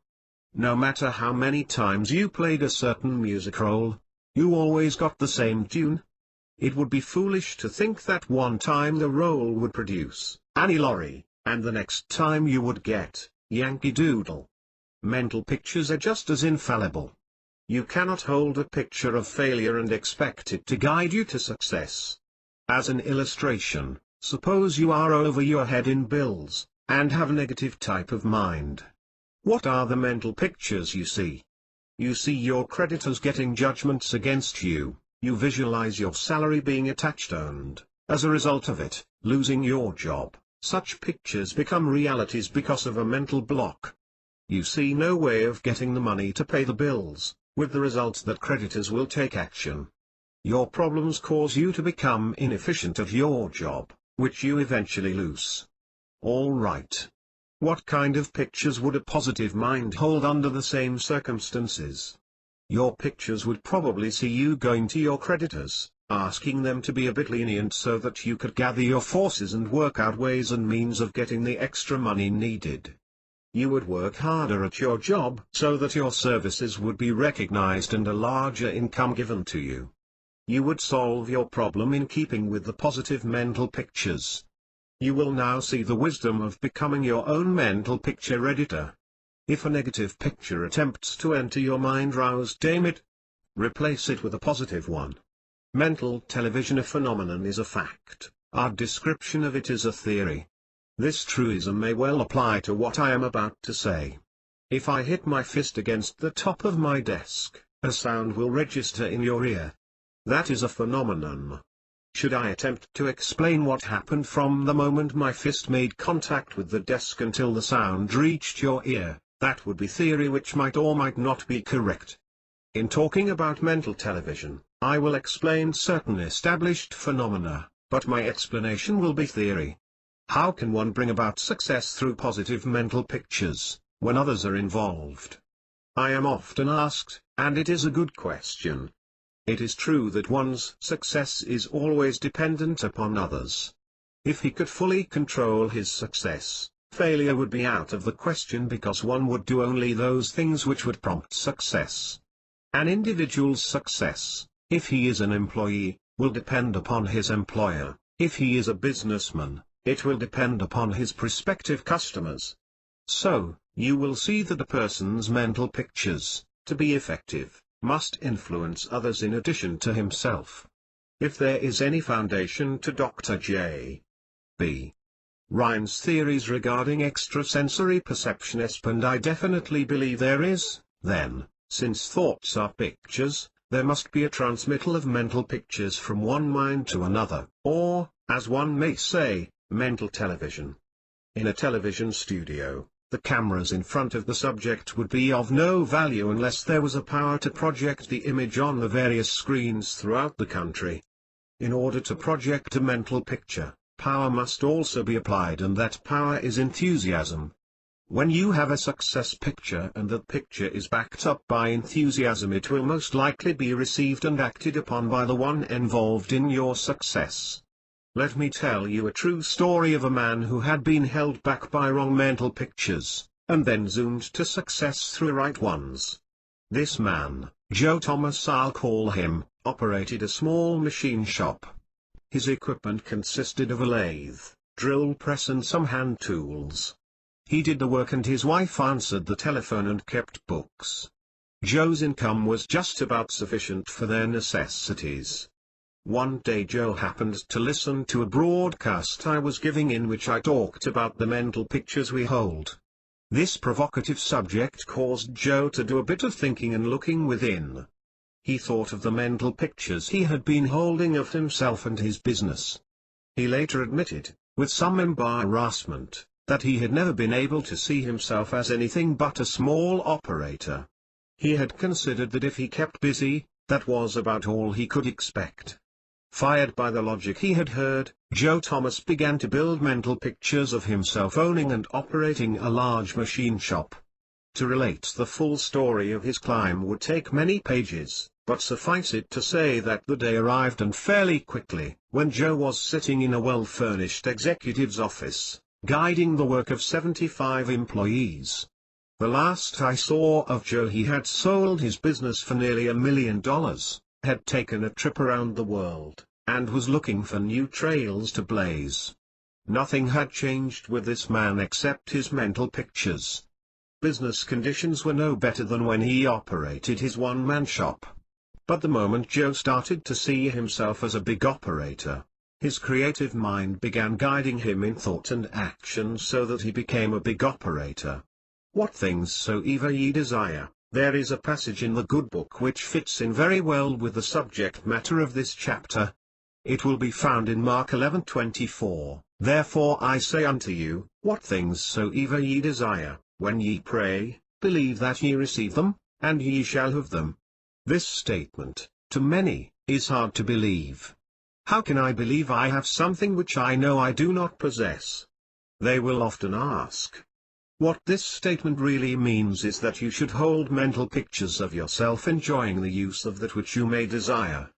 Studying the statement further, you will find that it does not mean that by visualizing whatever it is you desire, it will come to you instantaneously, as if by magic. The biblical quotation says, "Believe that ye receive them, and ye shall have them." The word "shall" signifies that the result of your desire will come at a later date. Now you have the picture, according to the promise in the scriptures. Briefly, form mental pictures of yourself using and enjoying that which you desire, believe the picture to be true, and you will be guided in thought and action to think the thoughts and do the things which will make a reality of your picture. As you think back over what you have read so far, you will remember that what I just told you is no different from what I have been telling you throughout the book. I have merely used biblical authority to back me up in the soundness of the principles being laid down to you. Here is a truth I wish to emphasize: the principles relating to mental pictures apply equally to negative thoughts as to constructive, positive thoughts. Let us assume that you are afraid of losing your job. What kind of pictures do you hold? Do you see yourself growing richer? Certainly not. You picture yourself as being in financial difficulties. You fear losing your home and furnishings. You wonder how you can have food on your table. Such mental pictures will actually make you more inefficient in your work. You'll make mistakes. Your work will not be of the best quality due to your mental stress. The outcome? Your employer will most likely find reason to dispense with your services.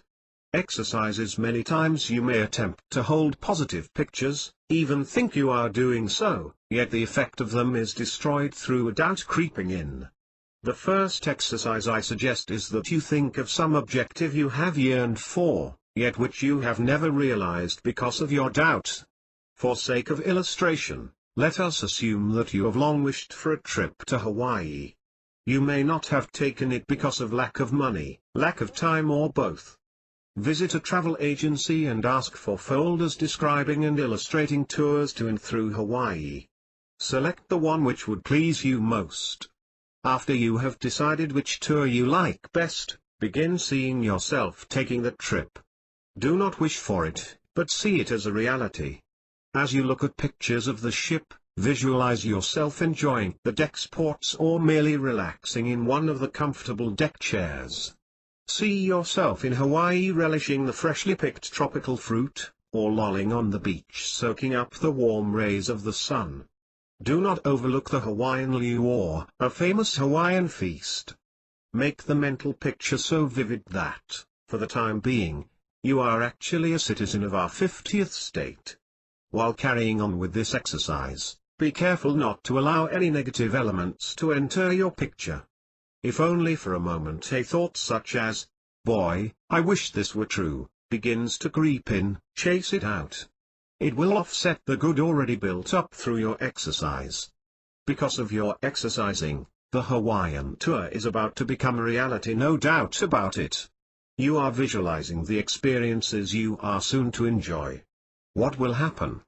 Your creative mind will begin guiding you in thought and in action so that ways and means will be opened up to make the mental pictures a reality.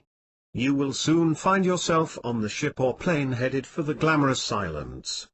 Let's think of another exercise. How about the house in which you live? Would you like to have a larger and better one? All right, this will make a splendid exercise. Visualize the type of home you would like and the number of rooms. See yourself actually living in such a home. Remember the biblical passage quoted earlier, "What things soever ye desire, when ye pray, believe that ye receive them, and ye shall have them." While picturing your new home, see it as a reality. See it complete in all details. If you have wanted a den, add one to your mental house. Perhaps you are a hobbyist and would like to have a shop all your own. You can have it, so add it. A swimming pool? Yes, if that's your desire.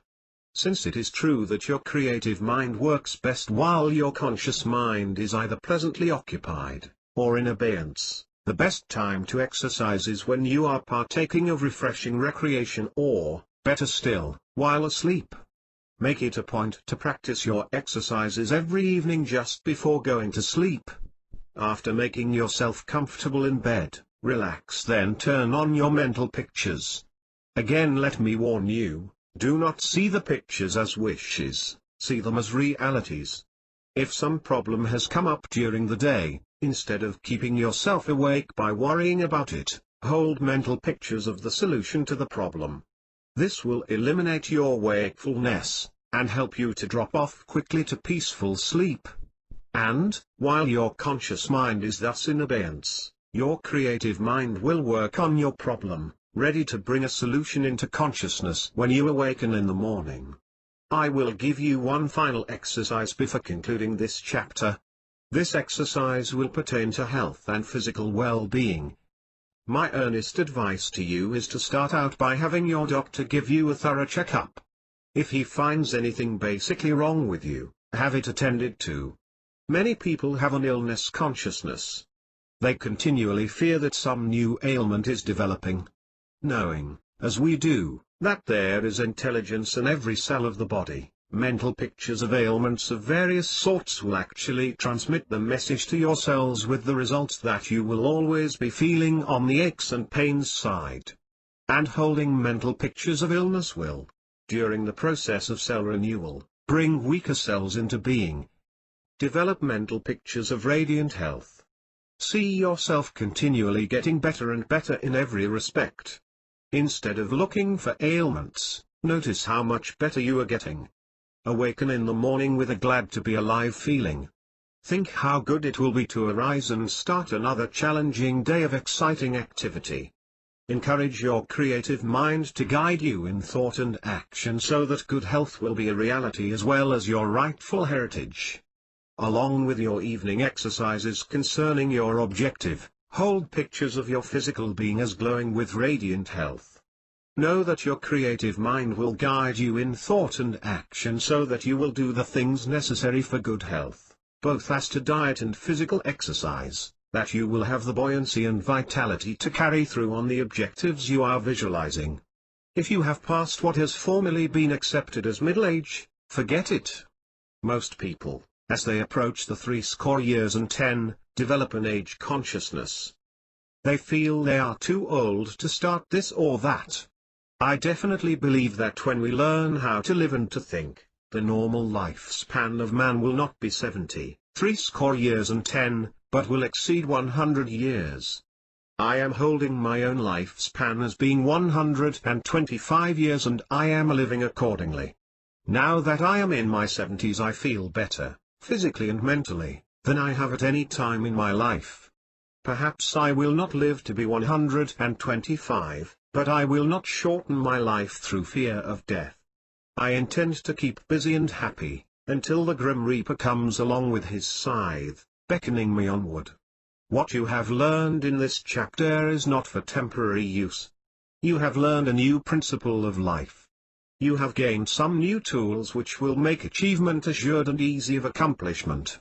As I often say, knowledge is of no value unless you make use of it. Make use of this new knowledge now. Start developing the ability to create mental pictures of what you want without fear that you'll fail to achieve them. Mastering this will be like falling heir to a tremendous storehouse of everything you've ever desired, with the knowledge that all of it is yours merely for the taking. Many effective means of memory training have been offered to the public, but, to my knowledge, there is no course teaching one how to forget. A philosopher once said, "It is the memories of the past and the fear of the future which make our present so difficult." One of the reasons why it is so hard to maintain positive thoughts is our memories of past hardships and failures. If your road has been a tortuous one, you are likely to have a conflict of mental pictures if you now try to visualize success with smooth sailing. Your recalling unpleasant situations of the past may tend to neutralize the success pictures for your future. You will now understand why it is so important to develop your faculties of forgetting, just as it is important to develop the ability to remember. Let us return to a statement made earlier in this book: you are what you think you are. The impression you have of yourself represents an accumulation of mental pictures acquired throughout a lifetime. Since 95% of all people incline toward the negative side, it is most likely that you have a negative impression of yourself, unless you are one of the fortunate 5%. In other words, you think of yourself as being destined by fate to live a hard life, and, as a rule, you do. If you had a mental eraser and could wipe away all of the unpleasant, negative pictures, replacing them with positive ones, your future years would be successful and ideally happy. Perhaps I should say, your future years will be successful and happy, because I know you will lose no time in using your mental eraser, once you've got it. In suggesting that you erase all negative mental pictures, there is one point I wish to make clear. The pictures of your past unpleasant experiences should be erased so far as they affect your present activities, but they should not be removed from your memories. During my long life I have had some bitter experiences and have learned many things the hard way. But, I wouldn't part with those memories for anything. Now that I have learned how to master conditions and have gained a reasonable amount of success in life, I can more fully appreciate what I have by comparing my present with my past. Do you remember the rich man I told you about who wished he could once have been poor? We therefore face this provocative dilemma: we should retain mental pictures of past experiences as a means of comparison, yet we should erase negative mental pictures so that positive ones may take over. Perhaps the best way of solving this problem is to take all pictures of former events, unpleasant ones particularly, and place them in our memory files for reference purposes only.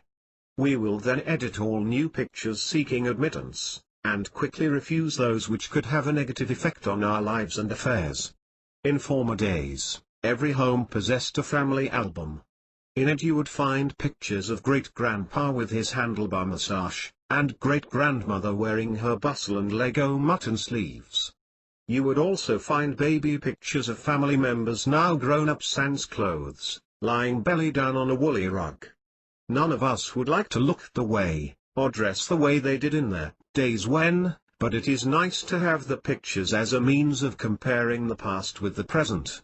You gain through past mistakes if that important word is the catalyst which will join your past experiences with future failure or success. The financial upheaval of 1929 referred to as the Big Depression proved the soundness of the statement above. Two men who were of equal means before the blow-up, both very comfortably situated, were reduced to nothing from a dollars and cents standpoint.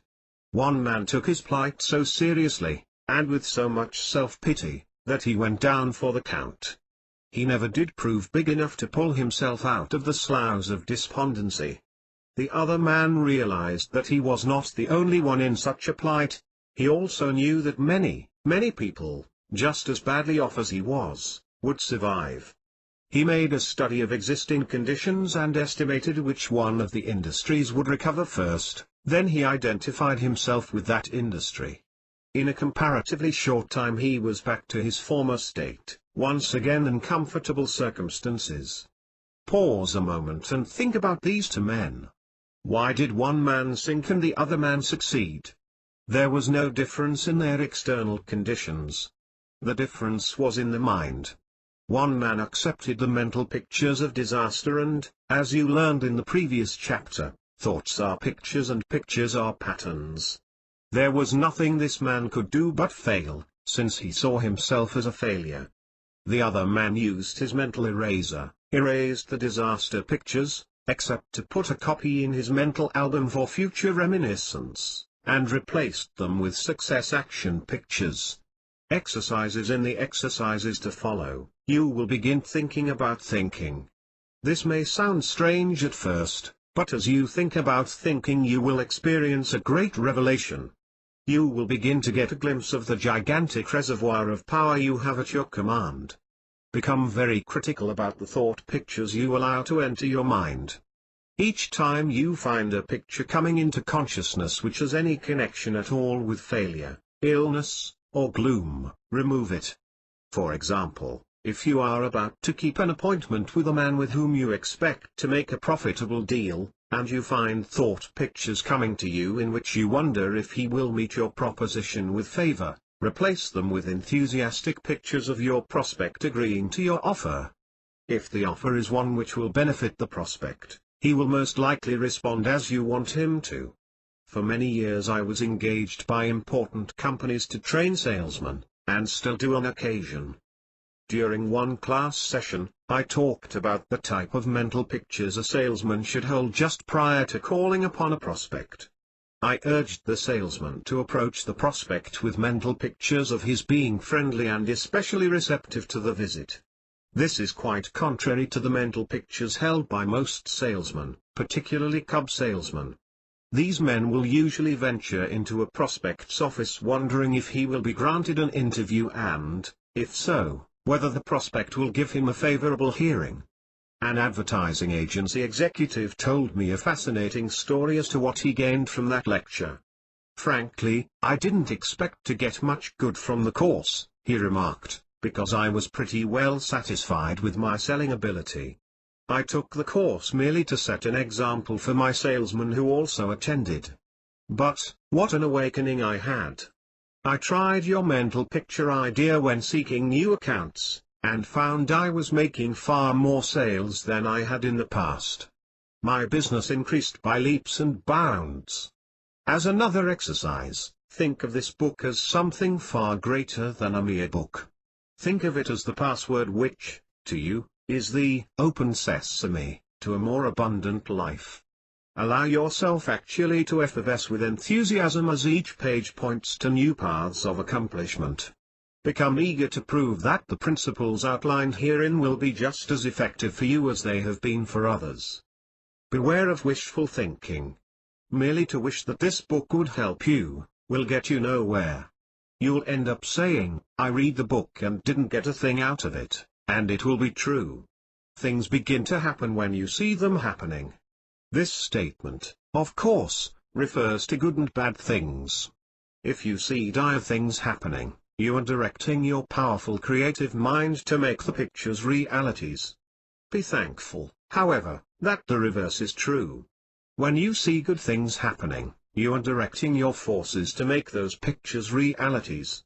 Think about thinking. Do this and you'll soon understand why people are as they are.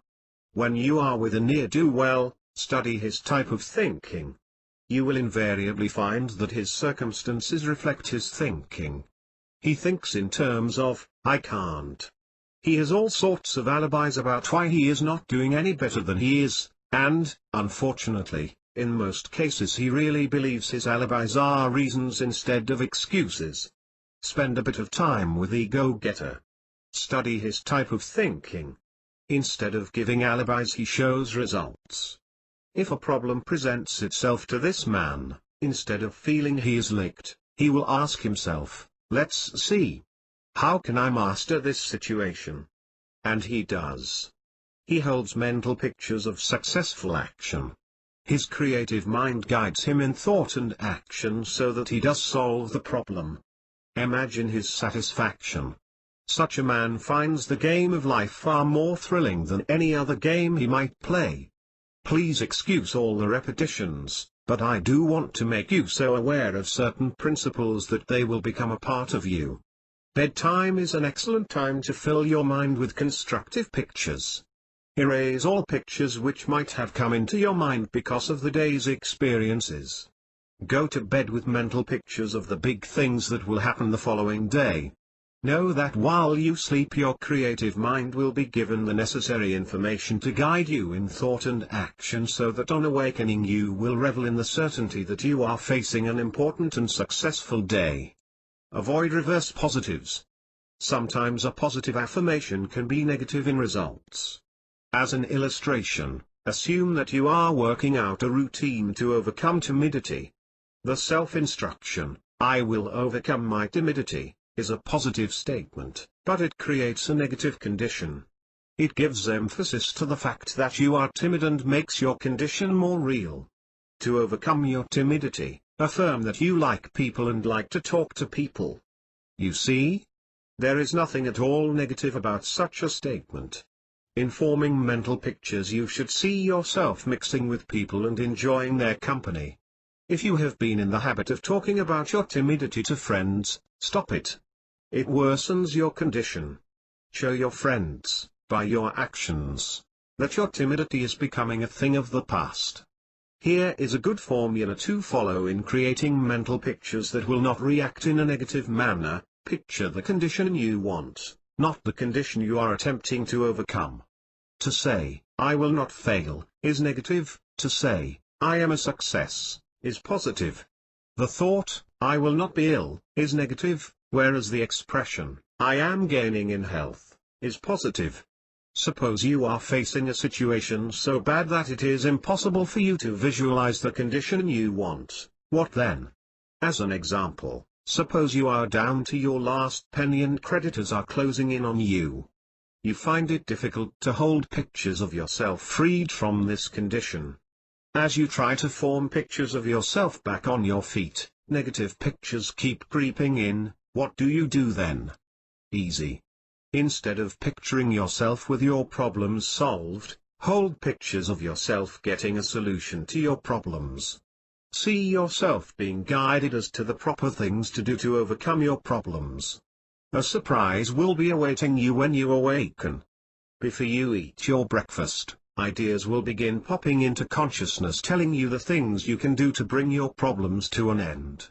To gain supporting evidence on the accuracy of this statement, I called upon a man who had been on the brink of financial disaster and asked him what he did to stage such a phenomenal comeback. "It looked as if I were heading for financial ruin," he remarked as he gazed out of his window with a reminiscent look in his eyes. "I just couldn't hold mental pictures of my problem as being solved," he said. Then I recalled having read the statement, "There is a solution to every problem, otherwise it would not be a problem," and it seemed to add up. That night, as I retired, instead of calling upon my creative mind for a solution, I asked for guidance in working out a solution. The next morning as I ate my breakfast, ideas began pouring into my conscious mind, telling me just how I could go about solving my many problems. The thoughts were so easy to understand that there was no doubt at all in my mind as to the effectiveness of the ideas. I put them to work and they worked so fast, it was no time until I was literally sitting on top of the world. From that time on I let my creative mind guide me in every step I took, and it is absolutely astounding how quickly I went from indebtedness to affluence. "I want to make lots of money and make it fast," said a discouraged wage earner. "I make just barely enough to keep my family decently, how can I ever get ahead?" This man was told to hold mental pictures of himself in comfortable circumstances, and to erase the picture he had held of his being trapped in an ordinary job. The sequence of events following his change in mental pictures makes an interesting success story. His first step forward was his opportunity to buy a piece of ground on highly favorable terms. He knew his town was growing in the direction of the property and that it must increase in value. Guided by his creative mind to buy the lot, He borrowed money on his insurance for the down payment. He had the lot only a short time before he sold it, making a clear profit of $2,000. Another piece of property presented itself which he bought, paying his $2,000 down on it. This piece of real estate was large enough to subdivide into residential lots. He did just that, and realized a total profit of $21,000. It would be a waste of space to carry on with this success story, since you already know the outcome. This man did make lots of money and he made it fast. The extent of your success depends entirely upon the clarity of your mental pictures. If you can take your mental eraser and obliterate all pictures of doubt and inadequacy, replacing them with pictures showing the condition you would like to have, and if you have sufficient faith to know that you can attain it, watch out. Things will begin to happen. Do not leave this chapter too hastily. Practice the exercises given, with the assurance that the results will lift you to whatever height you choose. Building a consciousness of success. We first think in terms of success before we manifest success, is the first motto I wrote after learning the influence of mind over matter. Practically every chapter in this book is written to impress upon you the fact that all achievement begins with thought. But, knowing this is not enough, we should learn how to build a success consciousness. As a very simple illustration, let us think of a delicious cake. The layers, the frosting on top, the filling all taste so delicious that much culinary skill must be required to produce it. But if you study the recipe and see that you take so many cupfuls of this, a tablespoon of that, etc., you find that, by carefully following instructions, there is no mystery about it at all. A genuine success consciousness does not mean that you might succeed, it is a definite promise of success. A success consciousness is that state of mind in which you cannot see yourself as anything but a success. Remember this. Know it to be true, because it is true, as the following story will show. A friend of mine frequently spent time with me in my hobby shop. He constantly reminded me that he was not a bit handy with tools and that he would find it impossible to build the things he had seen me build. One day I took the time to prove to him how wrong he was. I took the plans of a cabinet and literally dissected them. This plan calls for 6 pieces of lumber 30 inches long, 12 inches wide and 1 inch thick. Could you take a board and cut it according to those dimensions? I asked. Without hesitancy he admitted that he could. Then I mentioned the size of other members of the cabinet and asked him if he could cut those according to size. He said he could. On and on I went through each step, and he agreed that each would not be difficult. The outcome of this experiment was that he went home and built a really good cabinet. Now his hobby shop is replete with power tools and his home shows evidence of his handiwork in every room. As soon as he gained a success consciousness regarding woodworking, he became proficient. A success consciousness will lead you to success in any direction. If your desires include the building of an estate and financial security, a success consciousness will lead you right there. A formula for building a success consciousness. Were you to pause right now and reread this book before continuing further, you would be able to write the formula for building a success consciousness.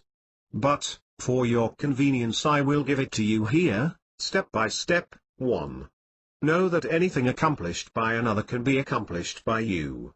Read the story of the world's greatest industrialist, Henry J.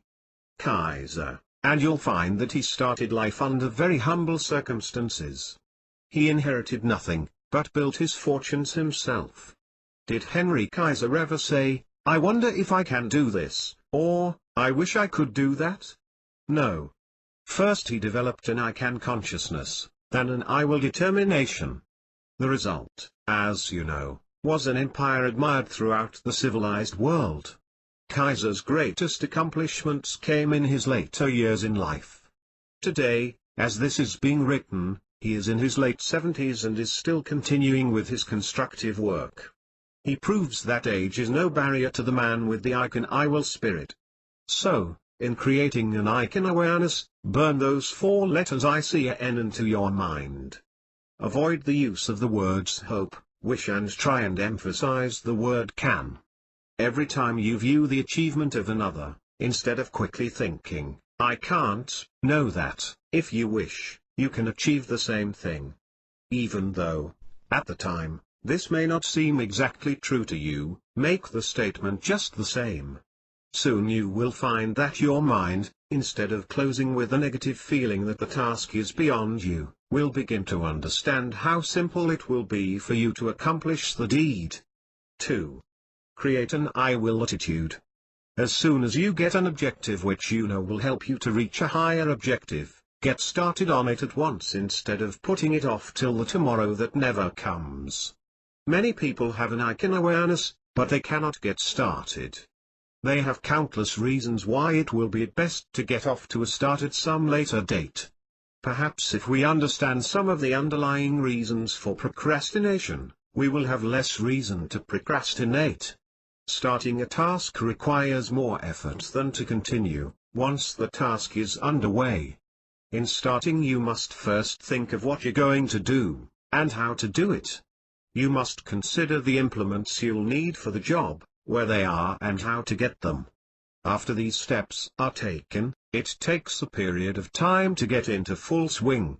This causes one to spend much time in thinking about the job before getting started. This thinking stage may last for minutes, hours or even days, and sometimes the days extend into months and longer. On one occasion, I was about to do a small job, then, for no good reason at all, I postponed it until the next day. The next day, when my conscience began bothering me for the postponement, it dawned upon me that if I had done the job the day before, it would have been completed and my mind would be free from it. Since time marches on, I thought, why wouldn't it be better to dwell, mentally, on the time of completion instead of the time of beginning? This way, your mind will think of the happy ending, instead of the laborious beginning. I even use this principle in connection with the dentist.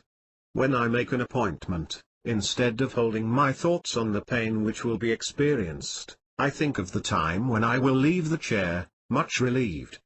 3. Have a definite objective. It is all very well to know that you can do things and that you will do things, but, what do you intend to do?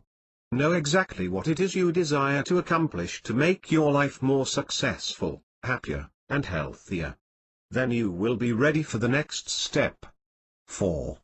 Develop a do-it-now attitude. After your objective has been analyzed, and you find that you can do it, and will do it, the next thing is to apply your do-it-now attitude and do it. You have a success consciousness. After accepting the foregoing as fact, you have a success consciousness. You will revel in the fact that you are master of circumstances, that they will not master you. If you are not happy with your life as it is, you will know that it is within your power to change it to your liking. Ed Roberts had been a school janitor for a long time. His take-home pay was just barely enough to buy the necessities for his wife and child. Ed expected to stay in this groove the rest of his life because he felt he did not have the training necessary for a better job. One day a salesman tried to sell Ed an electric floor polisher. "Oh, I could never afford that on my salary," he faltered dismally. "Why don't you earn more money?" queried the salesman, deliberately. 1,000 thoughts raced through Ed's mind, concurrently. "Yes, why don't I earn more money?" he asked himself. He thought of many Toms, Dicks and Harrys who had no better background than he had, but who were doing far better than he was. A light began to shine brightly in Ed's mind as he thought of many things he could be doing which were not only more remunerative than what he was doing, but far more elevating. For several days the remark made by the salesman, "Why don't you earn more money?" haunted him. He was aroused within. Ed began to develop a success consciousness as he decided upon an objective, one that he knew he could and would put over. Instead of being always a tenant, Ed decided to be a landlord. He started out by putting down the few dollars he had saved on a small 4-family apartment house. He and his family lived in one apartment and rented the other 3. The rent he collected not only met all payments on the house, but left a bit toward new nest egg. The last I heard of Ed Roberts, he had given up his janitor's job and had just completed the purchase of a much larger apartment house. This man's income has materially increased, and it is safe to predict that it will not be long before he can be catalogued among the well-to-do. This remarkable change came about after Ed Roberts gained a success consciousness and knew that he could do things. Now, if a salesman visits Roberts, he does not have to ask himself, "Can I afford it?" Instead, he asks, "Do I want it?" One of the large financial rating institutions claims that only 1 out of every 4 new companies survives its first year in business. There are many reasons for the great number of failures, but my guess is that many of the company heads who failed did so because they did not start with a success consciousness. Most of them started in business with the hope they would make lots of money. The successful ones started by knowing they would make the grade. Referring back to some of the principles we have already covered, we recall that when one starts anything with a success consciousness, he is guided to think the thoughts and do the things which will bring success. When he is prompted by mere wishing, his creative mind guides him in thought and action to do the things which bring failure. Wishing is negative. We do not wish for the things we know we can get. A sales lady selling hearing aids said she worked mighty hard to sell 3 aids per week, the number one must sell in order to make a fair living. After attending a lecture devoted to success consciousness, she declared that from then onward she was going to sell at least 5 hearing aids weekly. The next week she sold 6 sets, and from then on she averaged 5 and 6 sets per week. And, she said with enthusiasm, she is not working nearly as hard as she did before the revelation. An advertising copywriter wrote quite good copy, but it represented hard work. He would grind away for hours in producing anything he would consider as passable. Many times he would rewrite an ad over and over before he could be satisfied with it. Being a former advertising man myself, I was asked by this chap if there was anything he could do to lighten his work. Make your creative mind work for you. I suggested promptly. At first he didn't understand what I was driving at, until I explained further. This chap admitted to me that he liked to write advertising copy, but that he was actually afraid of it. He approached each assignment with the feeling that it would be difficult, and it always proved to be. Build a success consciousness regarding your work, I explained. If you will begin building on the thought, "I like to write advertising copy, and it is a cinch for me to do so," you will notice a marked difference in your work. It was no time at all before this copywriter was turning out twice as much copy as he had before, and it was far better material. The thoughts flow as fast as I can put them down on paper, he declared fervently. To those who know anything at all about the workings of the mind, this is no miracle. If you hold a thought to the effect that a certain task will be difficult, your creative mind accepts the thought as an instruction and actually makes the task difficult. If, on the other hand, you enjoy a certain job and know that it will prove to be easy for you, your creative mind will accept that thought as an instruction, and will guide you in doing your work quickly and well. Referring to another branch of advertising, I once was the author of a home study course on sales letter writing. One lesson was devoted to building a success consciousness in connection with the letters to be written. Students were told that in writing sales letters they should know that they would be guided in writing the type of letters which would produce the best results. A business magazine ran a contest offering prizes for the best sales letters submitted. One of my students won first prize and another won third prize. But, winning prizes was only a small part of the story. Many of the students obtained exceptionally good jobs due to their ability to write result-producing letters. Here again is the application of the same principle. Hold to the thought that you can write good letters and you will write good letters. While I was writing this chapter, a young man called me on the telephone and said he had enrolled as a student at the University of California, in Berkeley. He was worried, however, because he lacked the powers of concentration. He feared he would not make good grades. With what you have read so far, couldn't you advise this boy? Certainly. You would tell him to gain a success consciousness regarding his ability to concentrate by holding to the thought that he possessed great powers of concentration and that he could hold to a thought until he had no further use for it. I think this lad was helped because, after I finished my explanation, he replied, "I see what you mean, and from now on I will see myself as being one who can concentrate." Hasn't this chapter been exciting? Don't you now see yourself as master of all circumstances? Isn't it now quite clear to you that you are what you think you are, and that if you have not been getting as much out of life as you might have wished for, there is no one to blame except yourself? What would you think of a family starving to death and, at the same time, possessing an abundance of food? This question will naturally appear ridiculous, unless you realize that many people are doing virtually just that. They possess everything they need for health, wealth and happiness, yet without making use of their powers within. They are just existing without enjoying the many blessings which could be theirs. In making use of the principles given and to be given, do not overlook the fact that your creative mind works best while the conscious mind is either pleasantly occupied or in abeyance, asleep. It is highly beneficial to keep your thoughts positive during the day, but the best results come from implanting them in your mind just prior to retiring. As you retire, dwell upon the kind of success consciousness you wish to develop. If you wish to become a writer, hold to the thought that you are a good writer and that, in your work, you will be guided in developing the theme for the articles you intend to write. Should more money be your objective, don't just wish for more of it. Know that you will be guided in thought and action toward the attainment of your objective.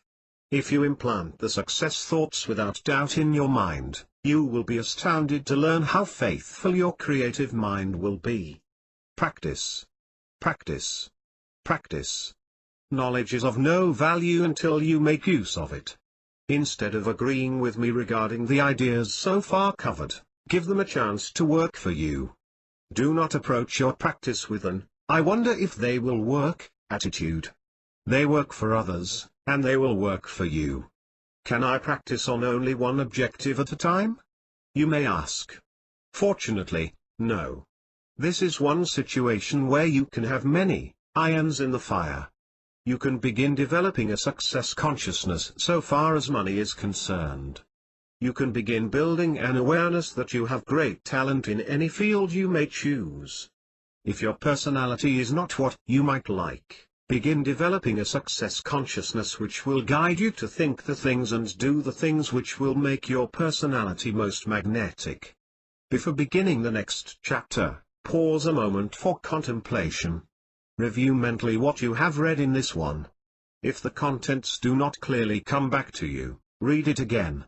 It would be impossible to place a cash value on what you have just learned. Do not allow yourself to lose a bit of it.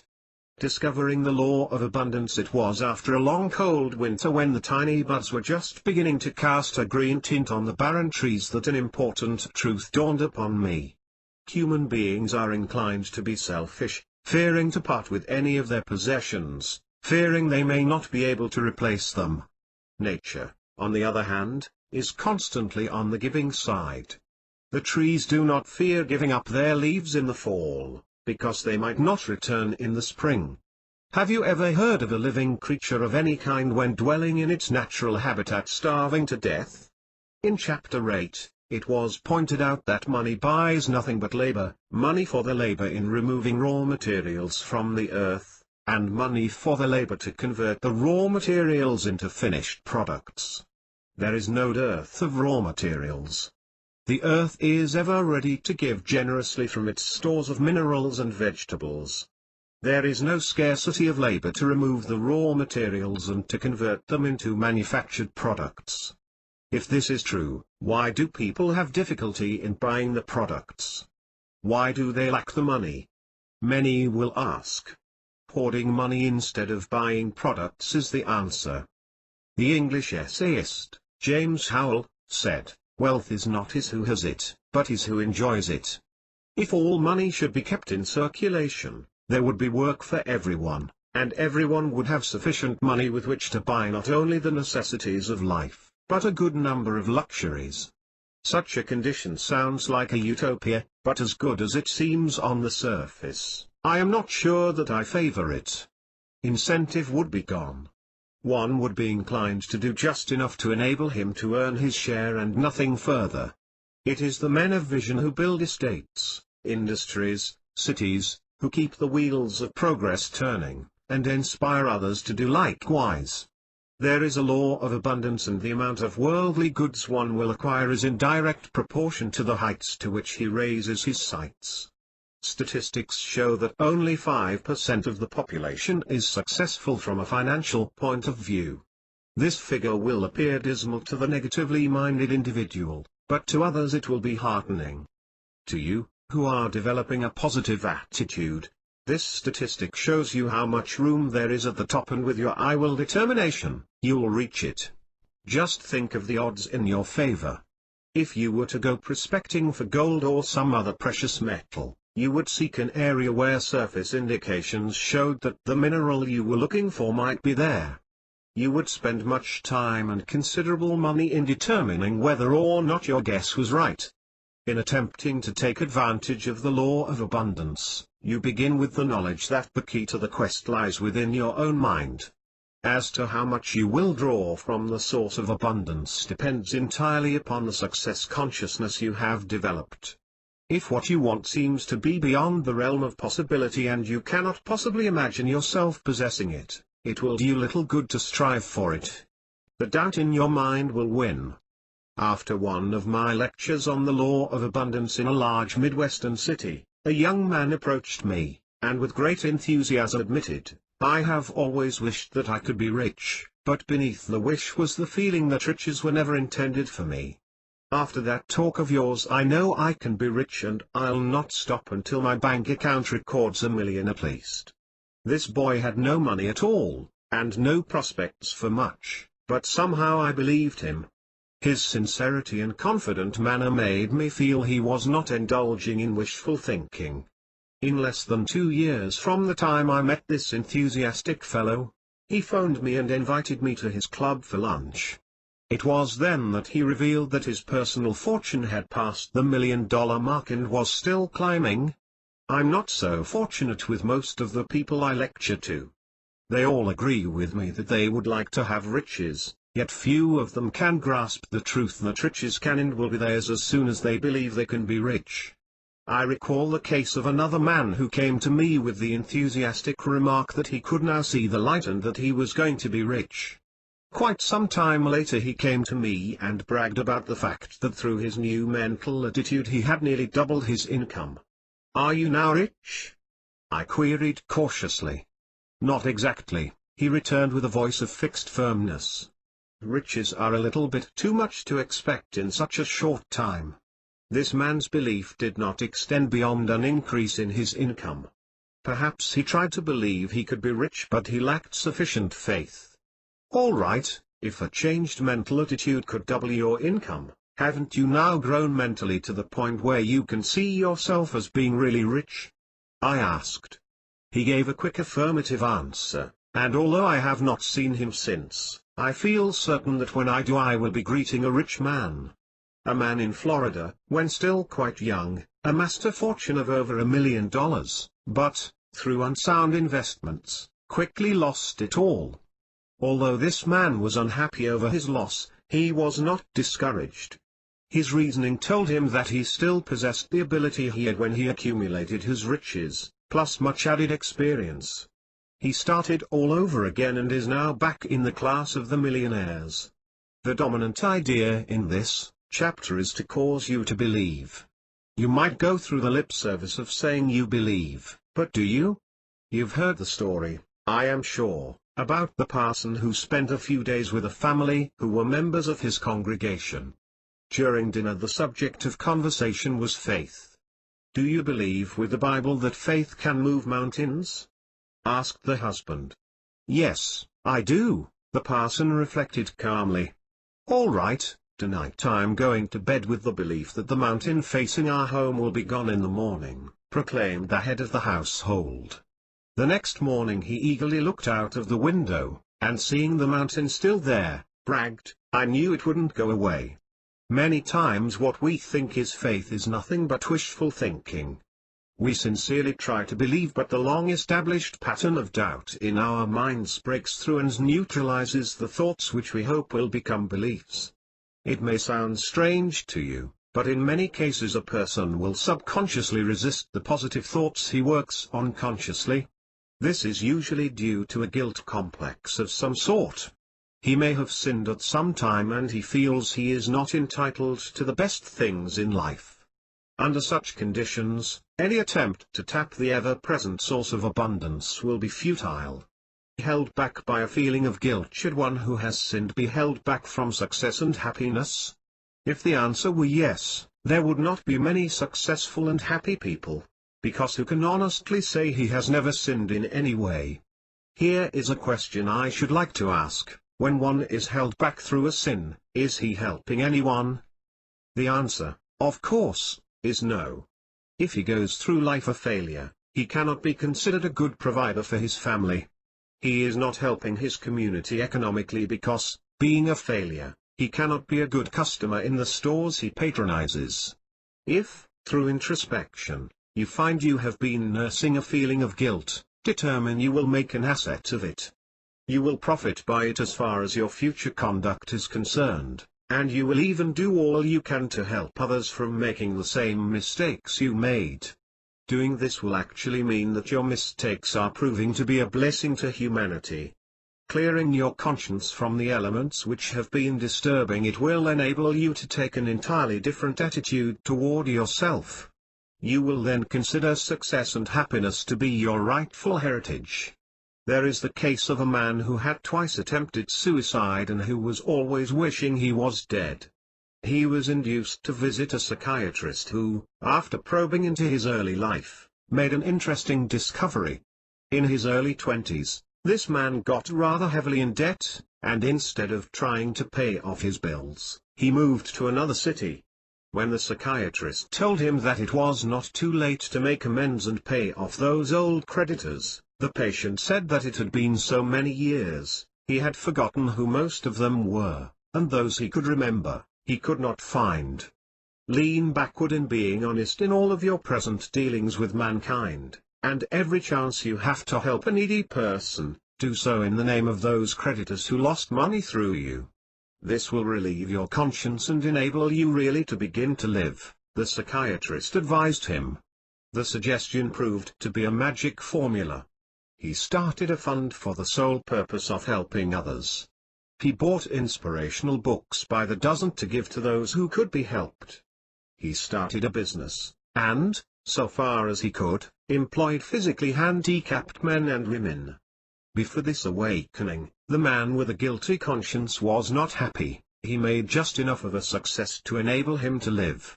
But what a revelation! With a mind freed from guilt, he did big things because he felt he was entitled to do so. But best of all, he is now ideally happy. Perhaps this case, to some degree, applies to you. Many people have a guilt complex and do not know it. If you have an inner feeling that you are not entitled to success, know that each new day can be the beginning of a new life, because you cannot relive the past and your future depends upon what you do about it now, not what you did 10, 20 or 30 years ago. Do you know why so many prison parolees commit crimes right after gaining their freedom? They have guilty consciences. They look at themselves as criminals and do what criminals are expected to do. Those capable of cleansing their hearts and souls of all the ill will they have felt for themselves will be successful in making a new start in life. Ex-convicts who are big enough to realize that guilt is part of the price they must pay for their crimes will live it down in time, and gain the respect of those who know them. How real is the law of abundance? Or, I don't believe in that mind over matter stuff, a young man said impertinently. They claim if you think just so and then do certain things, you're all to the good. Success will grab you by the hand and stay with you the rest of your life. Most people think this way. That is why 95% fail to grasp success in life. Do you consider yourself a success? I asked this skeptical one. No, I don't, he quickly replied. Why not? I continued. He gave many excuses. He had had too little education, he knew no one of importance who could help him to better himself, he had no money and could not leave his job long enough to make a start in another field. And on he went, not at any time giving a valid reason for his failure. The way this man talked about success, you would not think there was enough of it to go around, and that a large percentage of people were doomed to failure. I talked at length about the law of abundance, and pointed out that there was enough success for everyone, and that the more people who acquired success consciousness, the more there was for others. Through a series of carefully thought-out questions I led this fellow on until he had given a full list of his alibis, most of which he believed himself. Then I went through these alibis one by one and proved they were not reasons but mere excuses. Finally a gleam came into his eyes and he began to see that there was a solid foundation under the premise of mind over matter. He not only thought of things he could do, but things he would do. Real estate had been of interest to this man throughout his life, but he never felt he could be a success in it. Since in most states one must pass an examination before obtaining a license, this man decided to take the steps necessary to become a realtor. He took a night school course in real estate, took the examination and passed. It did not take long to get a job in a real estate office, and with his changed attitude he did quite well. In fact, the first month he made a sale which netted him $765 in commissions. The next month he went over $1,000 and kept climbing. He left his job and opened an office of his own. Accumulating a good sum of money, this fellow purchased a tract of land and started a home building development. He is now the guiding hand in a multi-million-dollar enterprise. Does he still question the validity of mind over matter? Does he doubt the law of abundance? How blind can one be? He asked while giving the story of his rise to fortune. Open your eyes and let the light of opportunity enter your consciousness, he counsels the doubters. Out there, pointing to the great outdoors, are fortunes for everyone willing to accept that truth. The riches are so close to you that you can literally reach out and take them, he added. Times are bad and it is hard to make a start, was the alibi given by one man who had made a poor showing in life. To which I replied, stuff and rubbish. During bad times, the greatest leaders are born. At such periods there are opportunities galore everywhere you look. During bad times, if you tell an executive that you know how he can increase his business, he will open his ears and listen intently. When business is good, he is not apt to pay any attention at all to you. Shortly after the crash of 1929, when businesses were closing in every direction you looked, I talked to a man who was preparing to open a new business. Friends tell me I am crazy to open a business at this time, but I'm not afraid. I'll put it over in a big way. This man did put it over, and by the time the depression had ended, he was so far ahead of those just trying to get started, they never caught up with him. Depressions are not products of nature, they are man-made. Likewise, good times are created by man, not nature. During the 1929 depression I was operating an advertising agency in New York. Daily I had men and women coming into the office actually begging for jobs. They needed them because they were without funds to meet household expenses. A man in Seattle, Washington, picked my firm as one he would like to associate with. Every few days I would receive a letter from him regarding the job he wanted. In every letter he would outline ideas for increasing my business, but in none of them did he intimate his need of a job. Although there were thousands of unemployed people within walking distance of my office, I sent across the continent for this man. Instead of seeing a world which was standing still, this man believed in the law of abundance and, by his actions, proved its existence. Will you test the law of abundance? In this life we first creep before we walk, and walk before we run. This may be a good pattern to follow in testing the law of abundance. Test it first in a modest way. Perhaps you are driving an old car. Millions of new ones are being made every year and will be sold to millions of people. One of them might just as well be you. Decide first of all that you intend to get a brand new car. Determine the make and model you wish. Establish in your mind that you have the necessary faith to enable you to get it, then put that faith into action. Before retiring at night, implant in your creative mind the idea that you will be guided to think the thoughts and do the things that will make the new car a reality. This test should mean much to you. It should make you begin to understand that you can get what you want in life. If you will operate with faith and not wishes, you will be amazed to find how quickly you will be driving your new car. Go a step further in your next test. Is it a business of your own? Use the same principles and it will not be long until your name appears over your building. No shortage of blessings, remember. There will never be any shortage of the blessings nature is willing and anxious to bestow upon you. The law of abundance is unfailing. Work according to the law and it will work for you. In bringing this chapter to a close, there is one thought I wish to emphasize: be happy. Be happy that you now are really qualified, through the use of the law of abundance, to enjoy life. To quote James Howell again, wealth is not his who has it, but his who enjoys it. You become rich right now. I believe one can get rich if he goes about it the right way, a young husband admitted candidly, but it takes so long to make the grade that it requires more ambition than I have to put it over. This statement is not unusual, although not many people will admit their weakness as frankly as this one did, but the fact remains that most people feel that the road to success is a tough one and they hesitate getting started. Suppose someone gave you a large check of 6 figures or more, you would feel that you had suddenly become rich, wouldn't you? Of course, it would be a few days before you could use the money because a check of that size would have to clear through your bank before you would be allowed to draw against it. So, there would be a few days when you would feel rich without actually being so.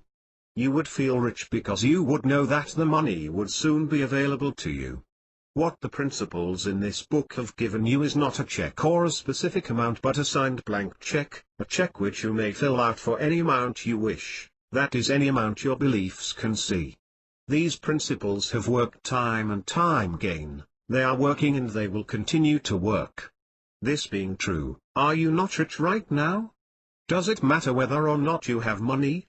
Does it necessarily mean that your bills must be paid before you are rich? No. Because you know that with this blank check you can satisfy any desire you may have for material possessions, as well as clearing off any indebtedness you may have. One of the readers of my book, I Will, became imbued with the spirit of the success and was determined to prove that he could be a success. His first problem was his clothing. He knew that to be successful he should appear successful, but the trousers of his one business suit was shiny. The heels on his shoes were worn down. His few shirts had been mended many times, and in places where the patches could be seen. You now know that when you develop a success consciousness, constructive ideas begin to flow. This proved true with this chap. He visited a small clothing store and, after meeting the owner, frankly explained his plight.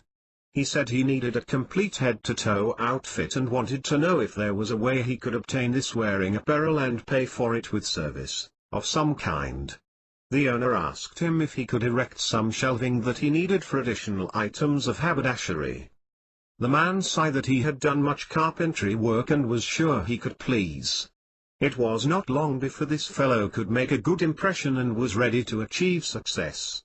Obtaining a position selling investment securities, he did well that he became sales manager with an income of nearly $2,000 monthly. This man did not become a success after climbing to a higher income position, he was a success the moment he began see himself as a success. With the start he now has, it is safe to predict he will become a man of power and wealth. Can this be true? In writing this chapter, I paused at this point and asked myself two important questions. Is becoming a success as simple as I and making it appear to be? Will it be possible for an average man or woman to read this book and then, by following its suggestions, turn the tide from mediocrity to a life of happiness and opulence? The answer to both of these questions is yes. However, not all people who read self-help books, mine or those of other authors, succeed in reaching the zenith of their aspirations.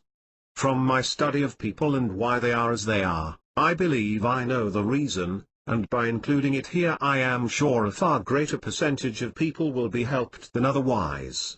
The unknown is terrifying. Practically all of our fears and worries are based on the unknown. We don't know what will happen to us, so our minds dwell on the many things which might happen. The mind has its greatest powers of concentration in the still of the night, when it is not possible to distinguish objects because of the darkness. We can hold thoughts on anything we fear because there are no visual distractions. And so, in the dark, we will build in our minds the thought that our lives are so mixed up, that we have so many problems. It would be of little use to try any method of self-improvement. Nearly everyone feels he is a law unto himself. He is certain his problems are different from those of others and consequently more difficult to solve. The thing to do, if you are sincere in helping yourself, is to bring all of your problems out in the open so that you can view them and get rid of them. Take a pencil and paper and make a list of everything you can think of which has been disturbing you. After you complete the list, rearrange the items in the order of their importance, heading your list with that which disturbs you most. Study this list, but do not worry about it. In fact, be happy because, through your new mental attitude, you are about to eliminate all of the items on the list. If you attempt to apply the success principles you have been learning, with your mind fogged with an unknown number of problems, you do not gain a clear perspective of what you desire to accomplish. As you try to hold a mental image of yourself as being rich, conflicting thoughts from the vague quarters of your mind will intrude, neutralizing the effect of your constructive thoughts. It is like trying to write while someone continually talks to you. You cannot keep your mind on the subject matter. But, when after making the suggested list, you have a clear picture of the problems you intend to master, you will be able to focus attention on developing a success consciousness because you will know what you intend to accomplish as a result of it. You are rich now. If you have gained a richness consciousness, you are rich right now. Taking the steps necessary to put money in your bank and acquire the possessions you want is merely a formality. But do not try to accumulate material wealth too rapidly. Remember, success is not a destination, it is a journey. In my book, Will, I tell of the tycoon who said, "My greatest thrill in life was not when I had money but when I was making money." On one occasion, my wife and I spent a few days in a New York hotel which is used as a residence by many wealthy retired people. To study the faces of those in the dining room revealed much regarding human nature. The expressions were not a bit animated. These people had made their fortunes and had no need to make more. They could afford anything they wanted, which meant they didn't want anything. One day we had lunch in a popular commercial hotel where men gather to discuss business while they eat. What a difference! Their faces were alive and the sparkle in their eyes indicated that life was a never-changing panorama of interesting events to them. Jetting across the continent, I had as a seat companion a man whose business it was to cure sick businesses. He told me that he would take a business that was on the verge of failure and through the application of sound principles would put it back on its feet. He was usually successful, with the result that many sick businesses have survived because of him. "It's a funny thing how I got into this business," he said with a reminiscent smile. "I had been an accountant, and one time when my work was a bit slack, I took some time to help a friend of mine save his business, which was rapidly heading for the rocks. I saved his business and got so much satisfaction in doing so, I decided to become a sick business doctor, which has kept me happily occupied ever since." "What do you do for the business head that he could not do for himself?" I asked with marked interest. When a man allows his business to head toward failure, his mind is so filled with thoughts of possible consequences, it is hard for him to think in terms of remedial measures, with the result that the business is slowly permitted to sink. I, in an impersonal way, can concentrate on things to be done to put the business back on an even keel. The conversation I had with this doctor ties in very closely with what I said earlier in this chapter, to the effect that the negatives we have in mind often overshadow the constructive thoughts we are aiming to establish. One man told me that the reason he could not see himself as being rich was that he could not kid himself. He knew what his circumstances were, and to think of himself as being rich was something he could not do. He also said that to go around among his friends who knew his circumstances and pretend to be rich would make him feel like a downright faker. This man is right, and I, too, under similar conditions, would feel the same. I do not mean that one should pretend he is rich. One is either rich or he is not rich. If you have a rich consciousness, you are rich no matter how many or how few worldly goods you may have, because it is within the realm of possibility for you to manifest riches. Now that you are gaining a success consciousness, do not go around talking about it, or even pretending. As you build your estate, your friends and relatives will observe your progress. They will know that you are rich. Spiritual riches. Bringing up the subject of spiritual riches near the end of this chapter may seem like putting the cart before the horse, because of all riches, spiritual riches are of greatest importance. In Matthew 16:26 we read, "For what is a man profited, if he shall gain the whole world, and lose his own soul?" Practically all of this book up to this point has dealt with material wealth, a better home, larger income, financial security, etc. But, gain as you will not be assured happiness unless you gain spiritual riches. The key to spiritual riches is contained in a four-letter word, love. Whenever I use this word here, I mean love in every respect. Have love for those near and dear to you. Do not conceal it in your heart, but give expression to it. Remember, love is one commodity of which it is true that the more you give of it, the more you get in return. Do not be afraid to declare your love frequently to those closest to you. In my many years of marriage to Aid, my little girl, my sweetheart, my wife, I do not believe there has been a night when she has not told me she loves me. Naturally, in return, I give her assurance of my deep affection for her. Have love for the work you are doing. The more love you put into your job, the better will be your work. The time will pass more quickly and pleasantly. Your compensation will be greater. Have love for all of those with whom you come in contact, the man in your market, the bus driver, the elevator operator, the boy who shines your shoes. In fact, love all of humanity. I can't love bad people, some will say. I believe there is more good than bad in the worst people. You can love the good in them. Many so-called bad people show their bad side because they feel everyone thinks of them as bad. They might as well have the game as well as the name, they think. Show genuine interest in the bad fellow and he will try to prove that he is not so bad after all, which shows the influence love can have on others. Have love for all nature. Love the birds, the animals, the trees and flowers. You can even love the rains because they mean nourishment for all vegetation.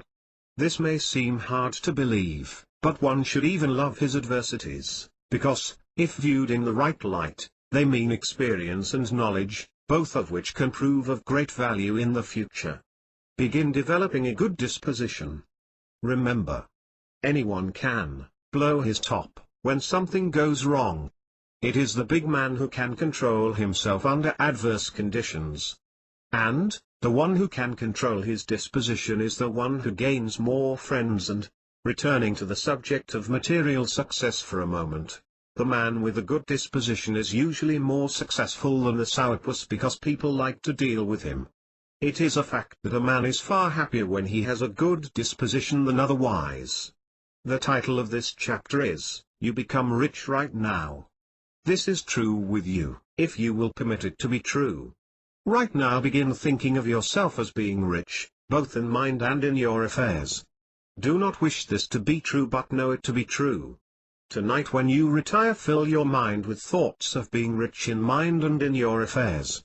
If you wish, You can go to sleep with a thought such as, "Give thanks that I am rich in mind and in my affairs." As I sleep, my creative mind will work out ways and means of guiding me in thought and action so that, when awake, I will think the thoughts and do the things which will enable me to manifest mental and material riches. You may consider this chapter as the most important one in the book. Do not neglect it by reading it hastily. If you reread it before starting on the next one, you will gain even greater good. Psychosomatic ailments, are they real? The word psychosomatic is so new, only the most recent editions of the popular dictionaries include it. Psychosomatic ailments are those which are physical manifestations of emotional disturbances.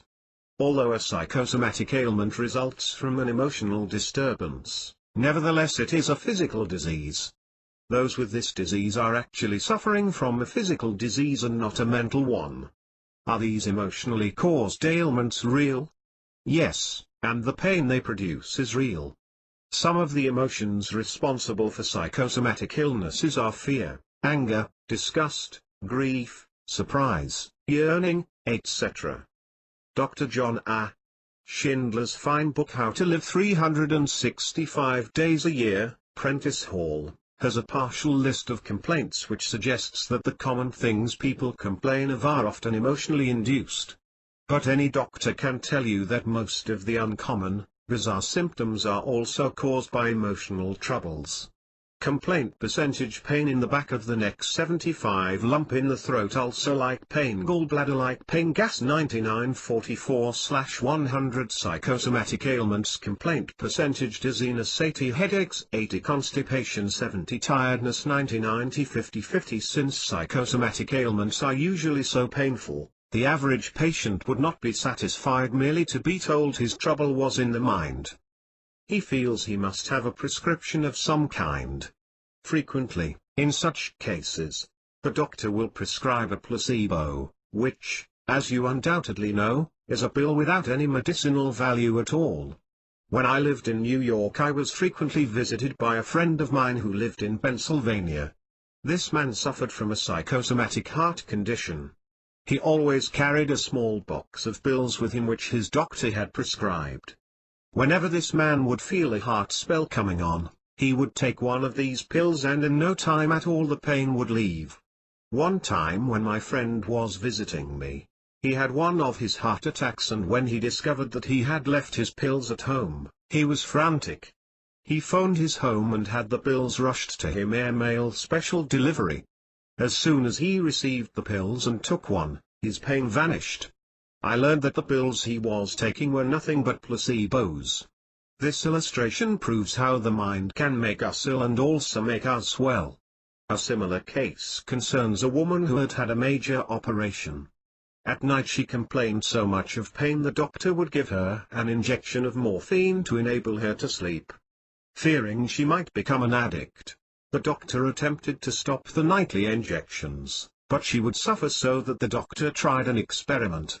One night, instead of giving his patient the usual injection of morphine, he filled the syringe with plain warm water and administered that. In just a few moments she was sound asleep. A New York doctor was having phenomenal results with his patients. Instead of writing prescriptions, he would supply the medicine himself. In nearly every case, this medicine was pills. On one occasion I went to this doctor's office with a friend of mine who had a painful ailment. He examined her, then went into a small room to get the remedy. It so happened that the doctor left the door open a crack, and from where I was sitting I could see him and exactly what he did.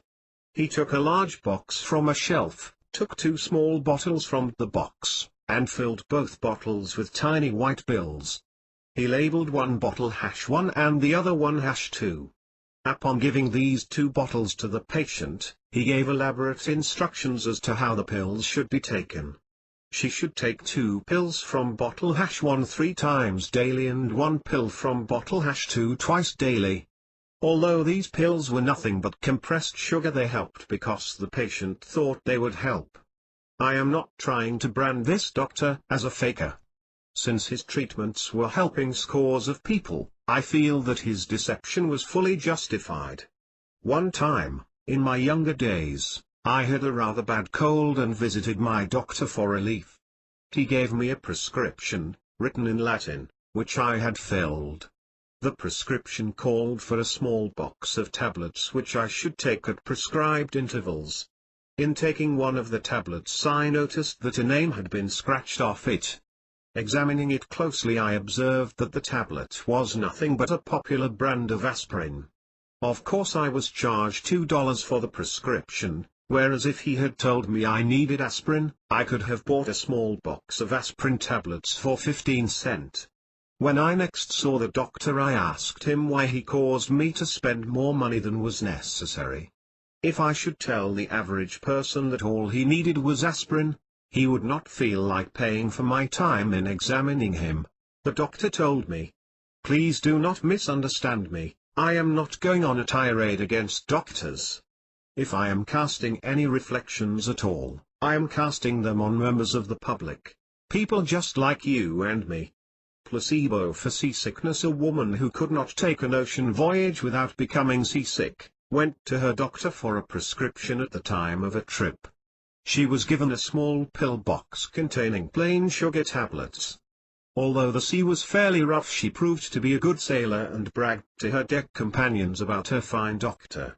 Isn't this interesting evidence of the power of mind over matter? Another example comes to mind. There is a couple who visits us quite frequently, and during the evening are always served refreshments of some kind. The wife would never touch coffee, claiming that if she should drink a cup she would not sleep that night. One evening, as an experiment, I told this woman she could drink all the coffee she wished because we were serving coffee with the caffeine removed. She drank a cup, then asked for a second one. The next morning she phoned my wife asking for the brand name of the coffee, stating that it was so good to be able to drink coffee at night and not be kept awake. Of course, the coffee she drank was regular coffee containing the usual amount of caffeine. An article which appeared in Reader's Digest told of an experiment tried on a hay fever victim.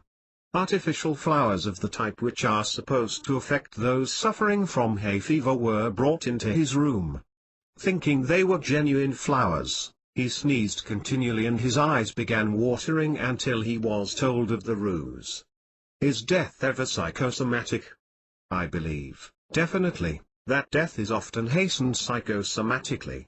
Most people have so thoroughly accepted the 70 theory that as they approach the age of 70 they think in terms of age. Should they pass 70, they believe they are living on borrowed time. At that age, they think of every ache and pain in terms of age. Their minds actually make them old. I firmly believe that if their minds could be kept off their age, they would live years longer and remain in better health during their lives. After I passed the age of 70, it was amazing how many people commented on my age. I hope I can be as young as you are when I am 70, many of them would say. Naturally, if I were at all susceptible to such thoughts, I would feel old indeed. The truth is that I have so thoroughly erased all age consciousness from my mind, I cannot think of myself as being anything but young. Instead of feeling older as the birthdays roll around, I rejoice that I have lived so many years and feel so young. The story is told of a psychological experiment carried out on an illiterate laborer. He was in his early 60s and was showing his age considerably. He was growing old because he thought a man of his age, and especially one who had worked so hard, should be old. Through some tricky calculation, it was falsely proved to this man that he had mistaken his birth date and that he was 10 years younger than he thought he was. In a matter of days this man looked younger and acted younger. He began doing a full day's work without too much fatigue. Later he found out he had been tricked and slipped right back to his former aging self. Blind people who lost their sight early in life will look young longer than those with sight. The reason is further proof of the power of mind over matter. Their minds hold the picture of how they looked the last time they saw their reflection. One time I visited my hometown after having been away from it for over 20 years. During those 20 years, I had carried mental pictures of people as they appeared when I had seen them last. What a change! It took a while before I could adjust myself to seeing them as they were instead of as they had been. If it were possible for us to live a few years without seeing our reflections, we would stay younger. As it is, each time we go to the mirror we are not looking for signs of youth, we are examining our faces for further signs of age. One more story and I'll complete this chapter on psychosomatic ailments and move on to the next chapter, which will show you how to develop a health consciousness. Mrs. Maria Lewis, a widow in her late 70s, had lived on the Pacific coast for many, many years, but her home was in the East. Maria's health had been failing and those near her felt she was about to die. Her relatives had always warned her to be careful because of her age. They were continually having her take medicines of all kinds. She did feel old and thought that her day of reckoning was not far away. Mrs. Lewis's son, who lived in New York City, came west on a business trip, and decided to do something nice for his aging mother. He thought it would be fine to take his mother back to New York with him so that she could visit some of her friends of days gone by. The other relatives thought it cruel of this son to take the mother on such a long trip, feeling she could not stand it.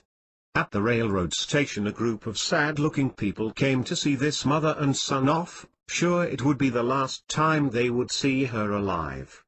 After the train had pulled out, the son took his mother to her drawing room, and had a very frank talk with her. "Mother, this is going to be a most healthful trip for you. You will enjoy every minute of it and will get lots of rest. There will be no conversation regarding illness because you will not be ill." Before this trip, she had been advised as to everything she should eat and not eat. On the train she ate what appealed to her and what an appetite she had gained. In a few days this mother and son arrived in New York, and she was raring to go. She kept her son busy taking her around and not once did she show any ill effects of the journey. To the contrary, she seemed to get better and better day by day. All good things must come to an end, and eventually Maria Lewis was brought back home. Can you guess what happened? Once again back in the atmosphere of constant reminders of her age and waning strength. It was only a short time before this precious mother was as ailing as she had been before her trip. I think, in this chapter, I have given enough evidence to prove the reality of psychosomatic ailments. Although most of this book has been devoted to showing you how unnecessary it is to live in want, I do feel it desirable to include a bit regarding health, because wealth without health will never give happiness.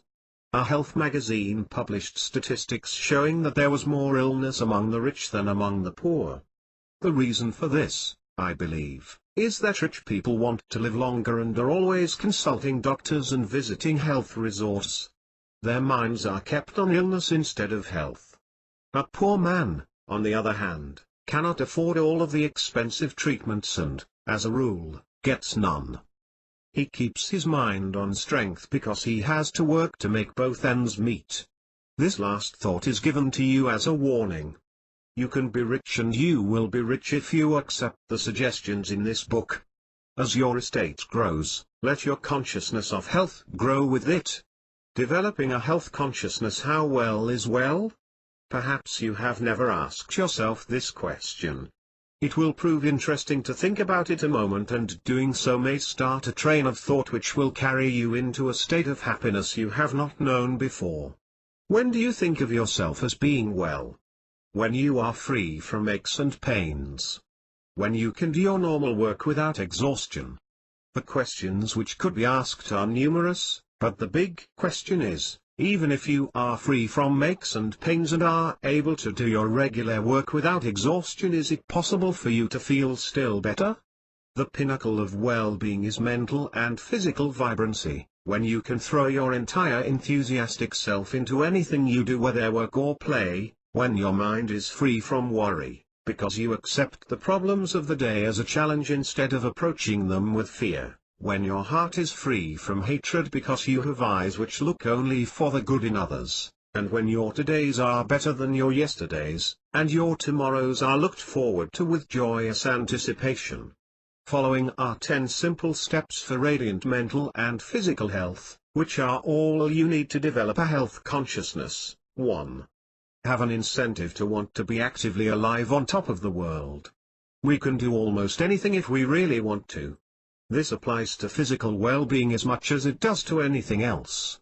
We might go through the motions of doing things intended for better health, but, unless our actions are backed by a burning desire to succeed, we need not look for spectacular and glowing results.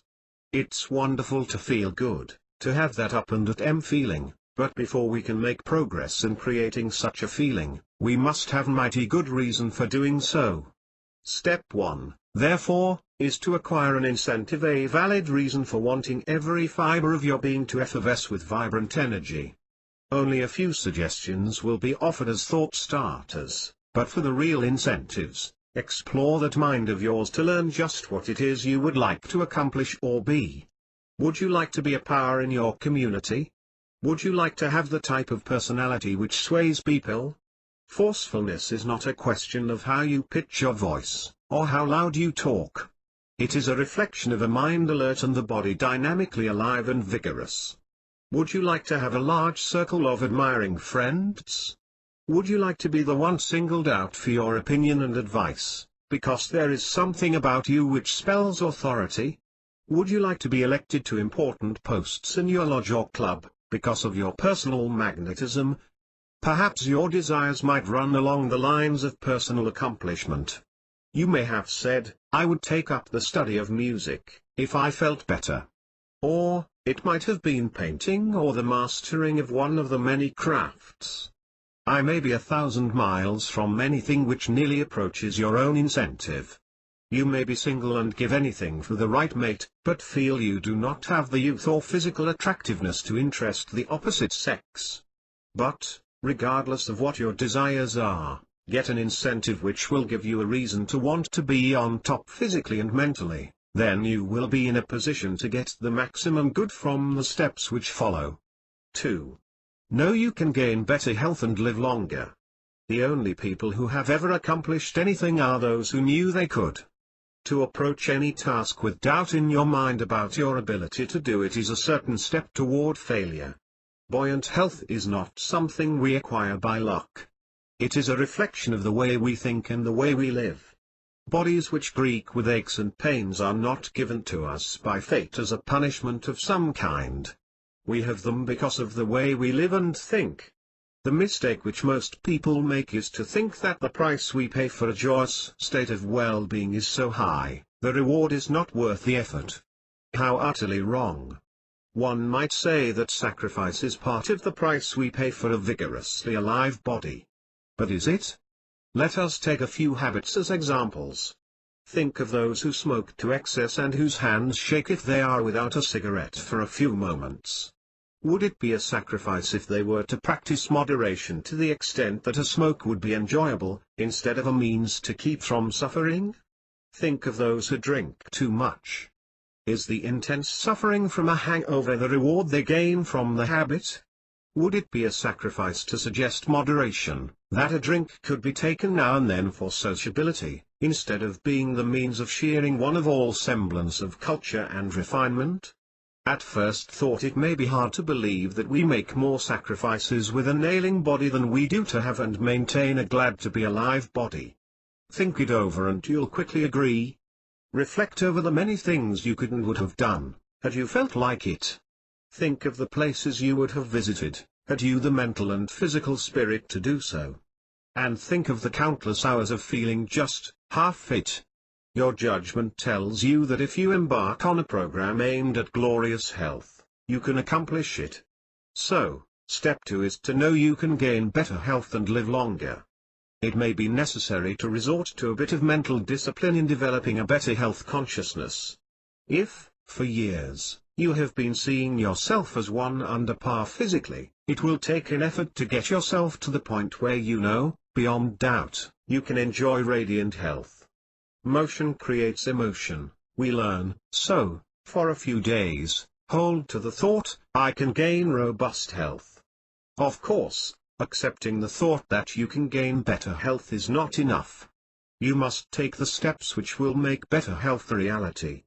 In other words, the realization that good health is within your grasp must be brought into reality by action. 3. Get your mind in order. As you learned in the previous chapter, the word psychosomatic is now frequently heard in connection with illnesses of various kinds. Doctors are including many ailments in a long list of those which are originated in the mind. This fact does not mean that a psychosomatically sick person is insane, it merely means that most psychosomatic conditions result from fear and worry.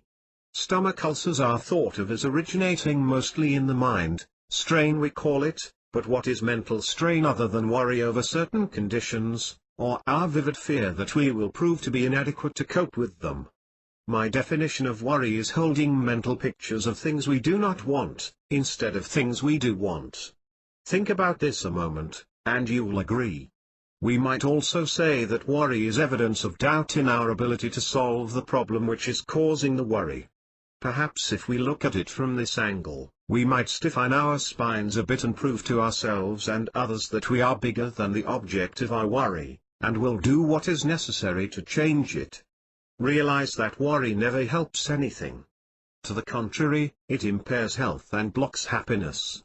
Self-mastery is a reward which comes to the one who can conquer fear and worry, and they are easy to conquer if one will accept and act upon the truth. Worry prevents our doing the very thing which will provide the means to prevent the worry. 4. Learn the things you should and should not do. A sage once said, "Success comes from doing the things you know you ought to do, and not doing the things you know you ought not to do." It could wisely be said that invigorating health would result from following this sane advice. But, of first importance is to know exactly what you should and should not do. Where can this vital information be obtained? The moment we become imbued with any thought, we become almost a magnet for information on that subject. We are attracted to books and periodicals covering various phases of it. Our minds and thoughts dwell upon it. A fault discovered is half overcome, I learned when just a boy. I believe if I were to take exuberant health as an objective, the first thing I would want to know is the condition of my body at present. I would, therefore, let my doctor give me a head-to-toe examination, so I would learn many of the things I should and should not do regarding my physical being. An architect visualizes his ideas as they come to him. At his drawing board, and with his instruments, he develops his thoughts objectively. Since we are architects of our own beings and affairs, it would be well to begin by listing those things we should and should not do in our pursuit of glowing health. A plan of action should be conceived which would include activity on the things we should do, and discipline in avoiding the things we should not do. Naturally, our program of action will include supervision over the food we eat. But here and now let me say that eating for robust health does not mean giving up the things you like in favor of those you do not enjoy. Vitamins and minerals are as essential to vibrant health as light and water are to plants.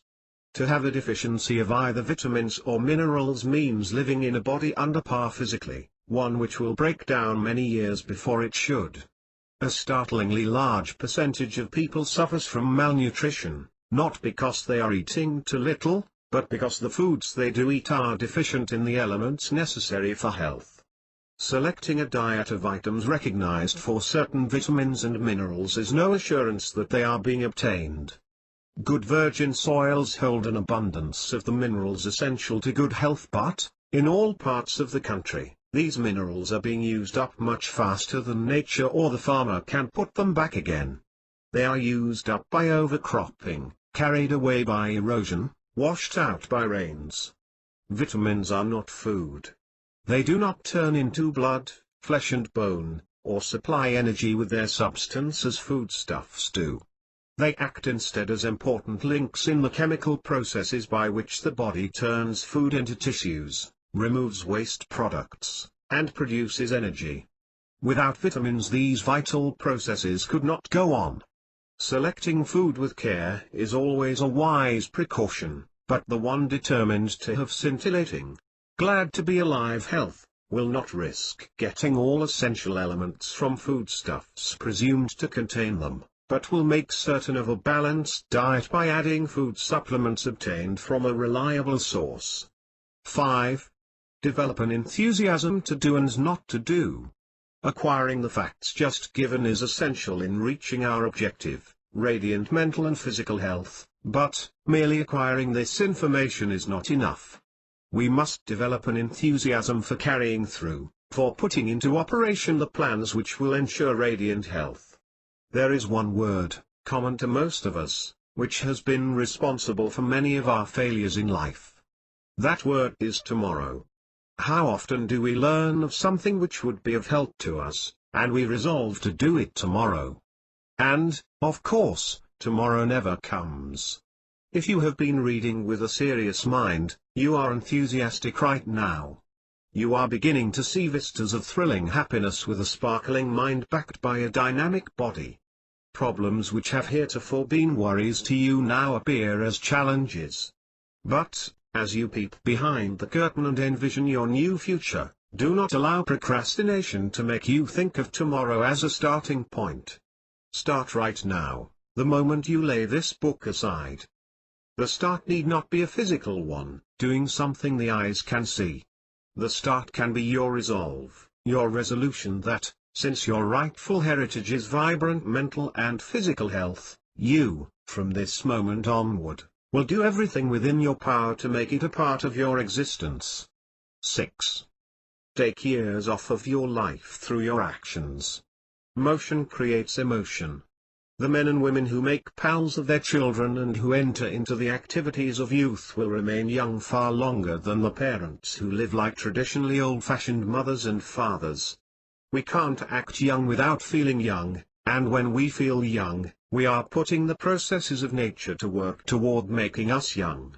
Dancing, swimming, rowing, hiking, are a few of the activities which promote physical well-being.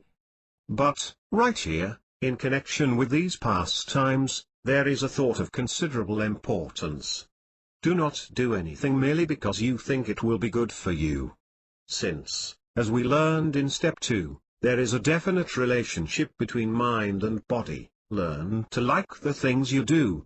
If you dance, enjoy it to the fullest extent, and you will gain from the combination of psychological and physiological benefits. This holds true with all other forms of exercise. The more you like them, the greater will be your benefit. Our clothing plays an important part in the way we feel.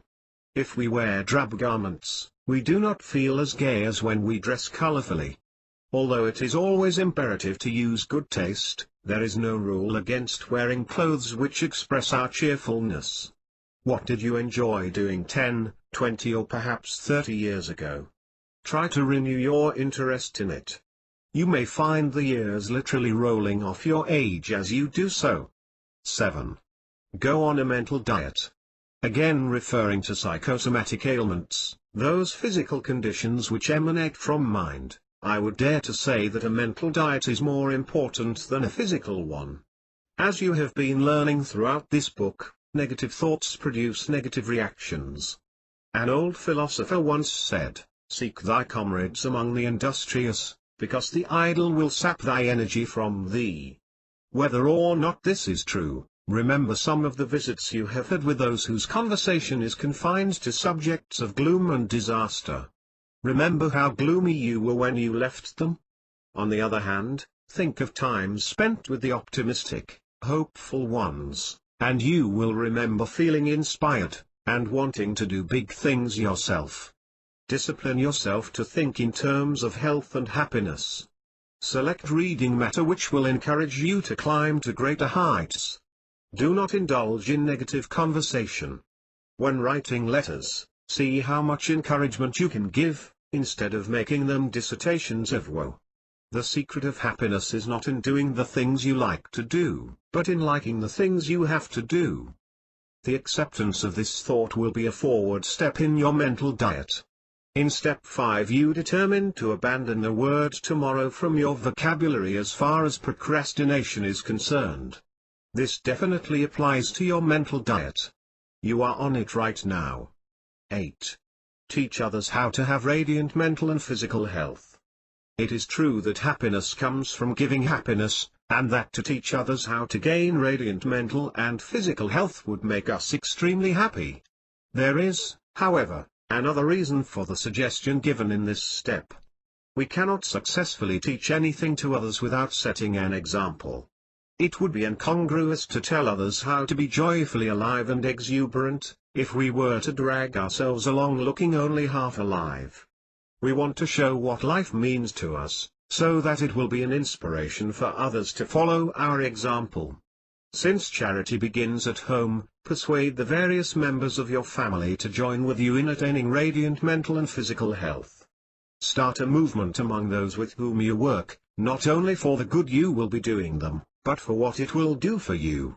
Practically everything we do in life is based upon habit. We live according to the habit patterns we have created. Some habits are good, some are not. In following step 8, you are unconsciously training yourself to create and live according to new and highly beneficial habit patterns. 9. Live correctly. These two words could lead you into many different avenues of thought. They could refer to your food, to your habits, to your whole mode of living. Let your conscience be your guide, is the meaning I wish to convey. To talk about our relationships with others may seem a far cry from the rudiments of good health, but psychologists know that the things we do that challenge our self-respect are reflected in our physical condition. A person who is not dependable never enjoys the vibrant health common to the one who is respected for his dependability. An unpunctual person is not on top of the world physically. Why? Because something psychological is disturbing him within. Subconsciously he loses a certain amount of self-respect, and a psychosomatic illness is usually the result. In connection with step 9, I cannot neglect disposition. One with a bad disposition never enjoys vigorous health. Pages could be written proving how a bad disposition undermines happiness and success, but for its effect on your health ask your doctor. Ask him to explain how anger actually releases a poison in the bloodstream which retards the digestion and encourages any one of a long list of maladies.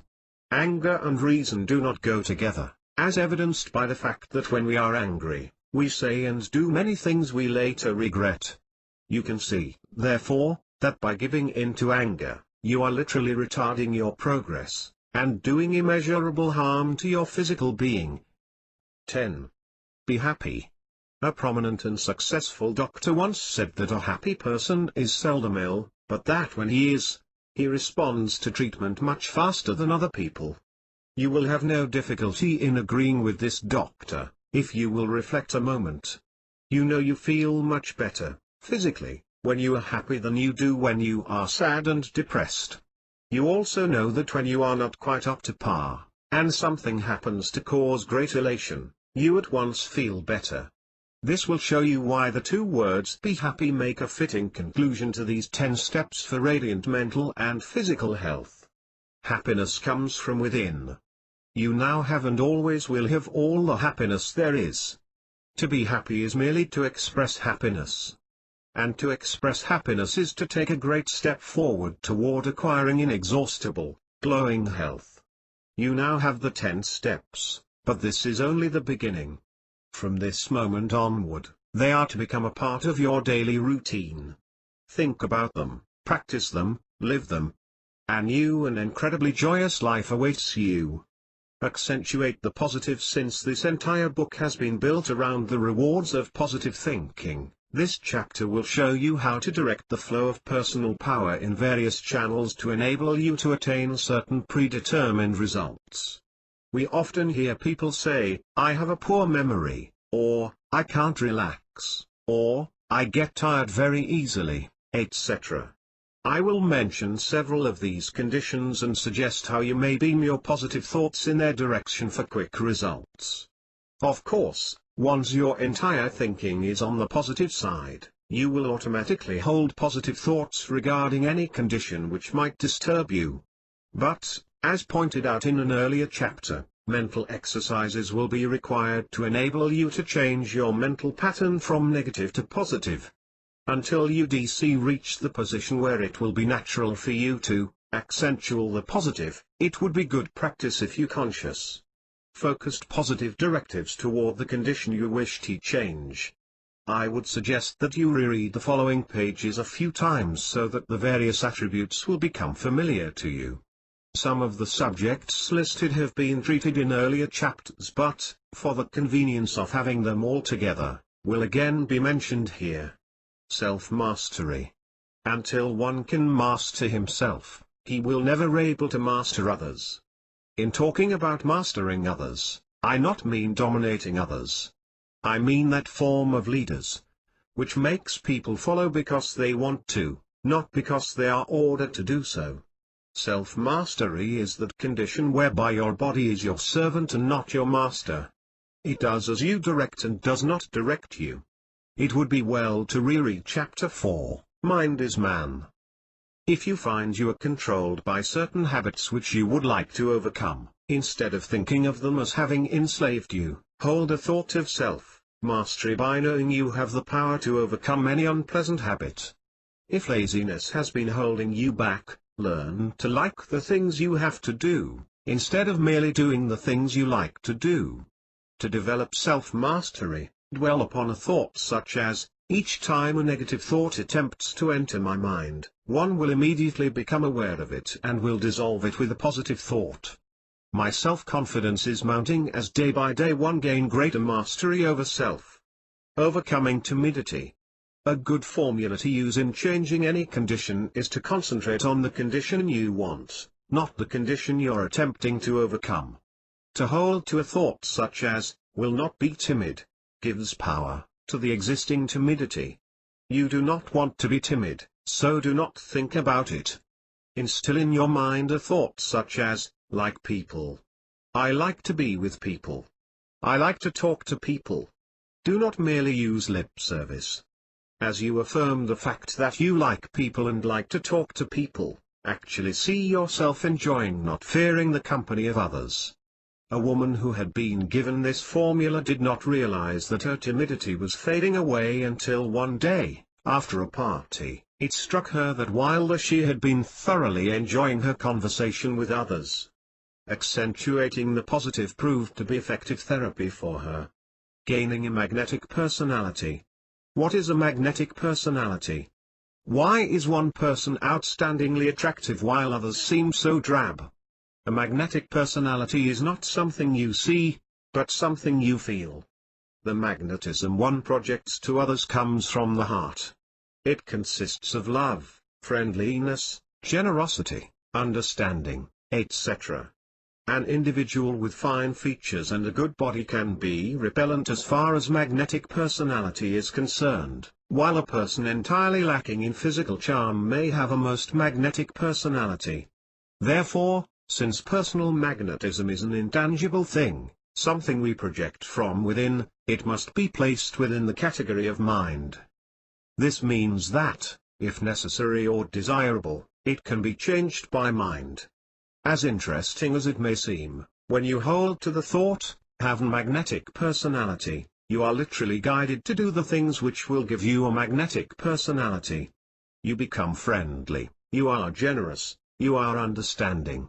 You naturally do all of the things which will attract others to you. Along with your desire to like people, cultivate the habit of thinking of their comfort and happiness in preference to your own. Know that due to your genuine interest in other people, your personality is growing more magnetic. Mental concentration. People with a so-called scatterbrain are often considered to be slightly mentally defective. This, except in rare cases, is not so. The inability to concentrate is due to bad mental habits we fall into. We will be thinking of one thing, then another thought will enter our consciousness and power is given to that thought with the result that the first one is lost. Then another thought comes creeping along, power is given to that one, and the second one is lost, etc. etc. Mental concentration is our ability to hold on to one thought until we are through with it, before going on to the next one. The value of mental concentration is so great, it can rightfully be referred to as an art, yet, it is so easy to acquire. I lack the ability to concentrate, many will say. Those who know anything about the mind, know that to make such a statement is literally instructing the creative mind to bring about such a condition. Unless you really want to be a scatterbrain, never again give utterance to the thought that you can't concentrate. To develop the powers of concentration, build upon a thought such as, I am blessed with great powers of mental concentration. I can hold my thoughts on a single idea until I elect to discharge it from my mind. Building a retentive memory. Whenever you use the expressions, I have forgotten, or, I can't remember, you are putting the powers of mind to work, but, against you. You know by now that such thoughts are accepted by your creative mind as instructions, and the creative mind works accordingly. In this case, it would work toward giving you a bad memory. It would see to it that you did forget or could not remember. The creative mind is your storehouse of memory. It has retained everything you have heard, seen or read since your birth, right up to the present moment. To forget means that you lack the ability to bring into consciousness that which you already have in your creative mind. A good memory is merely an awareness of a good memory. The one with a good memory is not always thinking, I have a bad memory, is he? No. He knows he has a good memory. If you want a good memory, never use the words, forgotten, or, can't remember. Instead, just know that the facts you want will be forthcoming. If you want to bring a fact into consciousness, and it does not come readily, instead of saying, I have forgotten, say something like, it will come to me in a moment, and it will. So, from this moment onward, think in terms of, I have a good memory. You will be surprised to find that your memory is good. Art of conversation. It is easier than you think to acquire the art of conversation. A good conversationalist is one who will pick his subject matter according to the tastes of those listening. He will refrain from anything of a controversial nature, as he knows that if his listeners do not agree with him, he will at once prove unpopular. Arthur Brisbane, one of the greatest editorial writers of this century, said, to win the favor of the public, tell them something they already know and they'll agree with you. Would you believe me if I said that the quickest way to become a good conversationalist is to gain an awareness of being a good conversationalist? To say, I wish I were a good conversationalist, is to admit that you are not and don't expect to be.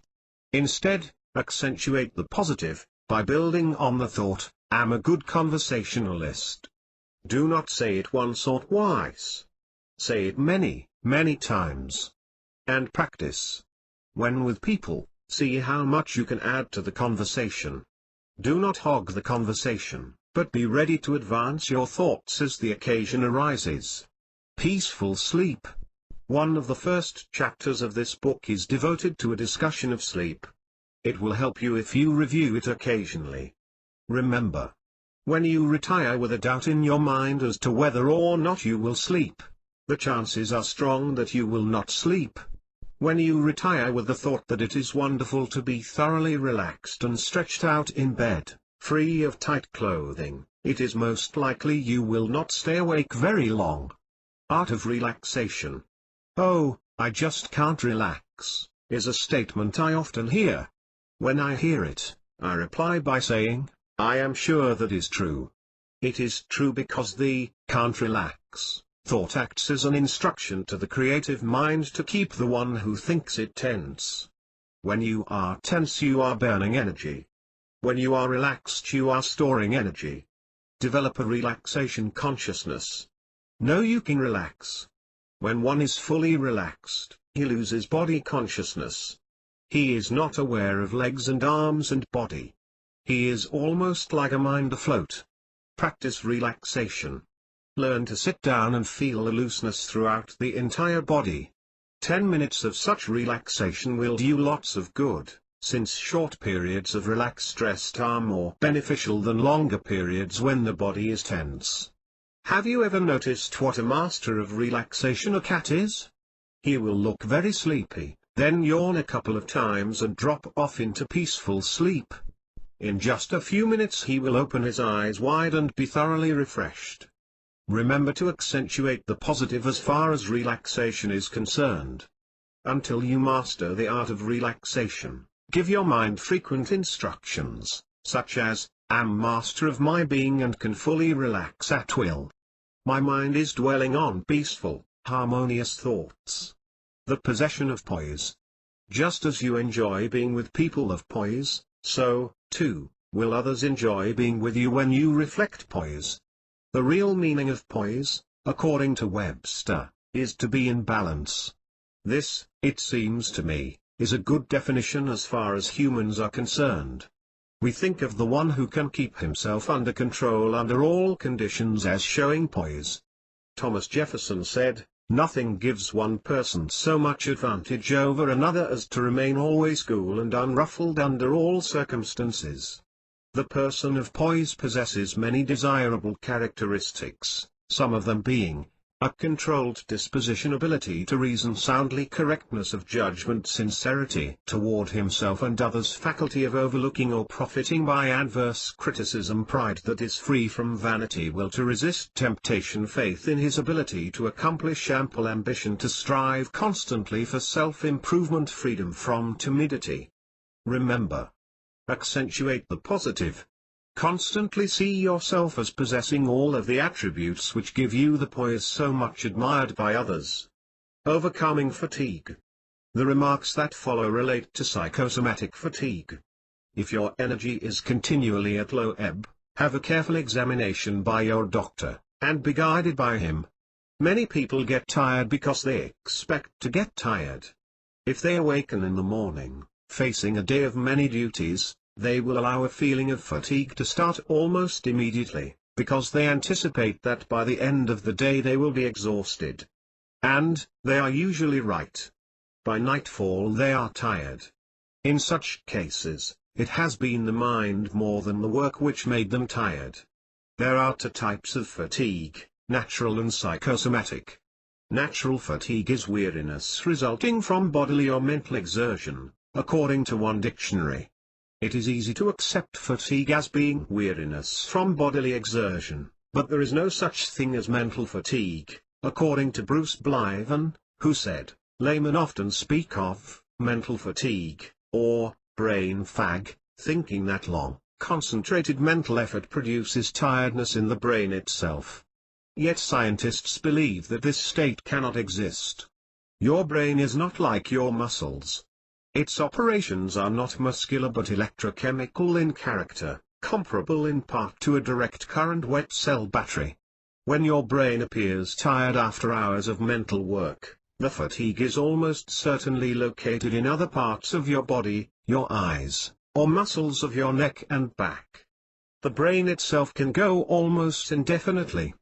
Accentuate the positive. There are several things one might do to avoid psychosomatic fatigue, which is the condition in which a person's mind generates fatigue, because he expects to get tired. Learn to like the things you have to do. Start the day by doing the most difficult things first. Keep your mind on the ease with which you work. Relax at each opportunity. Fill your mind with happy thoughts. This chapter is a most valuable one. Place a bookmark at its beginning so that you can locate it readily. It will help you in gaining many blessings in life by continually accentuating the positive. Have you ever noticed the plus and minus dash signs on the storage battery in your automobile? The plus sign indicates the positive pole, the minus sign, the negative pole. Until you reach the point of being naturally positive-minded, why not take a piece of soap, and on your bathroom mirror place a small plus sign? Each time you see it, you will be reminded to check your thinking to make certain you really are accentuating the positive. Help yourself by helping others. You cannot teach a subject to others unless you are familiar with it yourself. And, the longer you teach it, the more proficient you become. I have lectured on subjects relating to self-improvement in most of the principal cities in this country and Canada. After a lecture, I often hope that my listeners have gained as much from the talk as I have from giving it. Explaining principles to others fixes them more firmly in your own mind.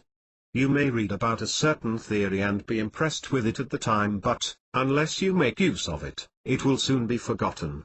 Talking about it will have a tendency to fix it in your consciousness so that it will be ever ready for use. Using what you have learned so far in this book will forever keep you from want. Moreover, it will keep you supplied with an abundance of worldly goods. But this knowledge will be of little good unless you make use of it. Provide yourself with everything you have been hoping for, a fine home, lots of money, etc. Then, instead of permitting others to become envious over what you have, show them how they may acquire what they want. Some readers of this book will become so enthusiastic they will try to force its teachings on their friends and relatives. This will do no good and will make them unpopular. Many people have such negative minds they will not believe that by merely reading a book their circumstances can be changed. They will declare that others' wealth was acquired through sheer good luck. Tell them about the book, if you wish, and offer to lend it to them, if they want to read it. But go no further. If they are really enthusiastic, and not jealous, over your progress, they will gladly ask to read the book, or, better still, they can buy a copy to have as their very own. Frank Barry was an ordinary fellow. He had a job and was able to provide food, shelter and clothes for his wife and child. Then he read one of my books and took its principles to heart. Soon he was able to earn more money than he had been earning and to move into a much better apartment. A friend of Barry asked him what had happened to enable him to improve his circumstances so dramatically. Frank liked this man and spent much time virtually giving him a course in positive thinking and how to change his circumstances through the establishment of correct mental images. The effect of this teaching was not immediately noticeable upon Barry's friend, but it was on Frank Barry. His thoughts went back to his circumstances before he learned the facts and to what had happened since he began to apply the power of right thinking. If positive thinking could do what it has already done for me, why can't it continue to improve my condition until I can move my family into the home of our dreams, with everything necessary to go with it? There was no negative answer to this question. Frank Barry continued to climb until today he is vice president of the company for which he works. He is living in a most modern home of his own. He has a maid and gardener, and he is now setting his sights even higher. Here is a specific case of one man's helping himself by helping another. Or, consider another case, of two brothers, married and living close to each other. Their circumstances were about the same, and both of them were negative as to their outlook on life. One brother became acquainted with positive thinking and how it can affect one's life. He practiced it and soon bettered his condition quite materially. "Bunk!"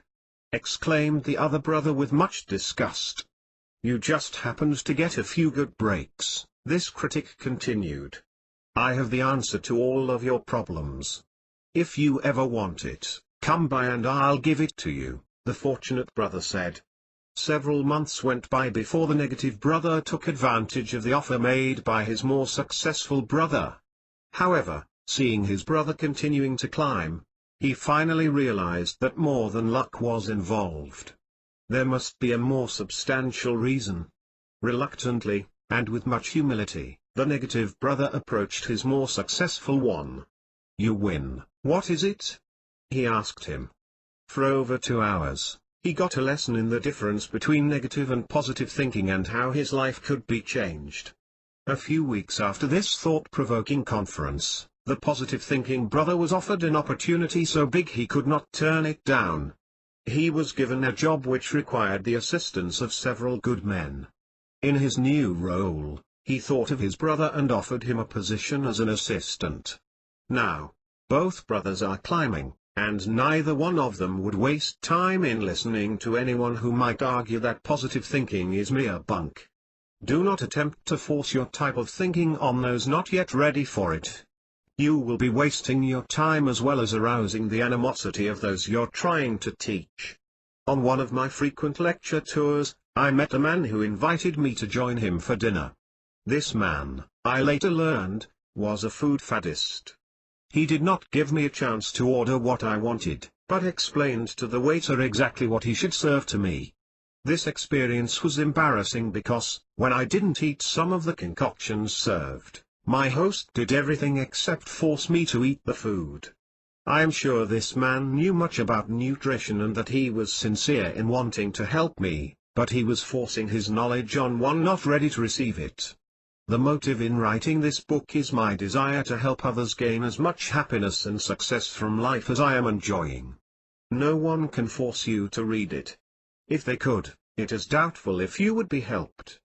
Your mind would not be on the subject matter, but on the one who was trying to control you. If, however, you read the book because you want to read it, because you have learned it holds the key to success through positive thinking, then you are in for an exciting revelation. I am not sure that I agree with Emerson, who said, "Our chief want in life is somebody who shall make us do what we can." All of us can do the things which will bring success and happiness in life, if we are willing to be taught what those things are. It is true that we need the guidance to help us to make use of the powers we already have. So it might be more correct if Emerson had said need instead of want, making the quotation read, "Our chief need in life is somebody who shall make us do what we can." The word motivate is used extensively in connection with self-improvement. It has a double meaning. Most of us think of motivation as a force which impels us to act, or to move. The sales manager, for instance, will endeavor to motivate his salesman to action. In my study of the word, I feel that motivate means to give one a motive, and it is that motive which spurs him on to action.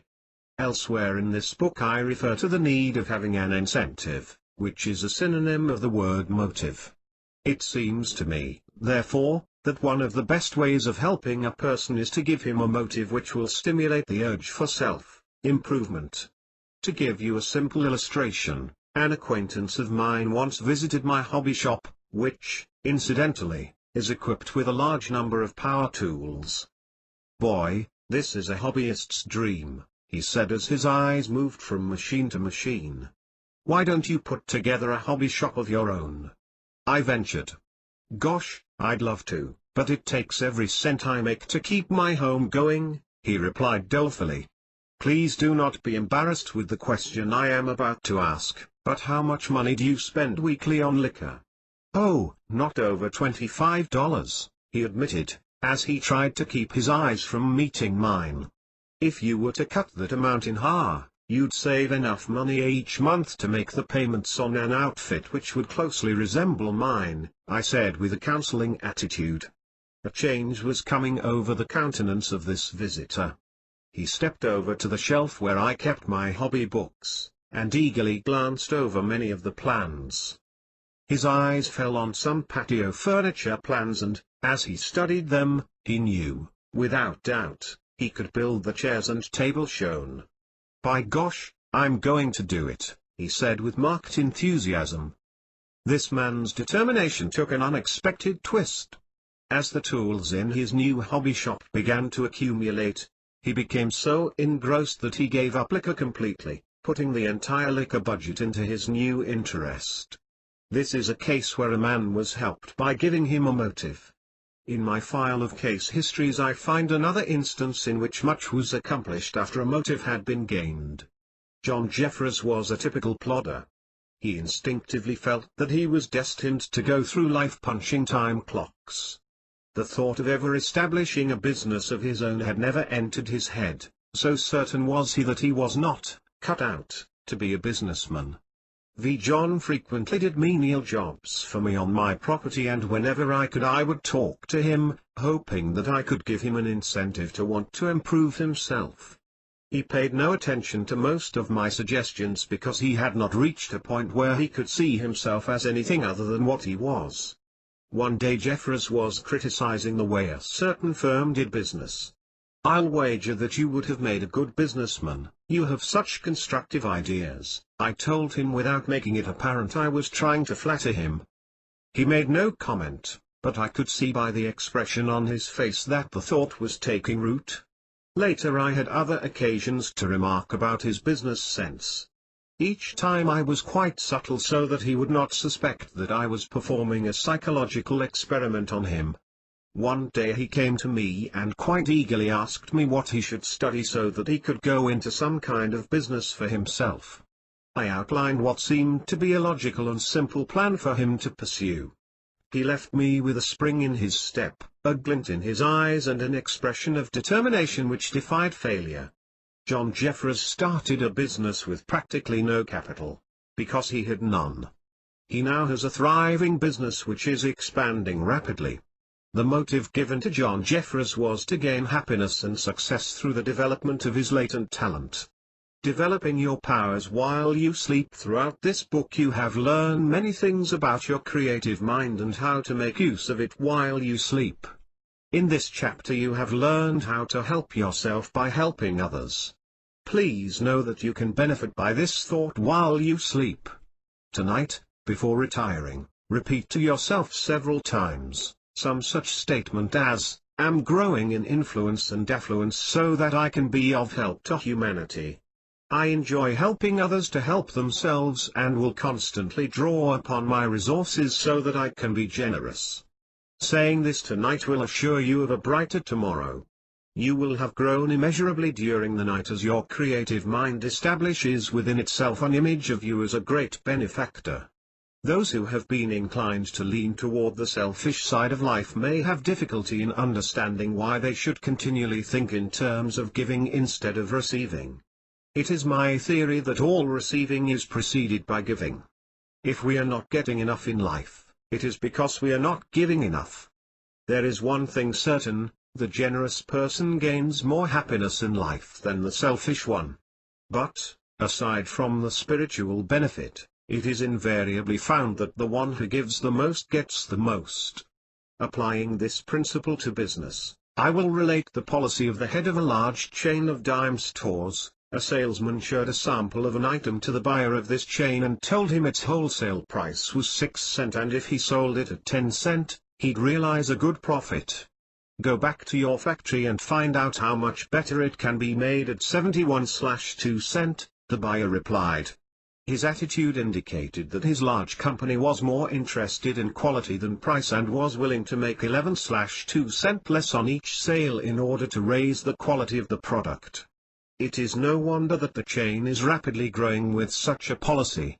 You are nearing the end of this book and it is my feeling that you are now looking upon it with reverence because it has given you the key to a life more abundant. Read the last 2 chapters and then allow yourself a few days to digest mentally all you have learned, then reread the entire book.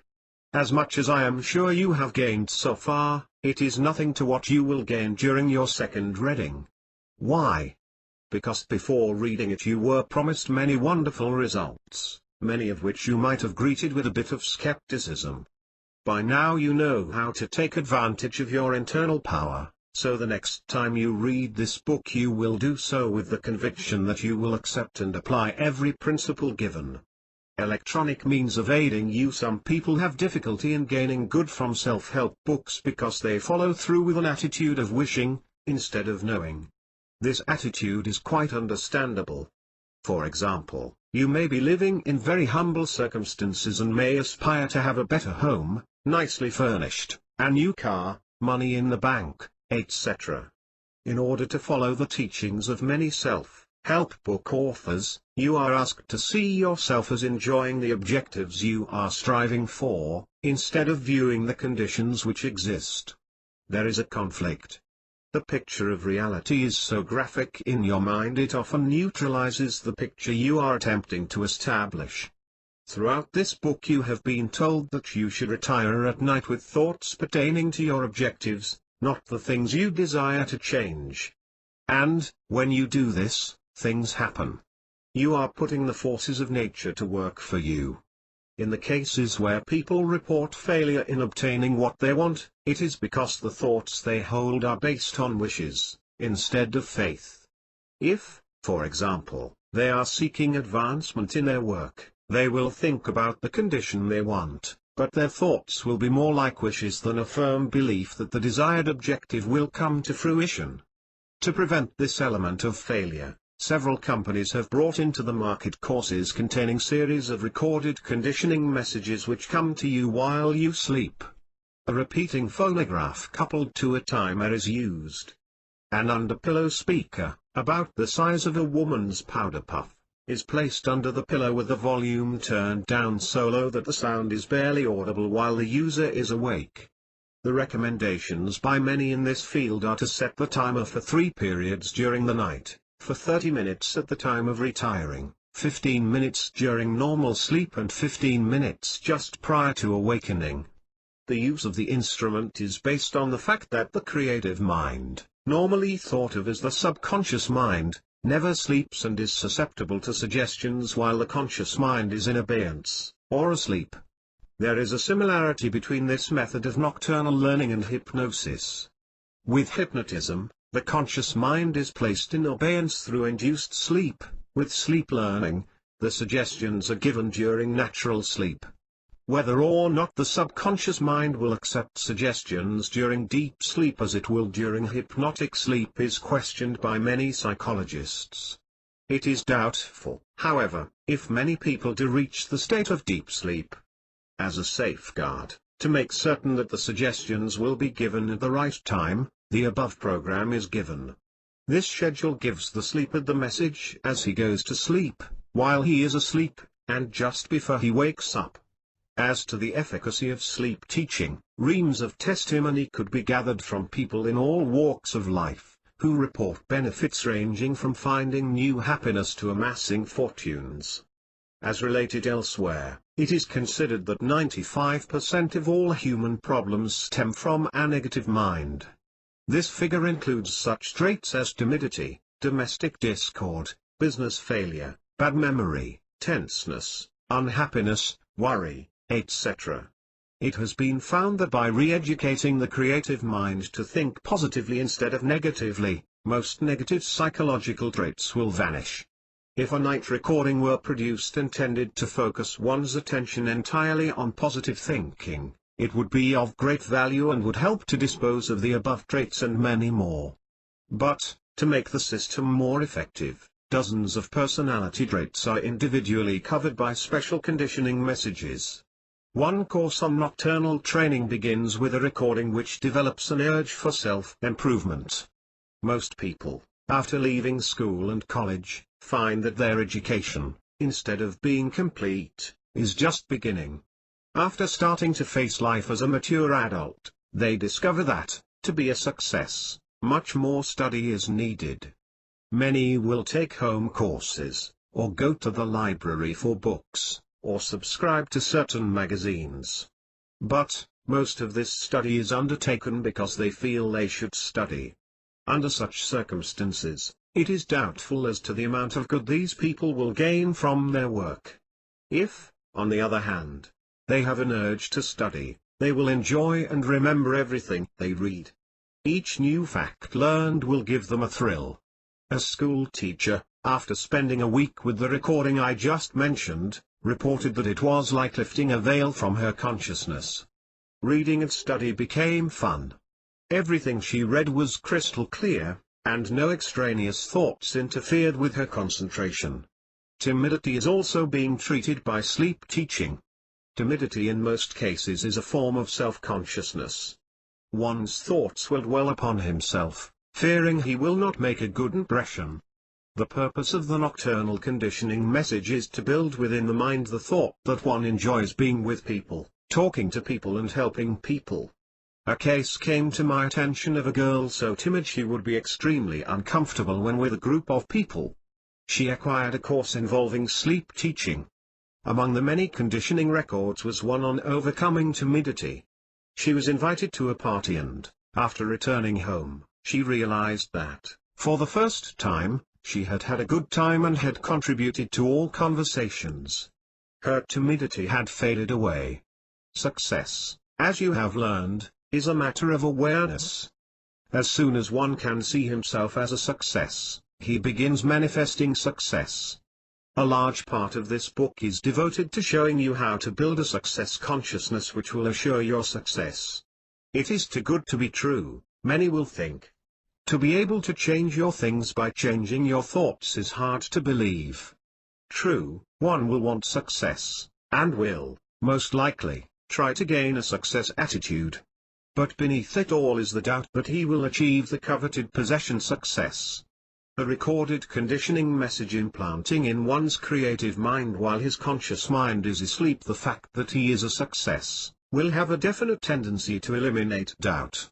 One will awaken to the fact that he is a success and, regardless of what his present circumstances may be, he will know that he will be guided in thought and action to do the things which will manifest success. An insurance salesman who was making a living and no more, after using the nocturnal success record for a little over a week, tackled his work with such verve it was not long before he had tripled his sales. It is simple to explain the reason for such a meteoric rise in sales. The ordinary salesman approaches his prospect with an, "I wonder if I'll make the sale?" attitude. Such a feeling cannot be disguised. His entire presentation lacks forcefulness and, instead of drawing the prospect closer to him, will prompt a dismissal at the first opportunity. One fired with a success awareness confronts the prospect with such a warm, confident attitude that the prospect actually enjoys talking to him and, if the product or service is something he can use to advantage, he will sign on the dotted line. Shortly before writing this, I became interested in a new piece of equipment which had come on the market. I talked to a salesman on the phone and told him if he wanted to drop in and give me a demonstration, I would permit him to do so. I warned him, however, that I was not ready to make a purchase and that he need not expect to carry an order away with him. With such an understanding a demonstration was arranged. The salesman who called upon me was a young fellow but one who was an outstanding success not only in his consciousness, but in his record of sales. After the salesman had convinced himself that I could be benefited by the use of his equipment now, he started in to lead me step by step and without pressure to the point of signing his order blank. An ordinary salesman would have accepted my statement to the effect that I was not ready to buy at this time and would have given the demonstration without exerting any effort in closing a sale. Some of the other subjects covered in the courses on nocturnal education are, building a retentive memory, art of relaxation, developing a likable disposition, developing a creative mind, making your mind keep you young, how to become a great salesman, etc. Children can benefit a recording designed to cause children to be obedient, respectful and polite has, in many cases, proved most effective. Some parents, whose children had been unruly, claim this nocturnal message helped them to avoid traveling the road leading to delinquency. Causing children to enjoy their studies, is the title of a recording which is doing much good. It is easy to do the things we like to do.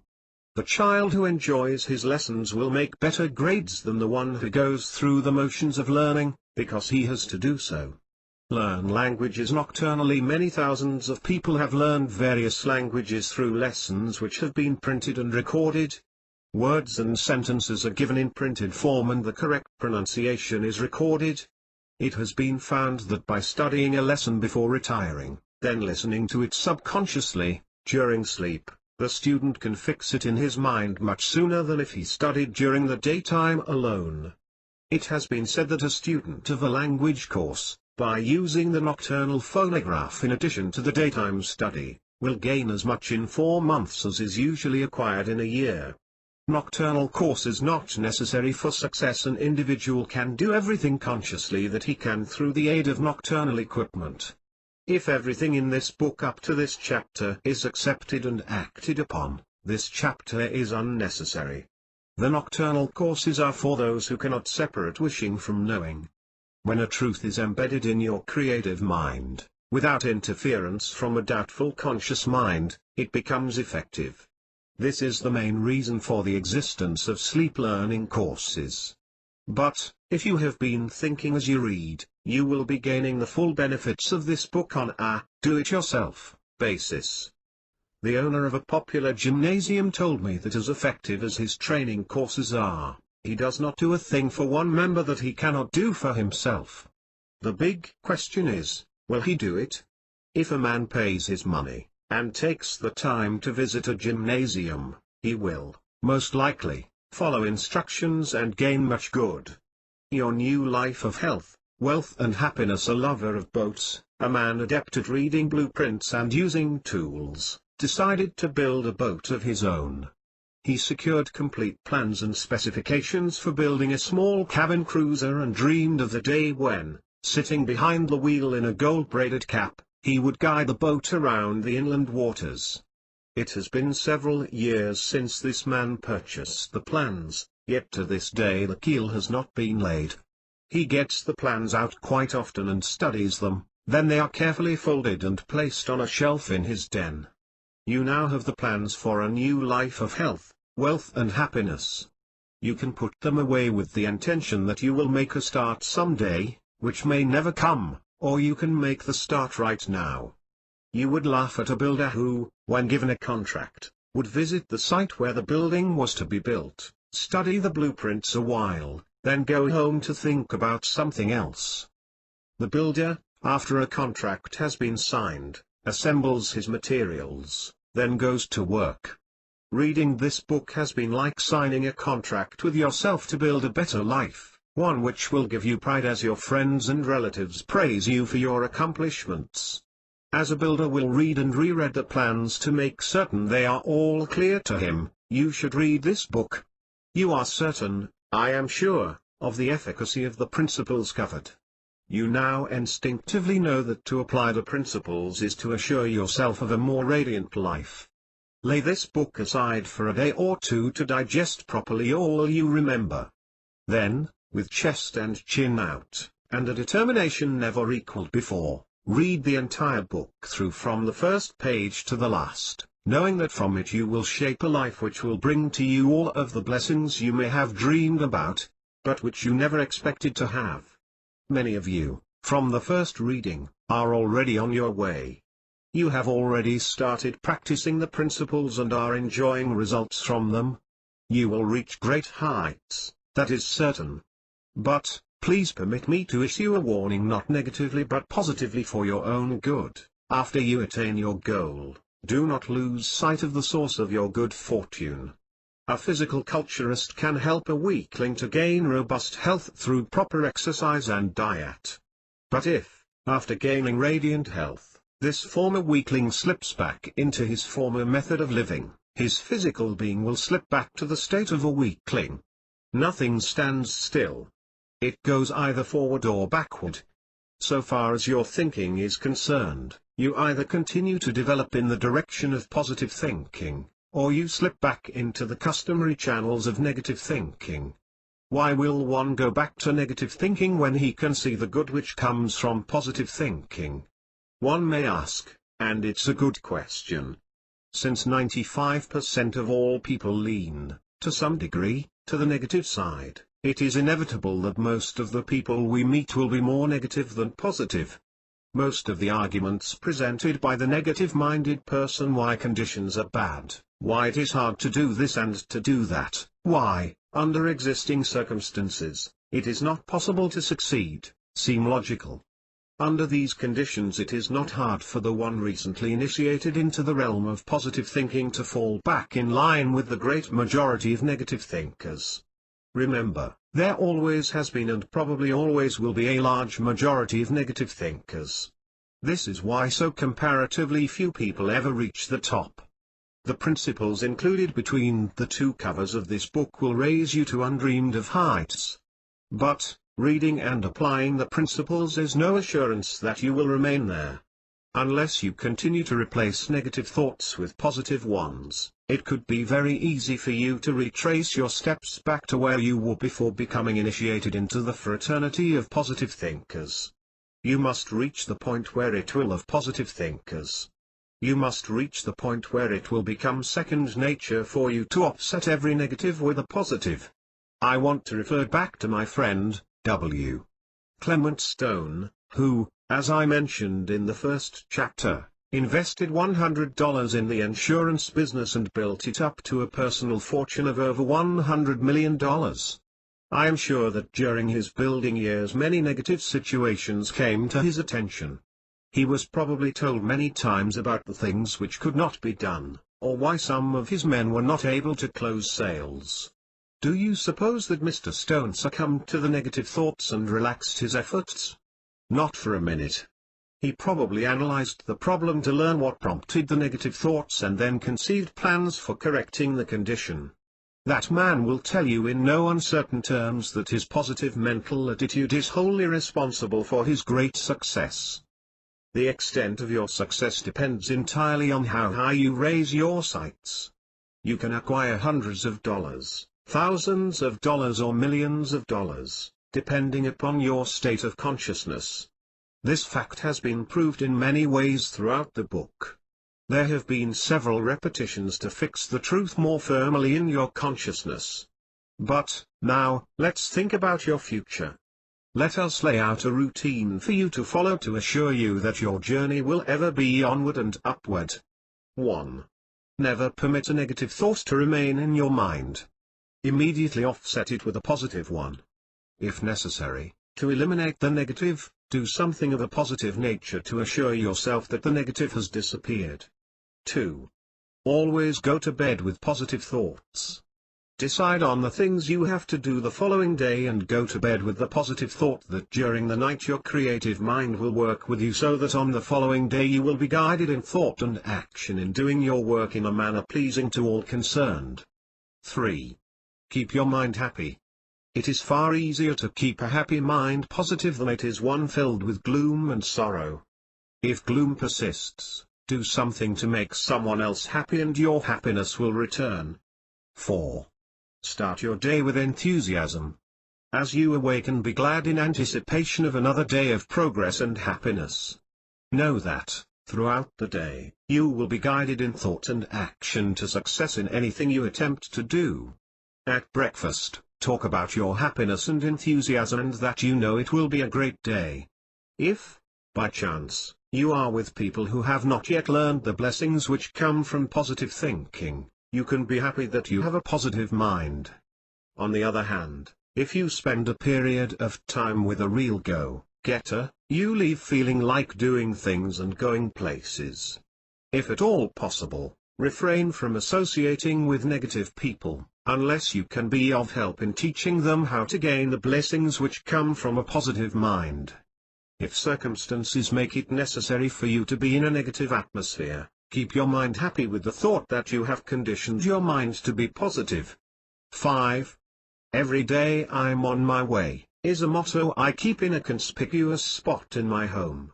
As I said before, nothing stands still, it goes either forward or backward. See to it that not a day passes without some progress.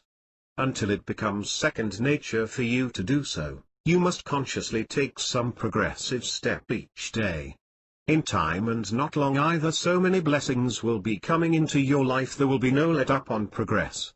When you reach the point of wealth where you feel your work is done, that your security is assured, then do not let down. There are many new trails to blaze other than those pertaining to making money. Think of taking up music, painting, writing, or any one of the many arts and crafts. Age and an idle mind go hand in hand. An active mind is a youthful mind. And a youthful mind will keep your body young much longer than if you dwell on thoughts of age, which you will do, unless your mind is occupied with constructive thoughts. Just as I was placing this page in my typewriter, I received a telephone call which made me very happy. The voice on the other end said, "Ben, I wanted you to know that just one idea I got from one of your books has meant over $50,000 to me." The caller went on to tell me of an inspiration he got which led him to develop an idea resulting in a fortune for him. Such messages mean far more to me than the few pennies in royalty I make on each book sold. I know that by reading this book you will gain results far out of proportion to the trifling cost. But this will not satisfy me at all. To learn that you have merely gotten your money's worth would be greatly disappointing. I want this book to prove to be the greatest adventure ever to come into your life. I am not conceited to the point of feeling that I alone am responsible for this book. The teachers I had throughout my school days, countless lecturers and authors, the newspapers, magazines, radio and television all have contributed to my storehouse of knowledge. I have met thousands and thousands of people in all walks of life who have given me ideas which are reflected in many of the thoughts expressed. My part in creating this book has been to screen the knowledge I have gained and collate the constructive thoughts in a way which will be usable to you, the reader. I am grateful to you for the compliment you have paid me by reading this book. It is my prayer, and I do believe in prayer, that from your reading of this book you will correct every condition which now stands between you and your happiness.